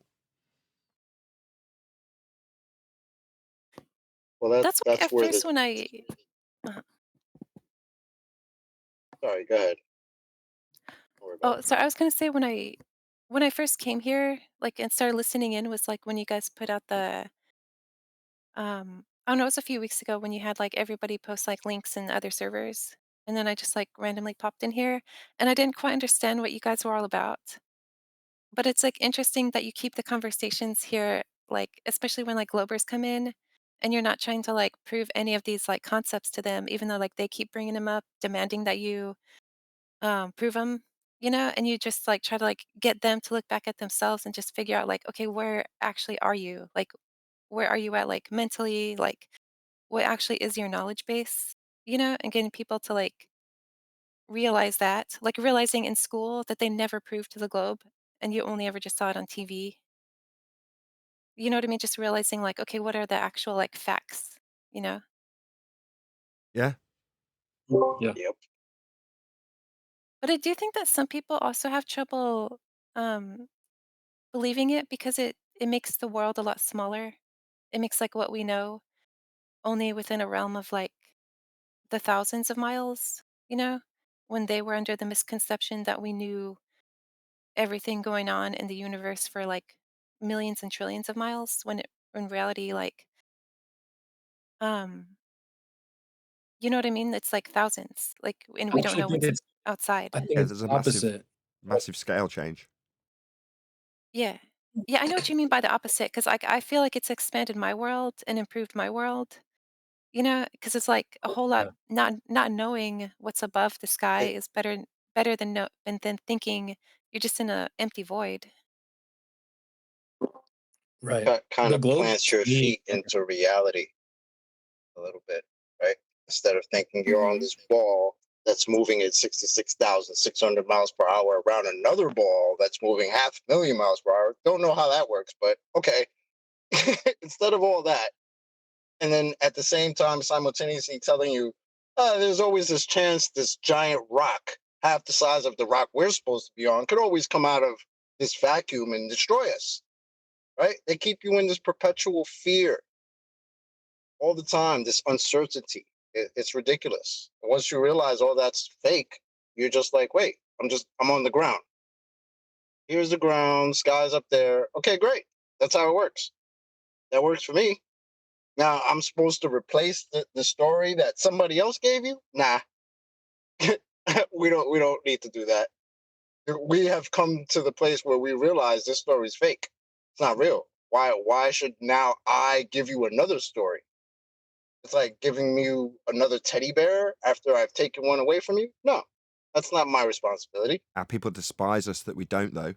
What, you won't be my next guru. Oh, You well. won't tell me what the sky is. Well, this guy over here, he's willing to tell me it's a ether-generated counter-space field and that there's free energy potentially coming from it. What have you got? You don't know? Oh, well, you're not worth very much to me. I need a new guru. I've got to replace the sky vacuum I've just lost. No, Adam's got a good take on that, Adam. What do you say to those people that have left the ball and grabbed onto ether? You phrased it in a way the other day that was very powerful.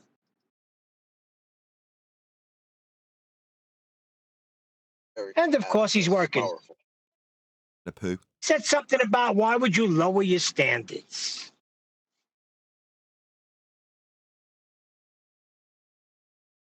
Well, I guess I kind of understand what he meant. Like you've hired, if that's a word, your standards to come to a certain conclusion that you don't live on a magical spinning water ball flying around in a vacuum. And then what? Now there's this other cool story out there that now you must lower those same standards to accept. Why do that? Yes, that's exactly what he meant. And that's when we get told, "Oh, your standards are too high." Okay, thanks. Don't know how that's supposed to be an insult, but all right. Yeah, I have been told that. Your standards are too high. Mm-hmm. What would you accept, Nathan? Yeah, but that too. What would you accept? Well, evidence that it's true. Have you got any of that? As opposed to your speculation of most likely by way of this juxtaposition and correlation. Correlation's basically exactly what I need to prove my point of speculation. No, that won't really do at all. Why not? What would you accept? What about a fallacy? Would a fallacy do? Got nothing else. Whenever they do that, I just hear them talking to like a judge or a panel of jury members. Well, but like, what do you want me to do?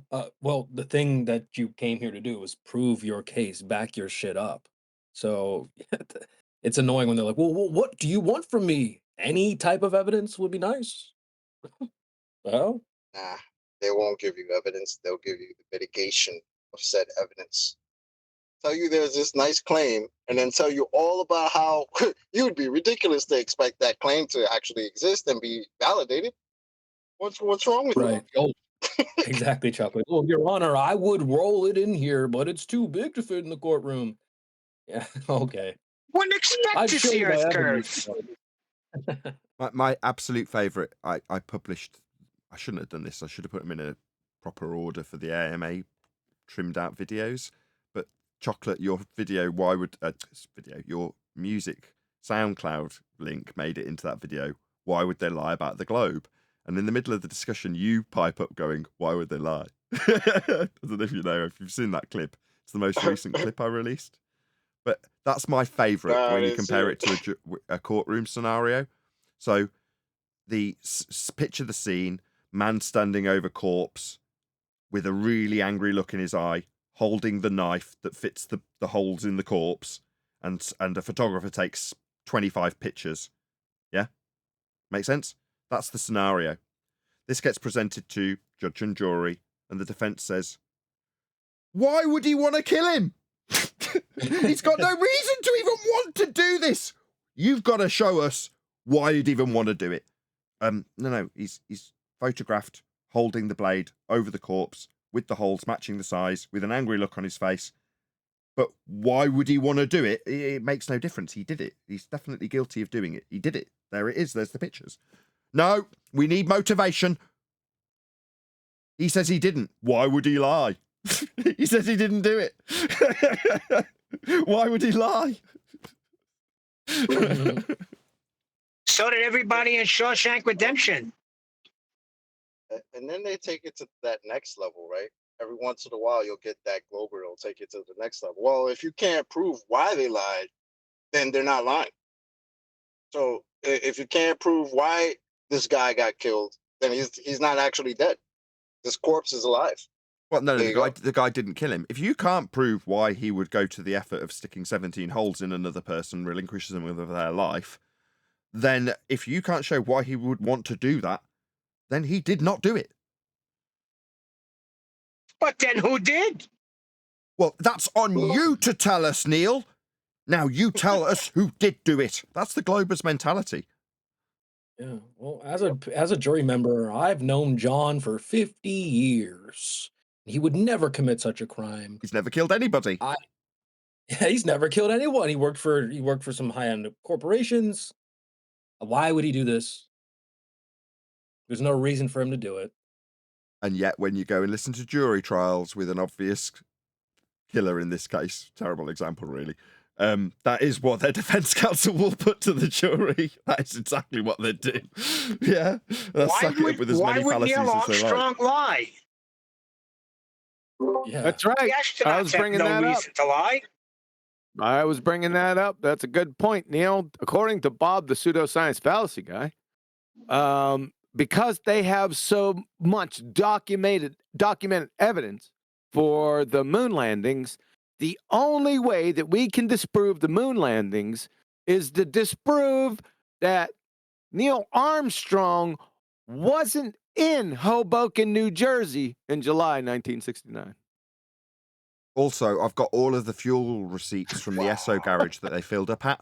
You've got to debunk those receipts. Wow.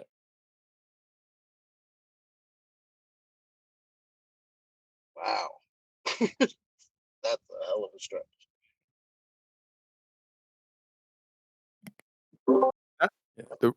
The really scary part is he was serious. Yeah. Wow, that is scary. So the only way we could disprove phlogiston is we have to disprove that Johann Becker wasn't in Bavaria in 1667. I can't disprove that. Phlogiston proven. It's kind of sad. Even by his own standard, though, would you not agree, QE, that by stating that he couldn't have been in the sky vacuum debunks where he's claimed to be, therefore undermining the entire argument that Bob's having with one question? How can he be in a sky vacuum? The gas would fill the space.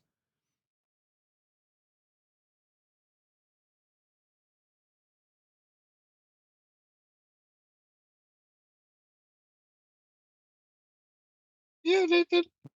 Yeah, Nathan, it's overcome by my very good argument. It's QE's argument. This is modesty. That silence was modesty. QE knows how good his argument is. No, that means he's shoving an orange in his face. No, it means he's modest. Humble. Polite. Calm. All of those things. All of those things together. Tender. Gentle. He's not elevating to any of these. We're fishing and we're not getting Wait, you gotta put the understanding. He's very understanding. very understanding.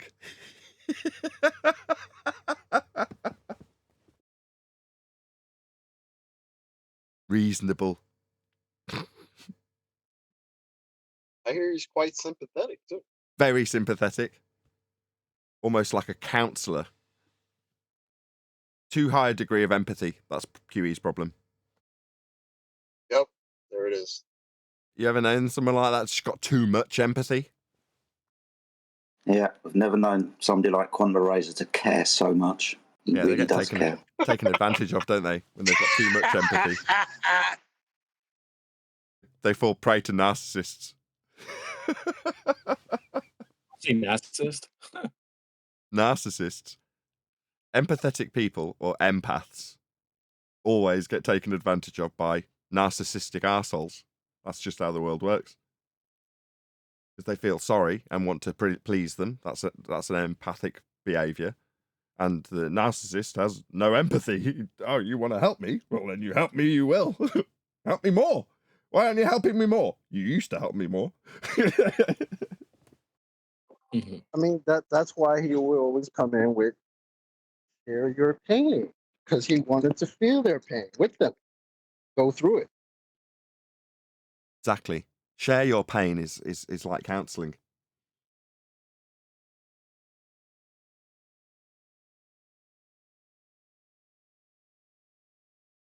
Right, this is going to have to be the end of the show, isn't it? I think it's this conversation. Yeah, I was going to say he's sympathetic, like a cult deprogrammer is sympathetic. Cult deprogrammer. You've never heard of those? Like MK Ultra people that have gone to a clinic and been unbrainwashed. Is that what you're talking about? No, and well, I'm not sure if it's the same thing. It's where you have someone in a cult and there are these deprogrammers where they essentially legally kidnap someone and deprogram them. It's not really practiced that much anymore, but it was a thing that used to happen a lot more. Sounds like something that went on you're in the 60s. talking about they unindoctrinate them? Yeah, so yeah, like, they unindoctrinate them by forcing them to see something. like dragging someone out of Plato's cave. Yes, it is literally that. Yes. Just want to quickly welcome a couple new people to the panel. Hella Catfish, welcome back. Globe Earther. Also Elvis and Seer Soul. What up, guys?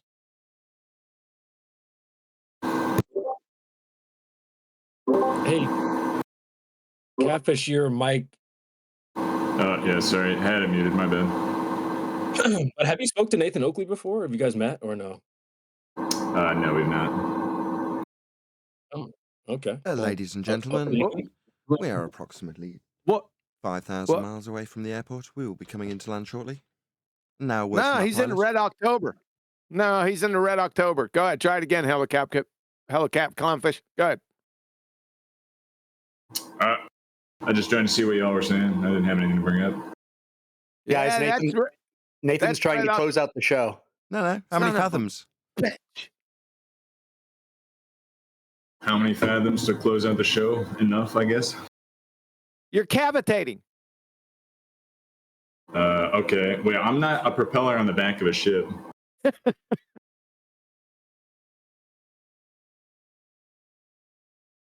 It's not that bad. He's a good one though, Oakley. Don't close it yet. That's Mr. Oakley. I do have a washing machine in the background. That's probably what's going on. Trying to create some Earth rotation. this. Turn the lights, the party's over.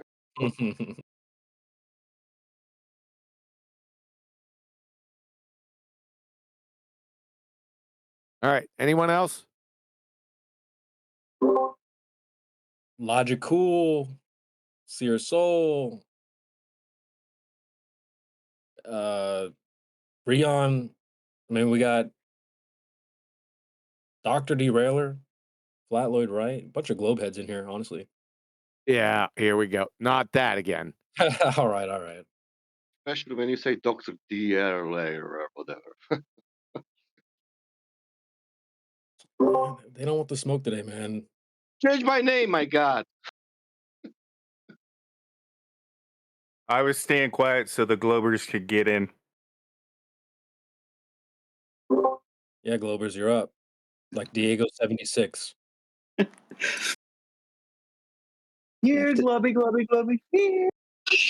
Don't startle them. They'll run away. You have to be gentle. Remember, kitty gloves. Like enticing a kitten in.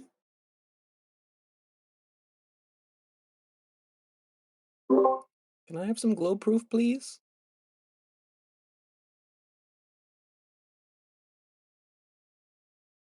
Is that Is that Miggy? Is Jedi? Miggy in here? Holy shit, man. Yes and no. Not Mickey, but I'm Jedi. Who was that? Oh, just overtalk me. I can't help it if you're pushing a button the same time I am. Holy shit. Has to be fucking Neil. You already pissed me off already today. You want to start again?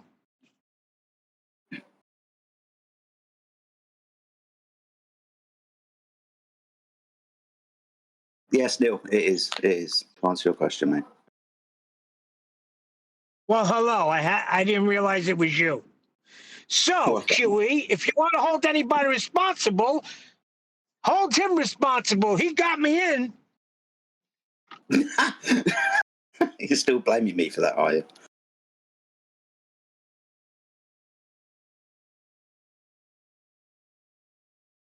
Yeah, I won't forget that. You were see, all the qualities we attributed to QE, they were actually your qualities. Yes. Very patient with me, gentle, took your time. As Witsit was saying, he's a troll, just kick him out. Was it Witsit that was saying that?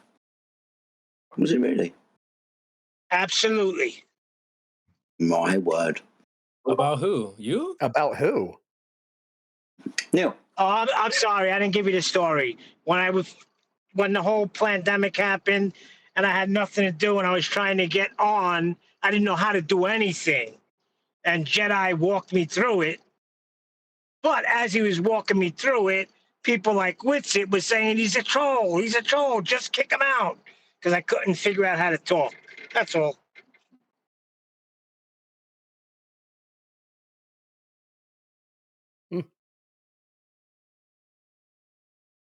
You're only a little bit of a troll. I'm talking here.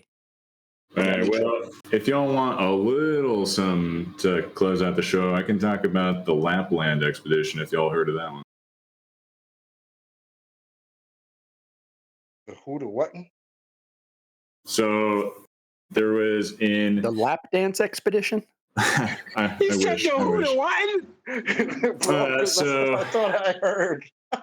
I think it was Sorry, man. in the mid 1700s or perhaps mid 1600s. I can't remember. But the French king at the time ordered 2 expeditions to be conducted. One to be sent north to present-day Finland. At the time, it was an area of Finland called Lapland. And another expedition to be sent to Ecuador. And it was to obtain the most accurate, or to obtain a estimation of the shape of the Earth for the purpose of creating having information dominance, right? Like France, England, always at war. If you can map where you'll be sending your ships better than your opponent, then you might have a tactical edge, that type of thing, right? So they sent 2 groups of scientists out to these 2 locations. I was able to find a translated into English, like personal account of the expedition that was sent to Lapland. I found a French version of the account that was sent to Ecuador. I wasn't able to find an English one, so I've only been reading the Finland one. But the expedition was pretty cool because so what they did was their whole goal was they were going to measure the distance of 1 degree of longitude. Now, hold on, wait. Now, I know saying the word longitude makes people believe that or that they presumed what the shape of the Earth was. If they're using a spherical coordinate system, like what we presume longitude to be, then they must have presumed the Earth. But longitude can be defined in other ways than by a spherical coordinate system. Did you say scientists went there? Wait. Yes, So, it was Condamine. Which precise scientist? Chemist, physicist, or some kind of which kind of science? There was I believe it was the original Celsius and Condamine as well. I have their account here. I can post that in the chat if you'd like. And longitude can only be described from a plane of reference inside a sphere. It's not a spherical coordinate system, even in that description. Right. So perhaps I used imprecise language, but I will say in this context, in the context of this expedition, longitude was only used or was only defined as the elevation angle of a star, being Polaris. An elevation angle can be taken on a flat Earth or a globe Earth. It doesn't matter, right? If you use something So it like doesn't prove anything. So it doesn't prove anything. No, it can only be done on a it flat means Earth. it doesn't. Sorry. It doesn't presume anything. It can only be done on a flat Earth. An elevation angle is defined as a deviation from a line from horizontal, and the measurement between that deviation. Both lines have to be straight. You require a flat Earth to make this measurement. You can't do it. Your definition's correct, but the method. So, are you aware of the tool known as a quadrant? It's like sextant. Sextant. Right. It's not a sextant. It's not a sextant. They are separate tools. Same thing. An angle measuring device. My friend, sorry. It is an angle measuring device, but they do it in different ways. So they measure angles. Well, a sextant specifically uses the visible horizon because on a ship, like you're rocking back and forth, you can't use a plumb bob like a quadrant does, a plumb line, right? You're moving around too much for the plumb line to give you an accurate measurement. So you have to use something stable like the visual horizon. Quadrants can use a plumb line on stable ground. They actually use the zenith. So the plumb line creates like it's a perpendicular line with your line of sight. Sorry, I do apologize for interrupting, but you said that they sailed to these locations? As in, like, to get to Lapland? Yeah. So I believe there was sailing. There was some sailing. They would have used a marine sextant then, wouldn't they? Utilising the horizon, not a plumb bob, to navigate. And when they navigate, the navigator used it, but that's not like part of their expedition. Yeah, when they got to where they were going, they navigated using the stars, requiring the Earth to be a horizontal plane of reference to get those elevation angles up. And then we go to land, use this quadrant, and do exactly the same thing: establish a horizontal to measure an elevation angle up to said star. Well, if you understand the method of using a quadrant, then you understand that it doesn't require the surface of the Earth to be one way or another. Does it require a 90-degree angle? That perpendicular 90-degree angle is created from the line of sight of the observer and the plumb bob on a quadrant. Well, you can't have 90-degree angle to the surface of the Earth. I didn't say it was parallel to the surface of the Earth or tangential. I didn't say it was parallel to the surface of the Earth either. So I'm just a bit confused. What are we doing again with this process? Well, I'm just trying to clarify. A high level to establish a horizontal plane of reference is what he's saying. Plumb bob establishes the horizontal plane of reference. But why are we doing this process? Which doesn't require the surface of the Earth. Sure. What are we doing the process for? I'm prefacing the Lapland expedition that they used a quadrant. So answer my understanding the question, use of a quadrant. So we're navigating Earth then? Not for the navigation of Earth, no. Sorry, you just said it's the Sorry, can everyone stop a second? I'm really confused. We went from you describing an expedition to it being reference to a horizontal plane with a plumb bob, or using a mariner's sextant with the horizon to establish a horizontal plane. Then you started telling us that it wasn't with reference to the Earth. I got confused and said, what are we doing again? Oh, we're on an expedition. Well, we're navigating Earth then. That's what we're doing, aren't we? So why would you say, after describing this process, which requires a horizontal plane of reference to navigate the Earth, why would you say it isn't the Earth? That seems idiotic. So the expedition was to a particular location in Lapland. I mean, it's called an expedition because it was quite the journey to get to the location they were going to. It took them several months at least. But I mean, how they got there isn't the purpose or point of this discussion. Well, it is when it proves Earth's flat. Sorry, excuse me. It is when I'm asking you how this process works, and that process is navigating the Earth. When it comes to it needing to be flat, you say it's not the Earth, and then say, oh, it's not about how this journey is a journey along Earth.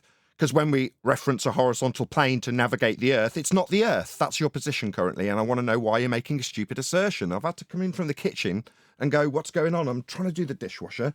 Now this guy's saying that this story about navigating the bloody Earth isn't Earth. Frustrating and stupid, and I want to know why you're saying it. It is Earth. They're navigating Earth. That's the whole story that you're telling until it's proving a flat Earth, and then it's not the Earth. That seems silly. It just proves Earth's measured and navigated flat by your own volition. You know, plumb bob with respect to a horizontal plane of reference to make this story about travelling around Earth make sense in terms of how they navigated it. They navigated it flat, didn't they? You just don't like it. Your story proves a flat Earth, like all these stupid stories that globe believers tell us. They need to measure Earth flat, but suddenly it's unimportant to the story about travelling around Earth? What, that they're navigating the Earth flat because it's not the Earth? Why would you say it's not the Earth? That's my question. A quadrant doesn't require the surface of the Earth. That's the point. So what are we doing again? What are we doing with this quadrant? Why would we be referencing anything? What are we using it for? It's not the Earth, right? Stupid statement. I'll say it again slower. What we are doing in this story about travelling around the Earth is travelling around the Earth.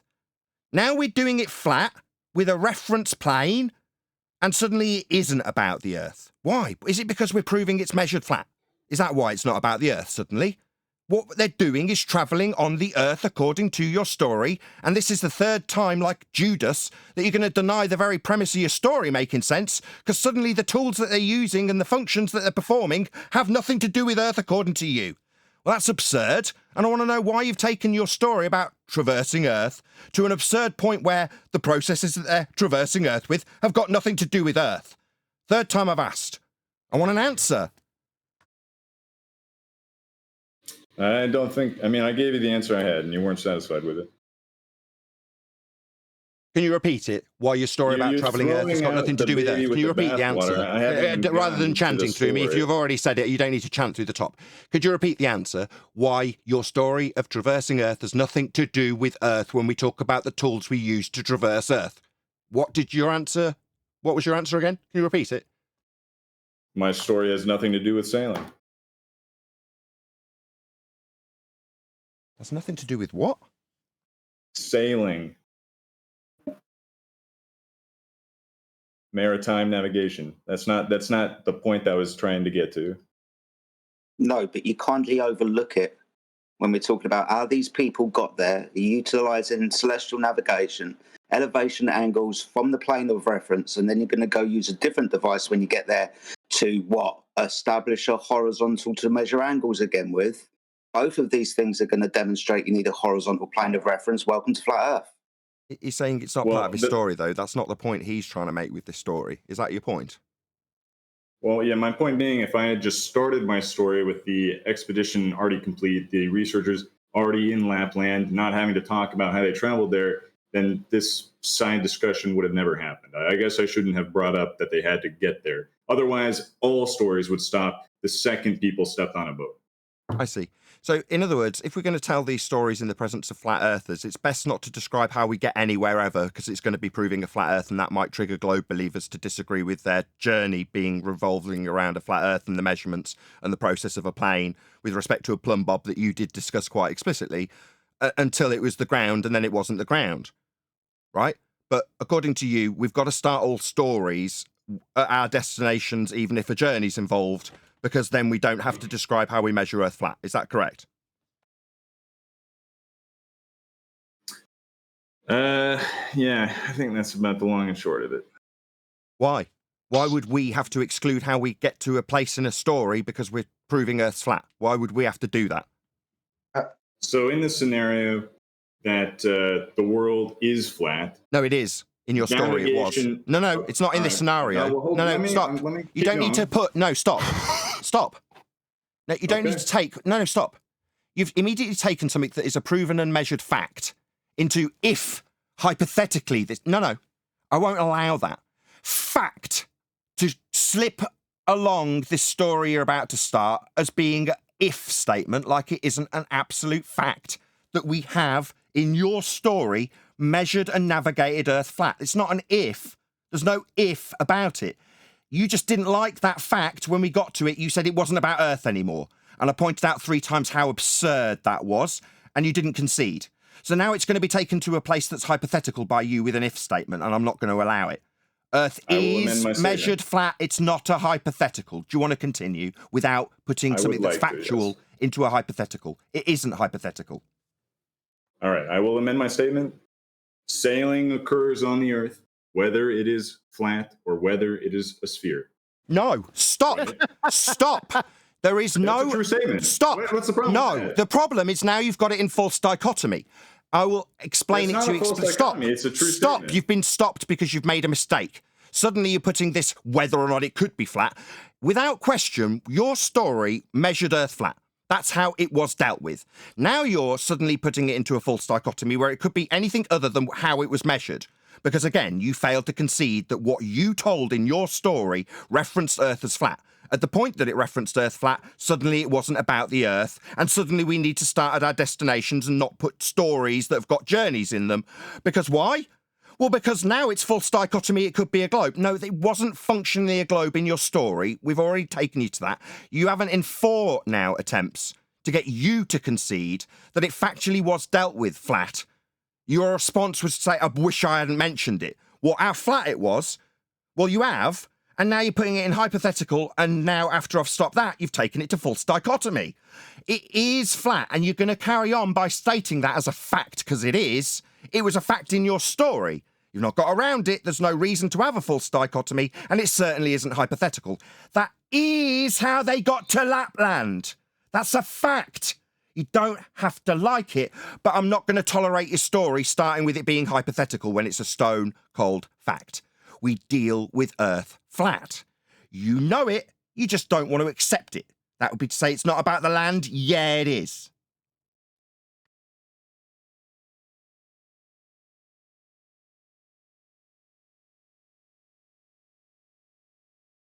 So unless it's false dichotomy, you're not allowed to speak now. You got your tongue. You can't actually parrot off what you were trying to achieve with your story unless you've got a false dichotomy or unless the measurements are suddenly hypothetical. You've got nothing to say unless you do those things. Fundy. Zealot. I've got nothing more to say. So you've got nothing more to say unless you've got an insertion of your globe fundamentalist religious belief where you're measuring things flat. Unless you can put it in as a hypothetical measurement of flat or a juxtaposition with false dichotomy of globes that we haven't measured, you won't say anything. You're a zealot. Can I ask a clarifying question? A little while ago, buddy, you were explaining elevation angles, and I don't know, maybe I could be wrong. Did I hear you say you can get an elevation angle from a flat or a curved Earth? Or did I hear that one more wrong? time, sorry? Yeah, he did. He said it right in the beginning, Chocolate. Thanks, Neil. Earlier, you were describing elevation angles, right?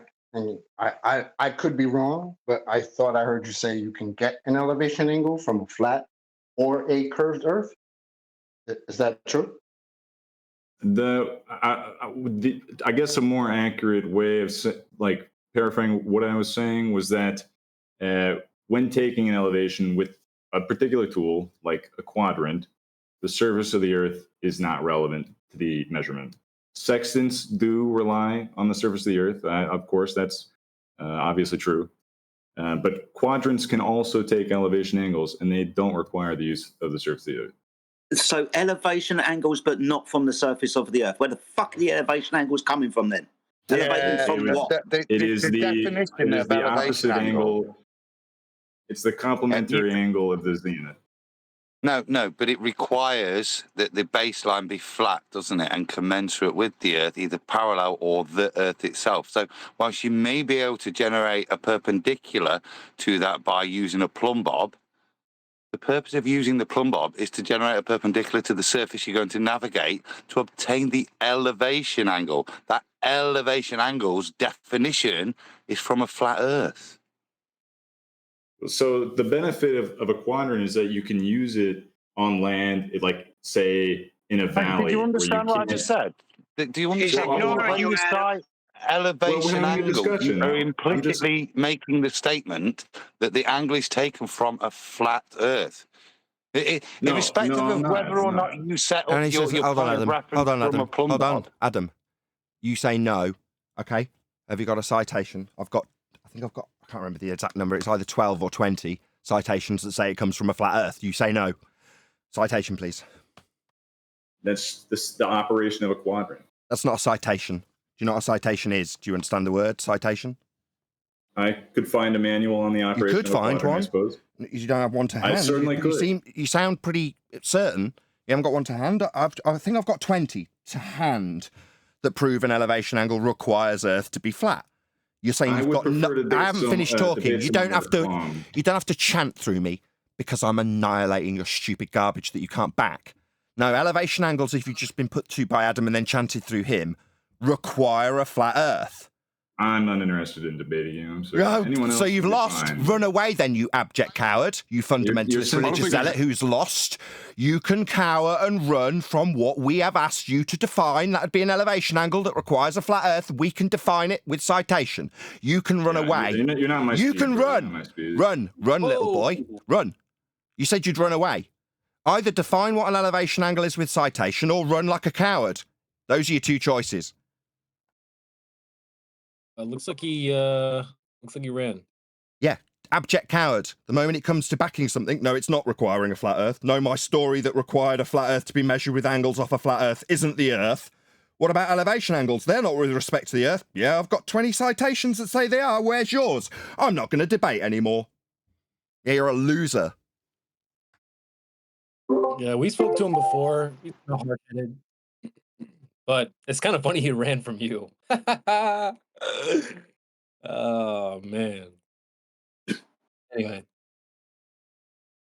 We got some new people. Dirtworm. Welcome to the panel. Dirtworm. Joseph. I've been in the background inviting people like crazy. So welcome to the panel, guys. We also have Astrovation. Guys, say what up. Or you can react to the last conversation. Can I make a minor correction? It wasn't Judas, Nathan. It was Peter.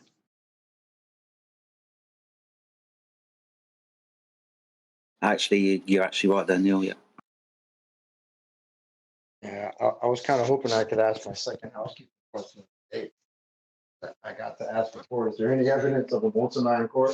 That wasn't responded to because Nathan was in the middle of shit. Then this guy just said that you could get an elevation angle from a curved surface. So I wanted to ask him, is there any evidence that you can require an elevation angle from a curved adjacent? You did ask him. I thought you did. No, I asked him to repeat what he said because I wanted to clarify that. Then after that, Jedi and Nathan jumped in. So yeah, but Chocolate, he wasn't gonna. He wasn't gonna. He was gonna rephrase it. That's why I said to you, yes, he did say that. All right. I just wanted to hear what he was gonna say. Did he leave? Yeah. Yeah. He ran away.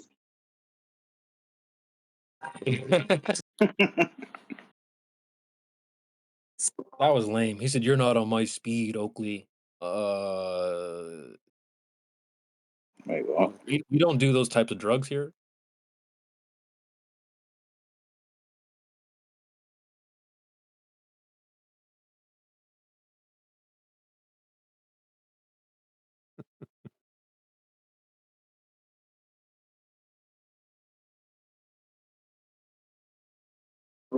So next time you see hella catfish, spam L's in the chat. That was an L, bro.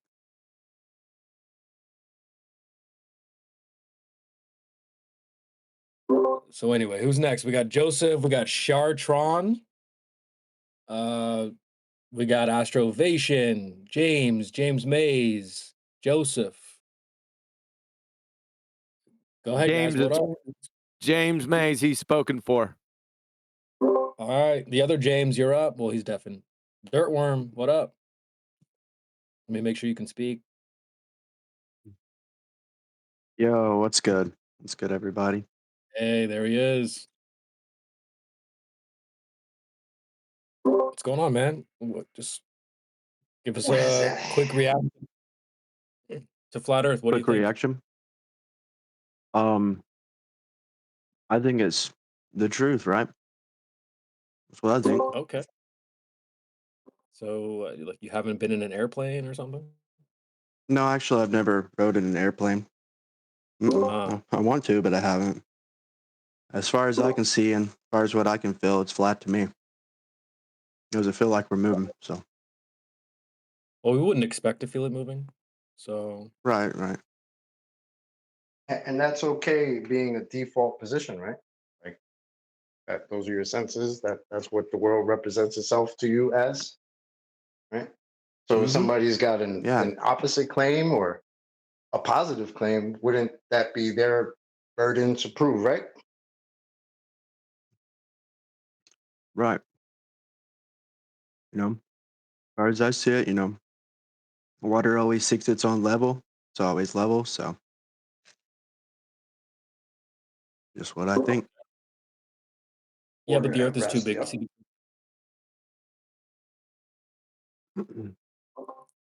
I just don't think you understand fully, Dirtworm. The Earth is too big to see the curvature, so we wouldn't expect to see the curvature.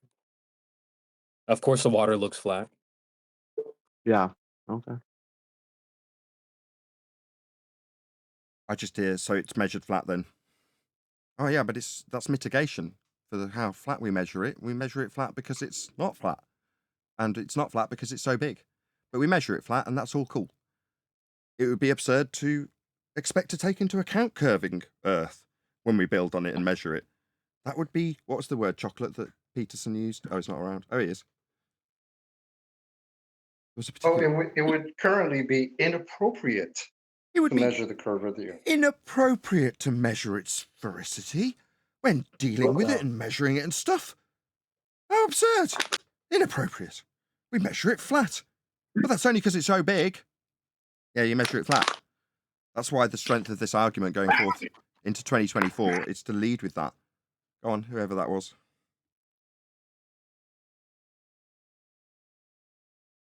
The strength is to lead with that fact. And if you know that is the case, you'll understand how you get to concessions. Or they run away like the guy did a minute ago. He can't get around the fact that his globe-proof story that, well, it doesn't really involve a globe or a flat Earth, it doesn't matter. Oh, it does, it measures it flat. Oh, well, then it's whether or not we've got a hypothetical measurement that's absolutely being used here that's flat versus a globe. Absolutely. No, it isn't. It's just measured flat in your own examples, isn't it? I'm not debating anymore.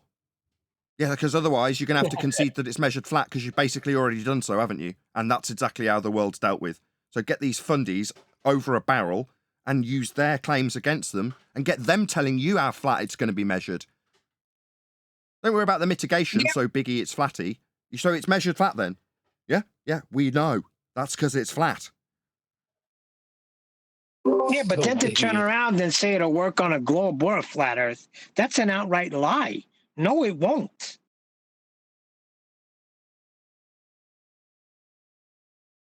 No, the flat Earth measurements might be capable of being gerrymandered onto a globe and back onto a flat map again. Well, it's a globe projection that came from flat Earth measurements. Well, just take them to the flat Earth measurements.